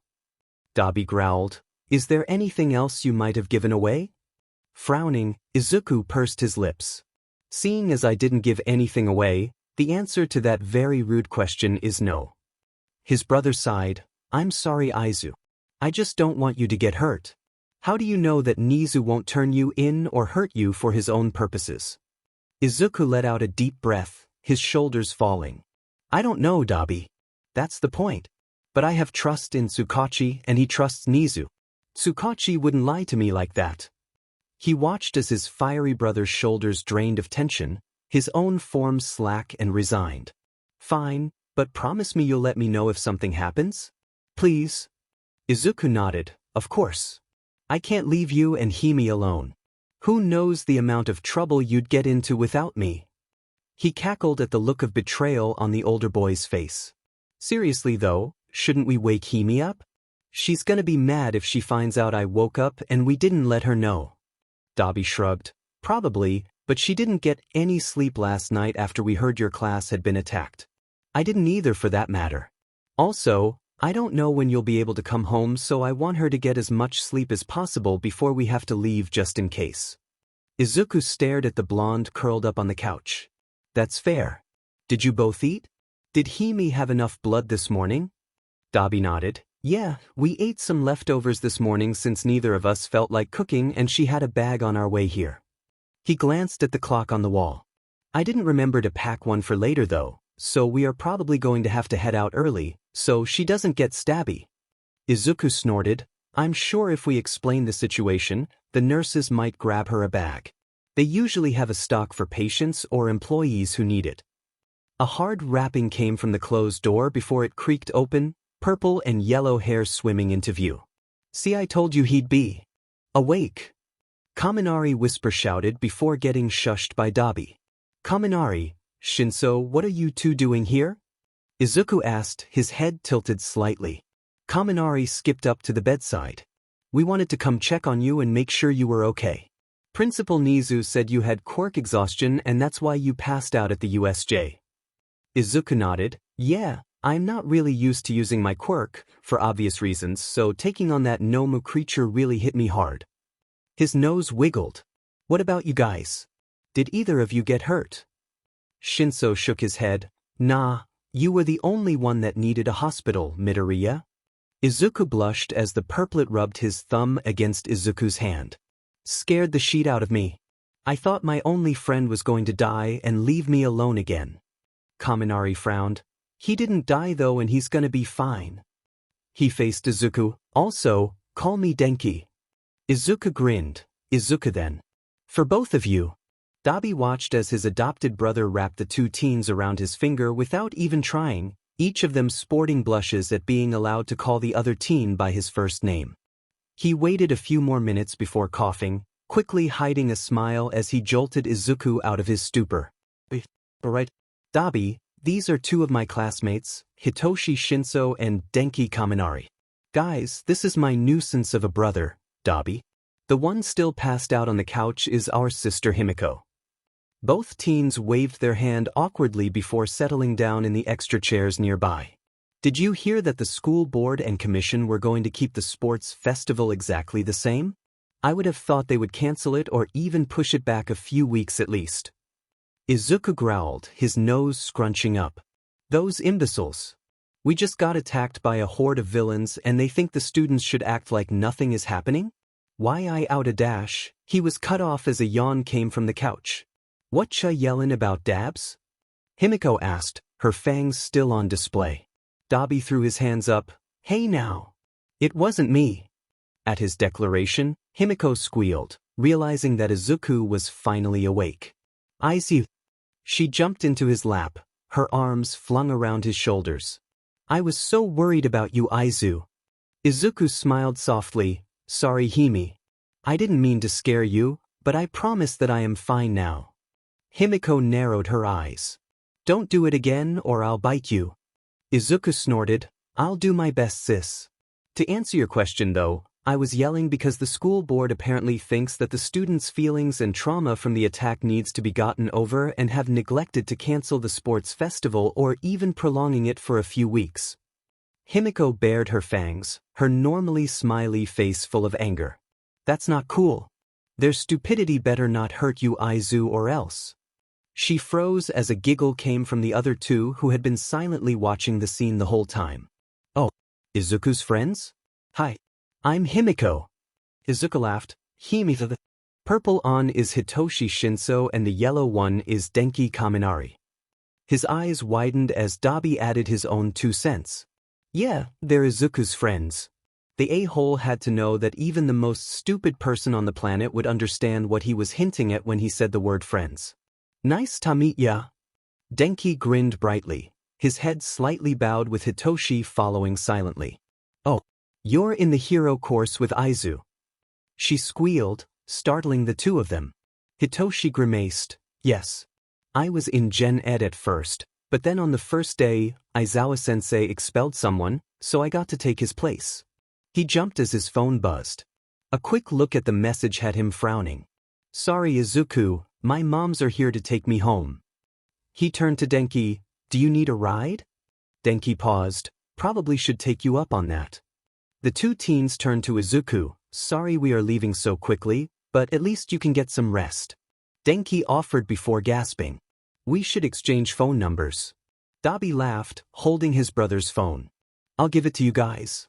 He needs more friends. Izuku scowled. I have plenty of friends. He watched as Dabi grinned with delight. Oh really? Name any that aren't these two or me and Himiko. Izuku crossed his arms as he leaned back and pouted. He knew he didn't have any friends. He hadn't had a single one since Bakugo was still his best friend and Dabi knew that. Izuku silently stewed as Dabi exchanged numbers with Hitoshi and Denki. He smiled softly at them, nodding as they left his hospital room. Dabi was silent, listening to the sound of the duo's footsteps heading away from the room until they were no longer heard before he turned to Izuku. "Oh, Hitoshi and Denki," he cooed, teasing the white-haired teen. Izuku shoved at Dabi. "It wasn't like that. They're just friends." Dabi laughed. "Do you think the blonde one would be on the top bunk? Or do you think it'd be the purple one, because there's no way it would be you?" Himiko joined the two. "But you want them to be more, don't you, Izu?" Izuku wiggled his nose, glancing back at the doorway. "Yeah, I like them both. Hitoshi is like me, hurt by those he should have trusted, while Denki is all sunshine and rainbows and can make anyone smile. They both don't care about my quirk or the fact that I killed my dad." At the looks of confusion from his siblings, Izuku sighed. "I forgot I never told you both. One of the first days of school, but might had us fight each other in 2-on-2 battles. I was paired up against Bakugo, who screamed at me about killing his Uncle Sashi, and that it should have been me that was dead. A few minutes later, Bakugo let out a blast hard enough to throw me through the wall and into the ground below, effectively killing me. If it weren't for my quirk being possible even when I'm dead, I wouldn't be here, and neither would Aizawa-sensei."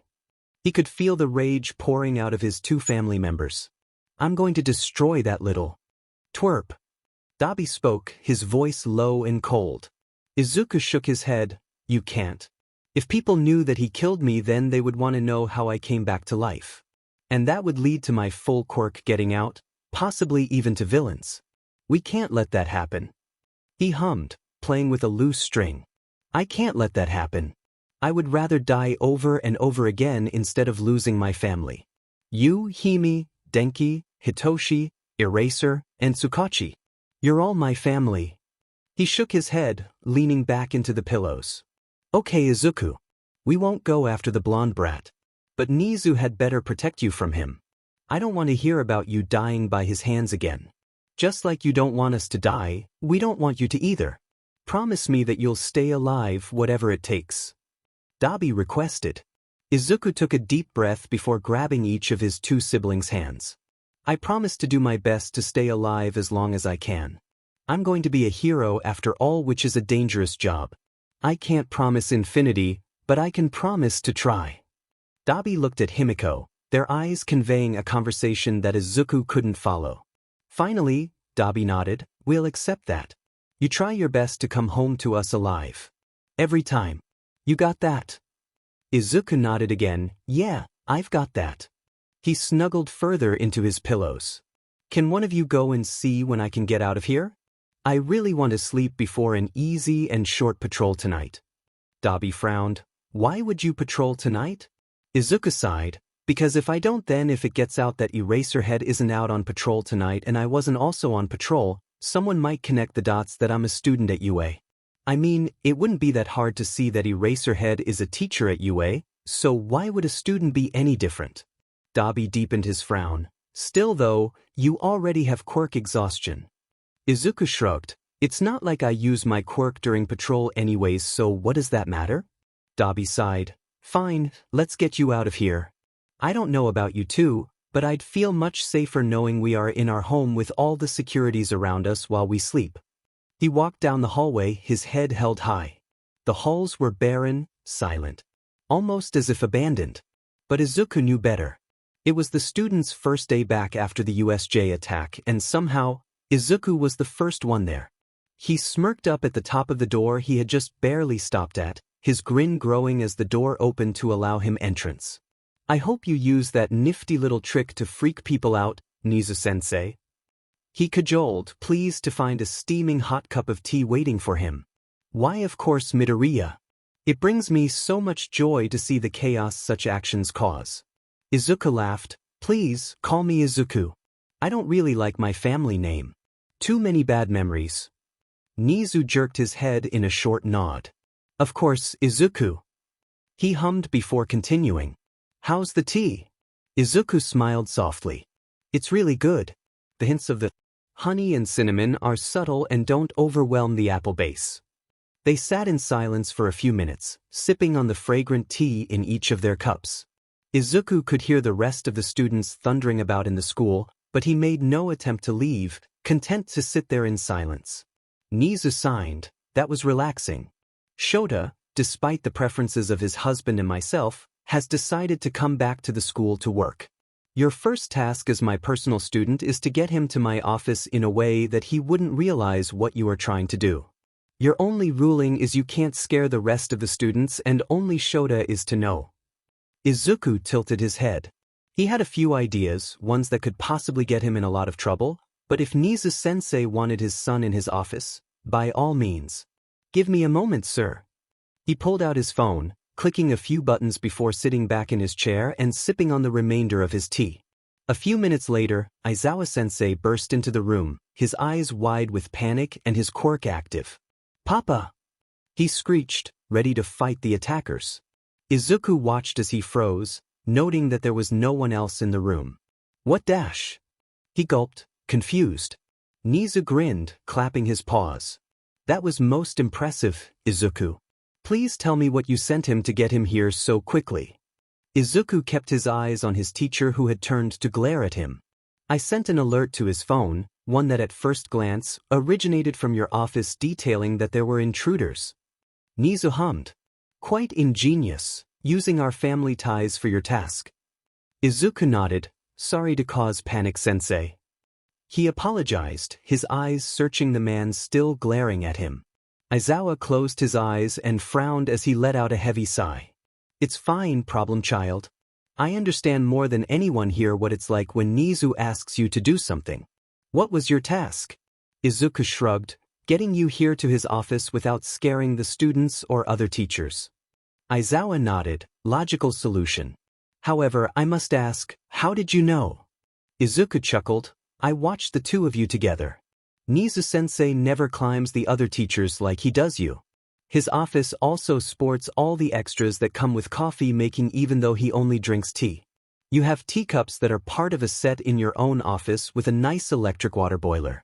Plus," he paused dramatically, "you look at him like someone who loves deeply. You also look at Mike-sensei in almost the same way." He dropped his gaze in order to refill his cup. Aizawa twitched, "You've never been inside my office." Izuku nodded, "Not inside, no. But I did walk by once while Midnight Sensei was putting some papers on your desk and saw the tea stuff on the shelf." He grinned down at his half-full cup. "I also saw the very cutesy present mic pillow sitting on your couch." He grinned wider as Nizu cackled. Izuku couldn't help teasing the man, no matter where they were. Not that Aizawa knew that he was Reaper. The hero sighed, rubbing his eyes with the palm of his hands. "Whatever, problem child. Homeroom starts soon, you should get going." Izuku nodded, "Yes, sensei." He faces Nizu as the stoat calls out to him. "Please come by after school today. We have a few more things to discuss." Izuku grins, "Yes, sir." Classes went normally, with only Aizawa-sensei scaring the class before telling them about the sports festival and how everyone should work their hardest to show the world and attending pros that they were going to be great one day, and the rest of the teachers continuing their lesson plans that they had begun before the USJ attack happened. To Izuku, someone who had learned nearly everything already, classes were boring. How was he supposed to enjoy being in a physical school, being at U even if he was bored out of his mind? All he could think about were his lessons with Nizu-sensei. And it seems the teachers noticed. "Midoriya, please stay back a moment." Mike-sensei spoke, jolting Izuku out of his daydreaming. He looked around, noticing the way that his classmates were packing up. He nodded to the blonde, gathering up his own things as he waited for the room to clear out. "Yes, sir." Mike frowned. "You were distracted today. Is everything all right?" Izuku sighed. "I'm sorry, sensei. I got offered to be Nizu-sensei's personal student and I'm excited for our first lesson this afternoon." He blushed. "It also doesn't help that I've already learned what the rest of the class learned today. But I wanted to experience a real school for once in years, so I did my best not to learn things taught in one." He chuckled depressingly. "Seems I failed at that." Mike sighed, placing his hand on the teen's shoulder. "You didn't fail, kiddo. You just like learning. Tomorrow, I'll bring a test and we can see where you're at in order to give you harder work." "Was it every class that you felt that way?" Izuku nodded, staying silent. Mike smiled. "Well, we will see what we can do." You are a smart bean. Just because you need harder work does not mean you failed. Chin up, listener. Also he paused. Did the rat drag you into it? Izuku tilted his head. But sir, he's not a rat. He's a stoat with dog and red panda. Mike froze, then he plastered a smile on his face. Well kiddo, I'm sure a smart bean cloud like you could figure out anything. Why don't I walk you to Nizu's office? Izuku held back a smirk. He didn't know if Oboro had overheard Mike-sensei calling him a bean cloud or if they just thought that much alike for them to use the same nickname, but he found it amusing. He followed his teacher all the way through the school until they reached Nizu's office, Izuku once again hiding his grin when Mike was startled by the self-opening door.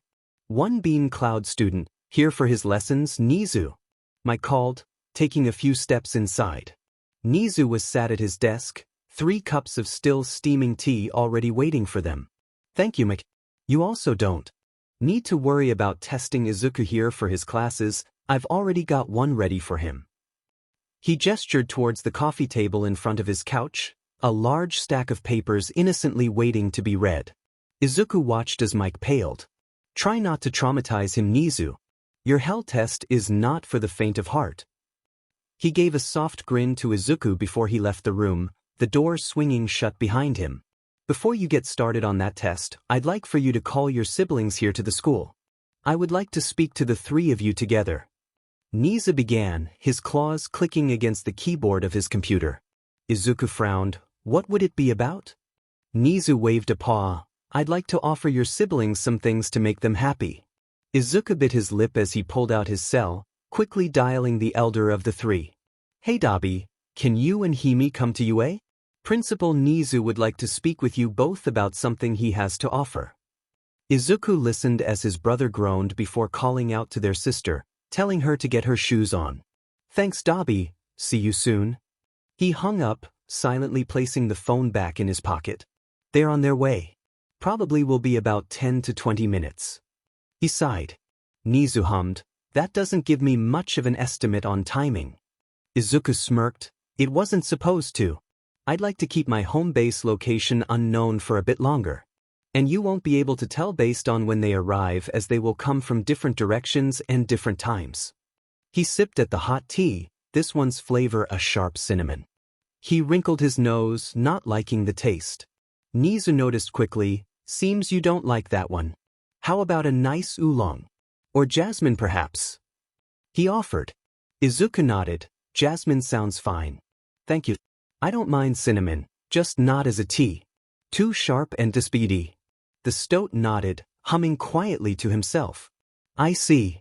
He poured a light green liquid out of another teapot before continuing. Jasmine is nice and floral, calming even. It's a good choice. He glanced at his computer screen, smiling. Seems Himiko will be arriving first. He pressed a few buttons, speaking clearly into the hidden microphone on his desk. Hello, young Himiko. If you would kindly follow the bot in front of you, it will lead you to my office. Izuku squinted. He wasn't sure why, but he had a weird feeling that Nizu knew more about where they lived than he wanted.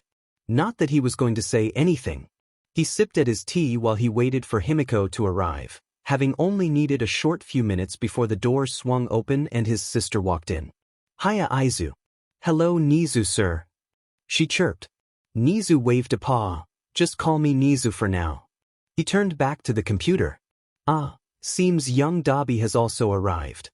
He clicked another button, speaking the same words he had said to Himiko just moments before. Himiko, would you like some tea? Himiko shrugged. I've never really found any I liked. Nizu grinned. I have one. I think you will enjoy. It's not to my fancy, but it should do you just fine. Izuku watched as he poured another cup, deep red liquid filling it quickly. At his nod, Himiko took the cup, taking a small sip before she lit up with joy. It tastes like blood. She nearly yelled. Izuku, wide-eyed with shock, snapped his attention to Nizu. Yes, it is the same brand that our very own Vlad King drinks. His quirk is blood-based as well, you know. Himiko nodded. Izuku told me that, but I didn't know he needed to drink blood for his quirk. Nizu tilted his head to the side. Not for his quirk to work, no. But he does need it to stay healthy. Same as you.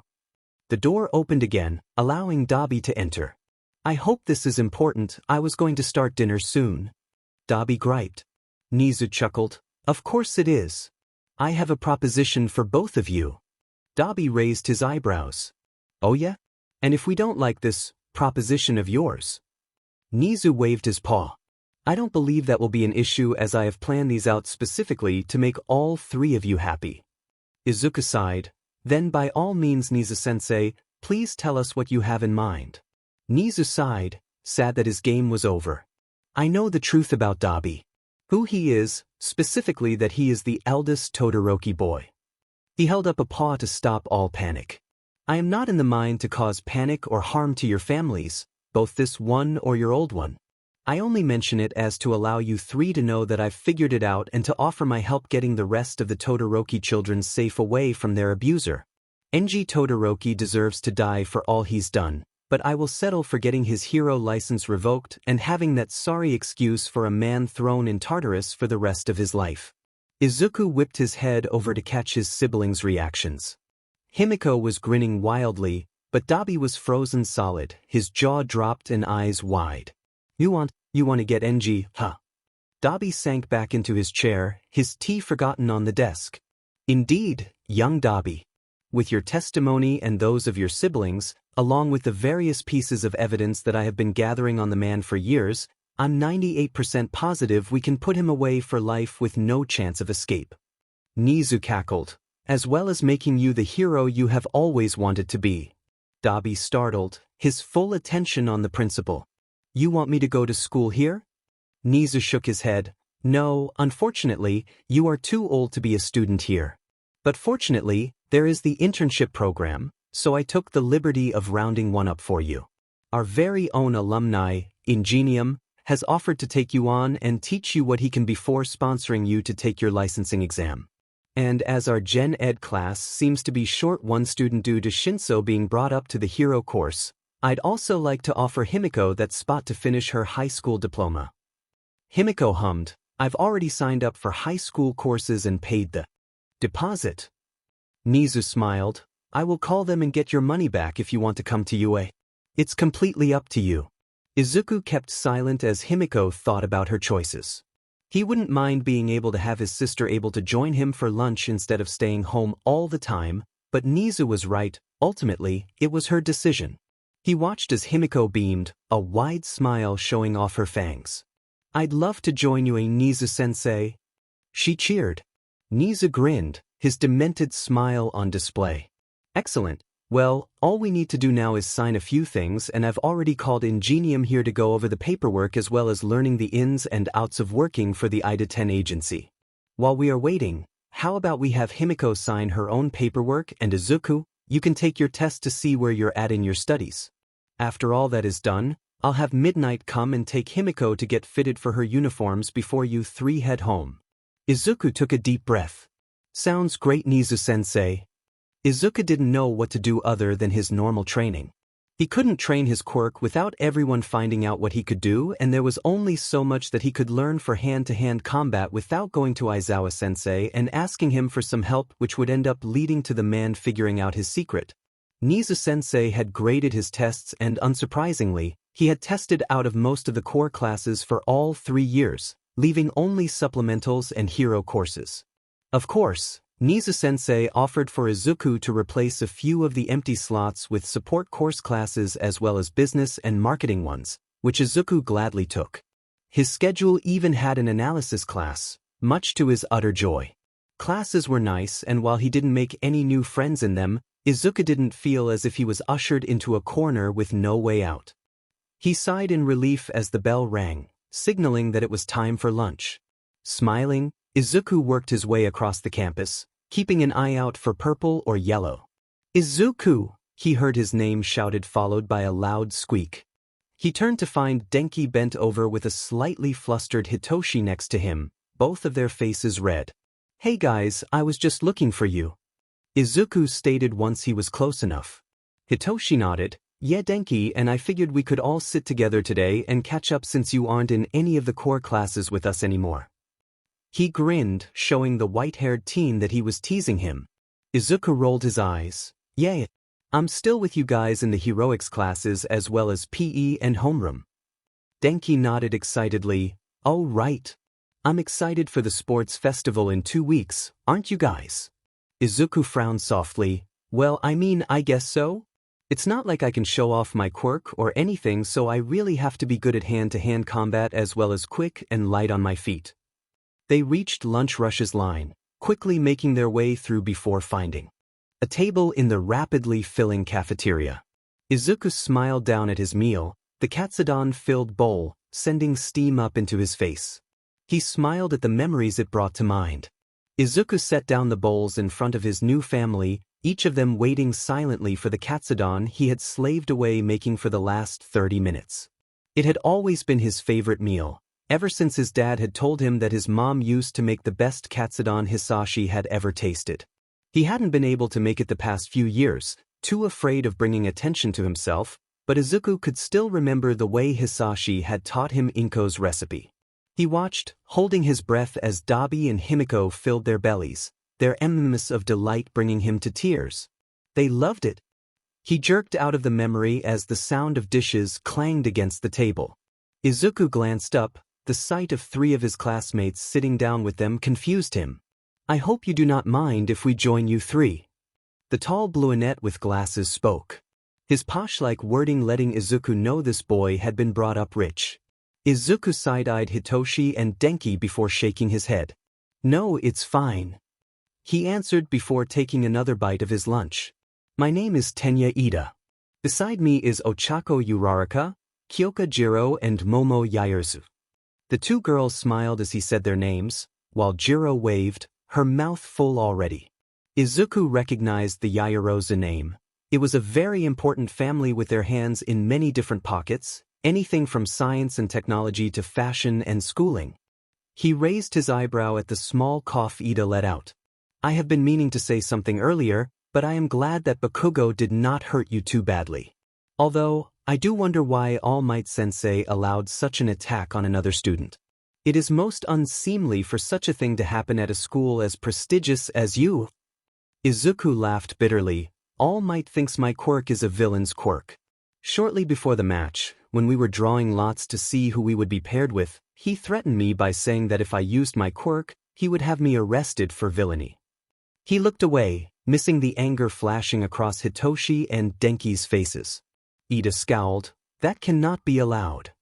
Izuku shrugged, ignoring how the 3 girls nodded along to Ida's words.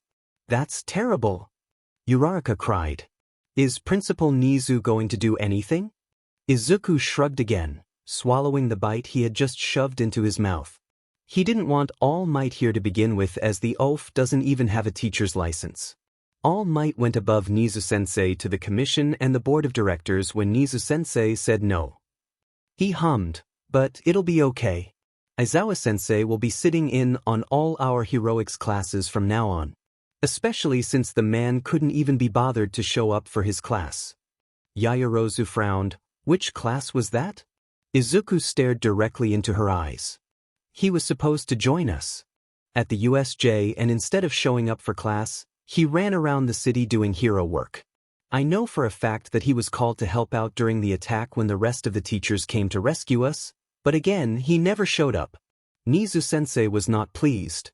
He used the following silence to scarf down the rest of his katsudon, sighing happily at the lingering taste. He decided to change the subject. Oh, that's where I remember your name from, Ida. You are related to the hero Ingenium, aren't you? Ida puffed out his chest proudly. That I am. He's my older brother. Izuku smiled. Well, now your brother works with mine. Ida tilted his head. Who's your brother? Izuku smiled wider. His name is Dabi. He's got a fire quirk, and Ingenium took him on as an intern so that Dabi could get the proper training to be a hero since he's too old for UA. Ida took off his glasses and cleaned them before speaking. That sounds wonderful for your brother. I hope it isn't too forward of me to ask, but how does your brother have a fire quirk and you have a death quirk? Izuku chuckled. I don't live with my blood family as they are all dead. I found Dabi and our sister, Himiko, on the streets and brought them back to where I was living. Essentially, I adopted them even if they are older than me. In fact, He searched the cafeteria for his sister, calling out her name as he saw her sitting with a few other students. He grinned as she lit up and skipped over to them, her tray nearly empty. I see. It's so amazing here. Nizu-sensei even had lunch rush give me blood. Izuku nodded. Good, how are you feeling? Himiko sipped on her drink. It's been great so far, everyone's been really nice to me. She glanced around the table, noting the new and old faces. Oh! She squealed. Hiya Hitoshi. Hiya Denki. It's nice to see you guys again. Denki chirped back. Yeah. Hi Himiko. Izuku laughed at their antics. Blondes really did have more fun. Izuku nudged his sister to get her attention. Hey Himi, you already know Hitoshi and Denki, but these four are some of our classmates. That's Tenya Ida, his older brother is Ingenium. And those three girls are Ochako Uraraka, Kyoka Jiro and Momo Yayus. He pointed to each of them in turn. Himiko grinned, not noticing that she was showing off her fangs. Hiya. Nice to meet you guys. She sat down next to Izuku and picked up her cup again. Momo smiled softly. Nice to meet you as well. If you don't mind me asking, is it all right if we call you by your first name? I didn't catch your last name. Himiko shrugged. I don't use my last name, my parents were quirkists and kicked me out of the house years ago. Then Dabi found me and then Aizu found the two of us. You can call me Himi or even Himiko if you want. Dabi is the same. Yayarozu nodded her understanding. Feel free to call me Yamamo, I know my last name is a mouthful. That goes for everyone. The table nodded, noting the small smile that had slipped onto Yamamo's. Ida nodded with finality. We should finish eating as we all still have classes to do our best in. I, for one, shall endeavor to be the best hero student that has walked the halls of this prestigious school. Izuku and his friends laughed as their classmate puffed out his chest proudly. Himiko slurped up the last of her drink, a slight bit oozing out of the corner of her mouth. Izuku could see the red coloring, knowing then that it was blood. He glanced at the rest of the table, wondering if anyone else had noticed it. Oh, Himiko, you have something in the corner of your mouth. Looks like... Uraraka trailed off, probably realizing what it was. Himiko blushed, wiping the trail away with a napkin. Sorry about that, sometimes I get excited around people and my mouth doesn't close properly due to my fangs. She explained with a nervous chuckle. Yamamo nodded, that's understandable. My own quirk makes it difficult to do things sometimes. Himiko blushed. You don't think it is weird? She asked hesitantly. Yamamo shook her head. Not at all. Why would I? Himiko wiggled in her seat. My own parents thought my quirk was villainous because I had to drink blood for it to work, as well as to stay healthy. I got lucky that Aizu and Dabi don't care. Ida chopped his hand. I believe that is called quirk discrimination and your parents should be ashamed of themselves. Izuku snorted. Don't worry, they are in jail already. I took her to my boss at the precinct and he helped get her the justice she deserved. Izuku watched as everyone relaxed, everyone except Uraraka, that is. She didn't seem disgusted, but she was stiff with tension. He sighed, figuring that she just didn't know what to say and chose not to say anything. So, what is your quirk, if you don't mind me asking? Jiro asked, speaking for the first time now that she had finished her lunch. Himiko smiled. I have a transformation quirk. If I drink someone's blood, I can turn into them. Aizu even helped me figure out that I could even use that person's quirk if I drank enough. Jiro nodded, impressed. That's a cool quirk. Are you hoping to make it into the hero course after the sports festival? Izuku's sister shook her head. I'm gonna leave all the heroing to my brothers. I really want to be a detective. Part of my quirk makes it so I can smell blood and its types as well, so if there's a bad guy who bleeds at the scene, I could taste it and we'd figure out who it was. Ida grimaced. That is incredibly unsanitary. Himiko snorted, waving off his worry. No sweat. I can't catch illnesses from drinking blood as my quirk filters out the bad and tells me what is bad. He frowned. Well, I guess that would be better. I am glad your quirk takes care of you. She giggled. Me too. Also, now that I have been getting regular servings of blood, I'll be able to do more quirk training without getting too tired. Yamamo grinned. That's wonderful, Himiko. Izuku bumped his shoulder against hers. C told you that your quirk wasn't scary. She didn't say anything back, preferring to hum softly as she laid her head on his shoulder. The bell rang, signaling the end of lunch and making the table jump with surprise. Time for class. We mustn't be late. Ida chopped, making the rest of them laugh again. Izuku pulled Himiko aside. Hey Himi, don't forget I've got training after school in Gym Beta and Dabi has his first day of heroics with the Ida 10 agency. Are you planning on going home or do you want to join me in the gym? She shrugged. I'll join you in the gym. I can do my homework while you train. Izuku nodded. Okay Himi. See you in a few hours. Have fun and learn lots.